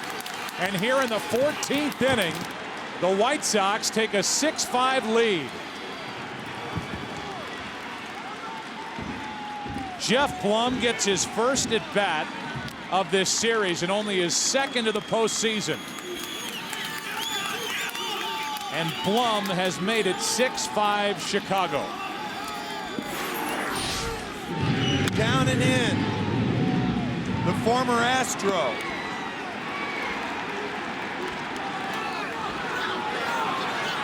Traded to Tampa Bay for tomorrow night's starter by Houston, Brandon Backey. And now Rowan takes a ball in the dirt. Astasio's reaction on that 2-0 pitch down and in. Garner's reaction. And Rowan gets out of the way of ball 2. The White Sox rooting section with Roland Heeman. All hugs, and Jeff Blum trying to add his name to the list of unexpected World Series heroes. Rowan, it's 2-1. Blum with 62 career big league home runs. Came up with the Expos, was with Houston in 2002, 2003, the Devil Rays, San Diego, and picked up from the Padres this year by Chicago. 2-2.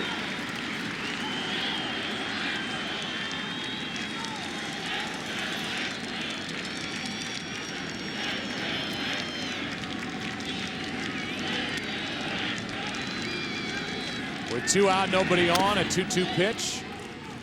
Chopped foul. The Astros in the bottom of the 14th inning will have Ensberg, Orlando Palmeiro, and Jason Lane.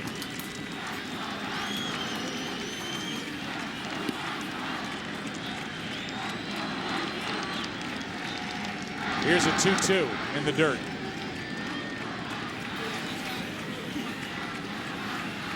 A left-hander starts to throw for the White Sox in their bullpen.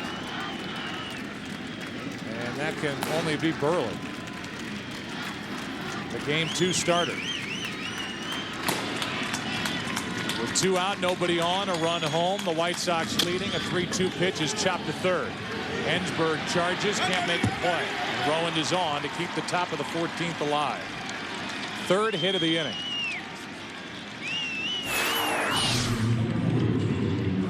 Some balls are hit to places where you have no play.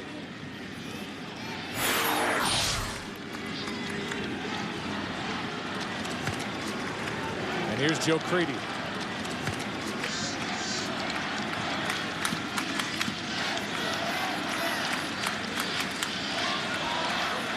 Creedy tonight has walked, homered, hit by a pitch, grounded out 3 times.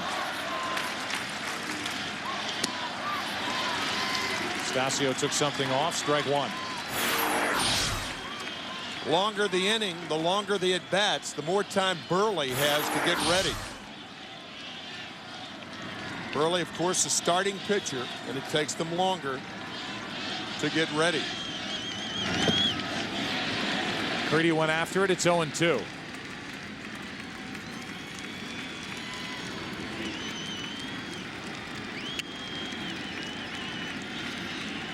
Burley is warming up like he's coming in the bottom of the 14th. He is warming up like that. Even though Marte is still in the game at the moment. An 0-2, runner goes, and Creedy chops another one to third. That is a fair ball. And it's 2 on with 2 out, 4 hits in the inning.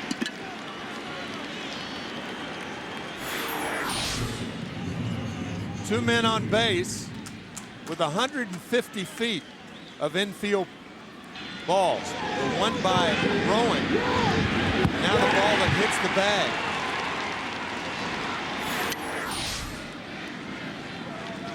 And now Jim Hickey out to talk to Astacio. So Burley with more time to get loose. Again, it's Ensberg, Palmeiro, and Lane for the Astros in the bottom of this inning. They'll be trailing by at least 1.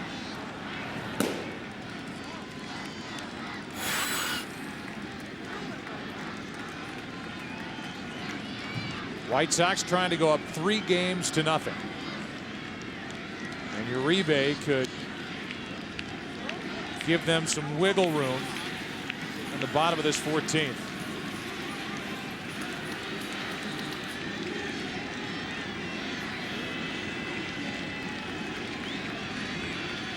Astacio with 2 on, 2 out. Takes a ball. Uribe does 1-0. On deck is Widger. But it's Uribe now. 1 hit all night.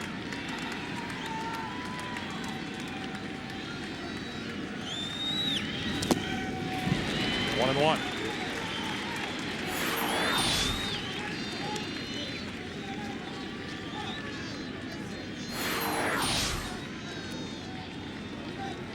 One o'clock in the morning here in Houston. If you think back to the double switch, that's why Blum was in there. Ozzie Guillen had the opportunity to use Pablo Ozuna if he wished, but he chose Blum to go in and play second, and Blum delivers the go-ahead home run here in the 14th.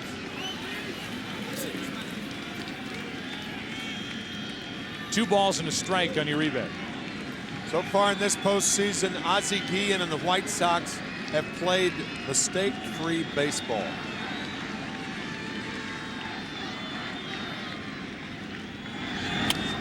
Uribe was trying to jerk that pitch out of here. 2-2. Backey gets the ball tonight against Freddie Garcia.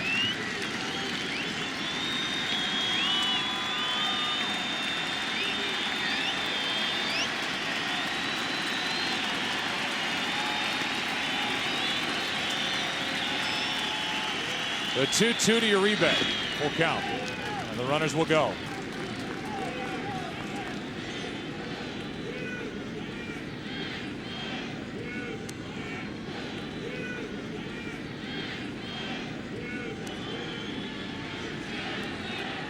A leadoff hit by Dye. Canerco bounced into a brilliantly turned 5-4-3 double play. And a 2-out home run by Jeff Blum. Runners go, 3-2 pitch. The bases are loaded. And Astacio will now have to deal with Chris Widger.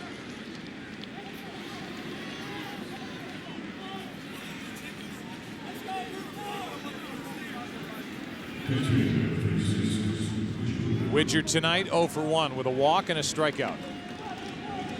Took over in the 9th.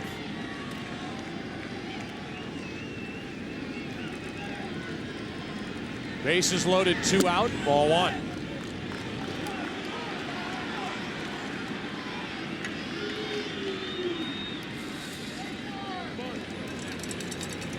Wandy Rodriguez is getting loose again.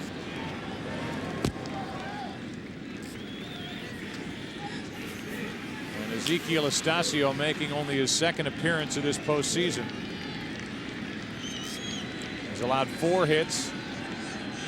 Walked a batter, and he's behind on the count with the bases loaded to Widger.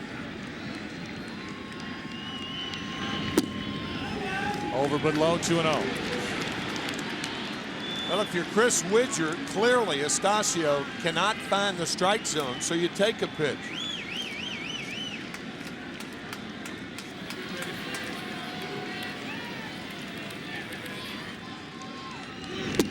2-1.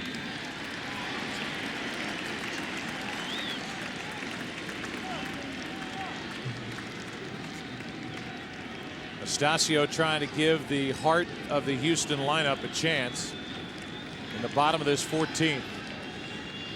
Bases loaded, 2 down, ball 3, 3-1.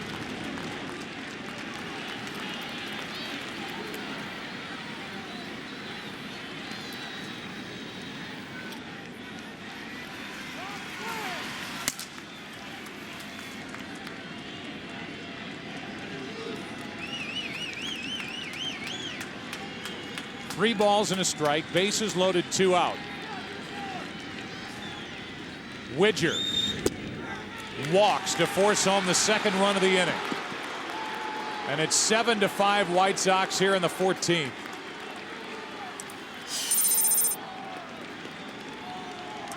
Back-to-back walks. Podsednik will be the hitter. We'll see if it's against Wandy Rodriguez. Yeah, Brad Osmus taking that slow walk out to Astacio. Rodriguez appears to be ready.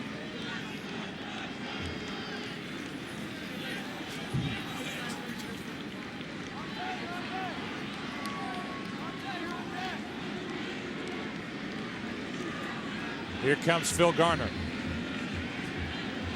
He's called for Wandy Rodriguez. He'll inherit bases loaded, 2 out. The White Sox leading by 2 as we play here in the 14th inning of Game 3.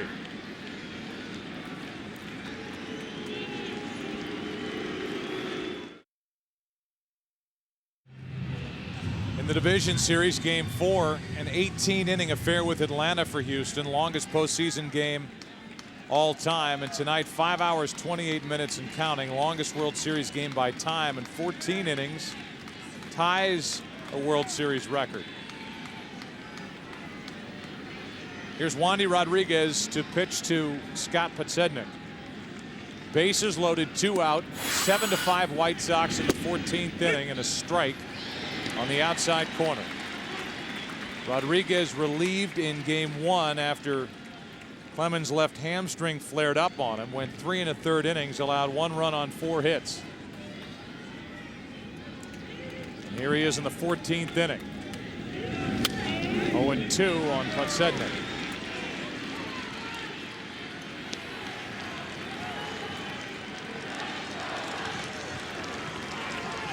Home run by Blum and a bases loaded walk to Widger. Produced 2 runs. Marte in the on deck circle.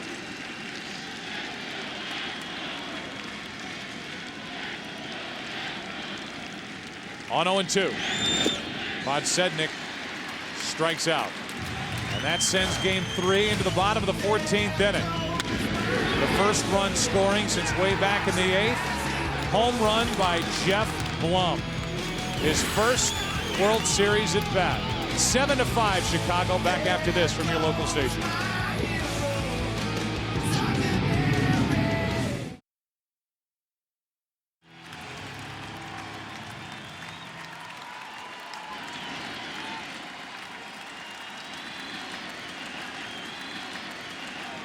Damaso Marte will try to finish this game. He delivers a strike to Ensberg. Burley is ready if needed, but Marte back for the 14th.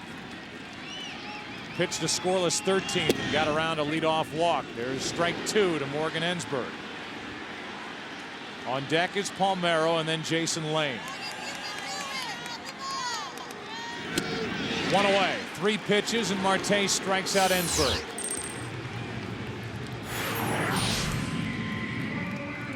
Sniffing a win, Marte with 3 straight strikes. Fastball, curveball, fastball to get Ensberg. You know, tomorrow or later today, the headlines will talk about the home run by Jeff Blum.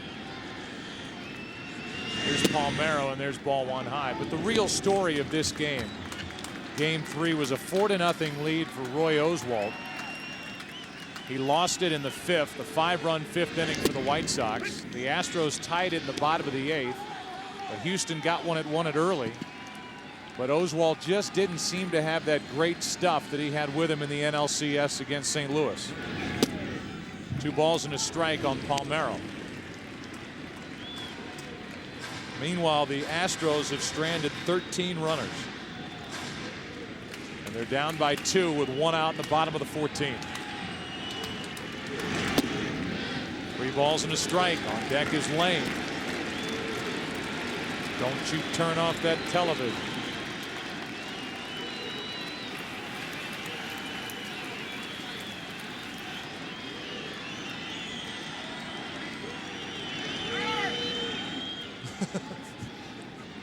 Time had been called and Marte didn't know it. Palmeiro was digging in, almost walked into a pitch. 3-1. A walk gives the Astros life. If you're wondering about Burley, his last relief appearance was in the 2000 AL Division Series against Seattle, Game 2. He has no major league saves, and in 2000, Burley was a rookie. He was the starter on Sunday night.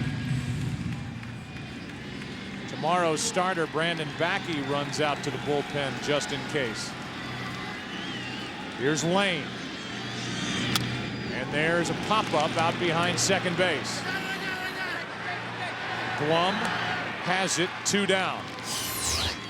And the White Sox are 1 out away from a commanding 3-0 lead in this 2005 World Series. Here's Ausmus.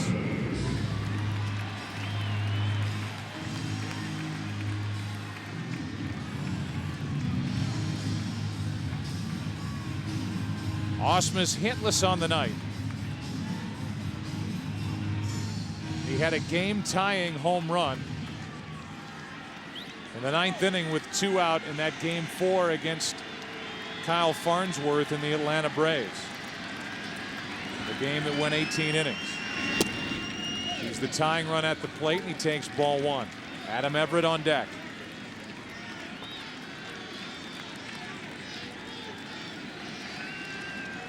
A 1-0.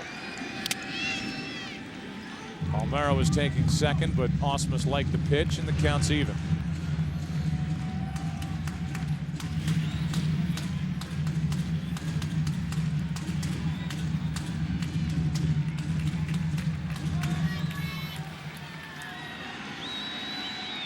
One ball, 1 strike.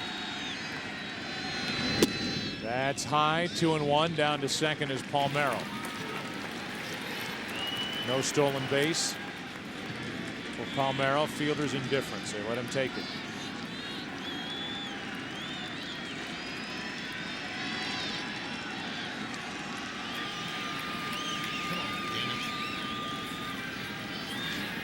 Two and one on Ausmus.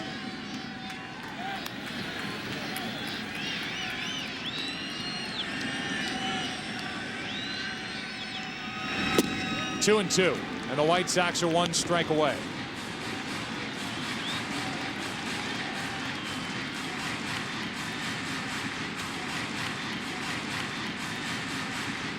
The first World Series game in the state of Texas, Game 3 of this World Series.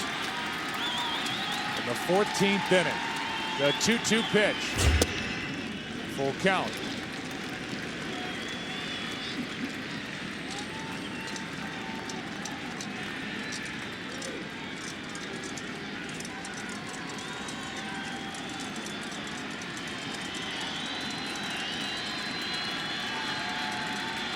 Now a 3-2. Ausmus grounds to short. Uribe bobbles it, and the game will continue. Tying runs are on with Everett coming up. Error on Uribe, his second of this postseason. Don Cooper, the pitching coach, on the phone. Is Burley ready? Of course.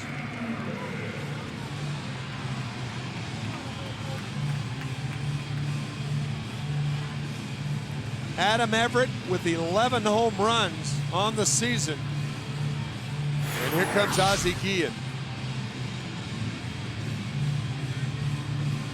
And Burley is going to come out of the pen and try and save it for the White Sox and Marte. An error extends the game, and the tying runs are on for Houston here in the 14th.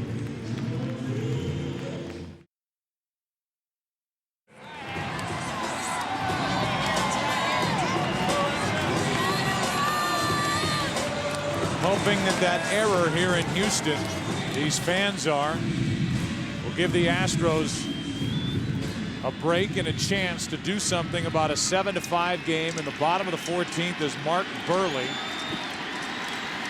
makes his first relief appearance since his rookie year and deals with Adam Everett. The winning run at the plate. Tying runs are on, ball one. Everett was 0 for 3 against Burley in game 2.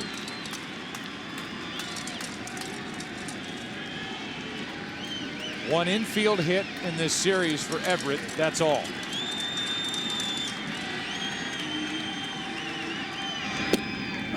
One ball, one strike. Everett is 0 for 13 with runners in scoring position this postseason.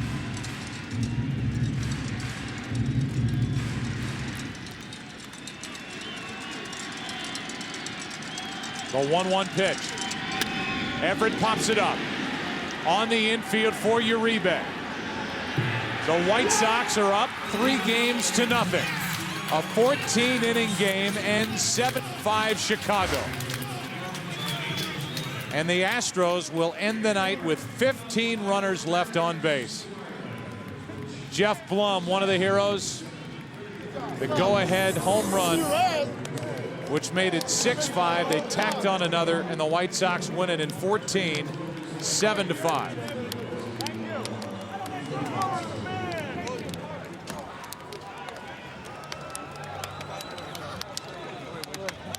We welcome you to the Chevy Major League Baseball post-game show on Fox. Chevy, an American revolution. What a night, and what a run for these White Sox through the postseason. Up 3 games to nothing. Later tonight, game 4, Freddie Garcia and Brandon Backey. Only one team, as you know, has come back in playoff history, down 3 games to nothing. The Red Sox in last year's ALCS against the Yankees. It hasn't happened in NBA history, 2 times in NHL history. And let's go down to Chris Myers with a star. On the field, Joe, October full of unlikely heroes. No disrespect, Jeff Blum. You probably didn't even know you were going to play tonight. Talk about the home run that ended the longest game in World Series history. It was a 2-0 count. Managed to work myself into a good hitting count, and I looked down at Joey, waiting for the 2-0 take sign, maybe work the count a little bit, but he stood there motionless. So I said, you know what?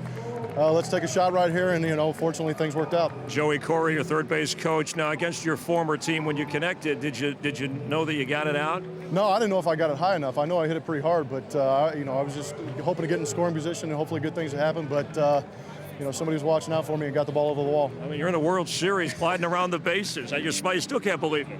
No, honestly, I can't. It's one of those things. You sit around for 14 innings, and like you said, the longest game in history.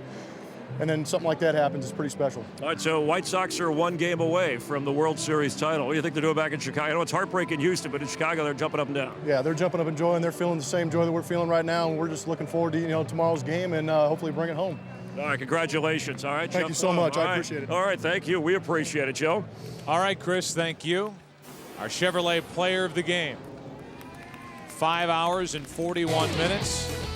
With 2 out and nobody on at the top of the 14th, a 2-0 pitch, a line drive laser over the wall and right off the bat of Jeff Blum in recognition of his outstanding play.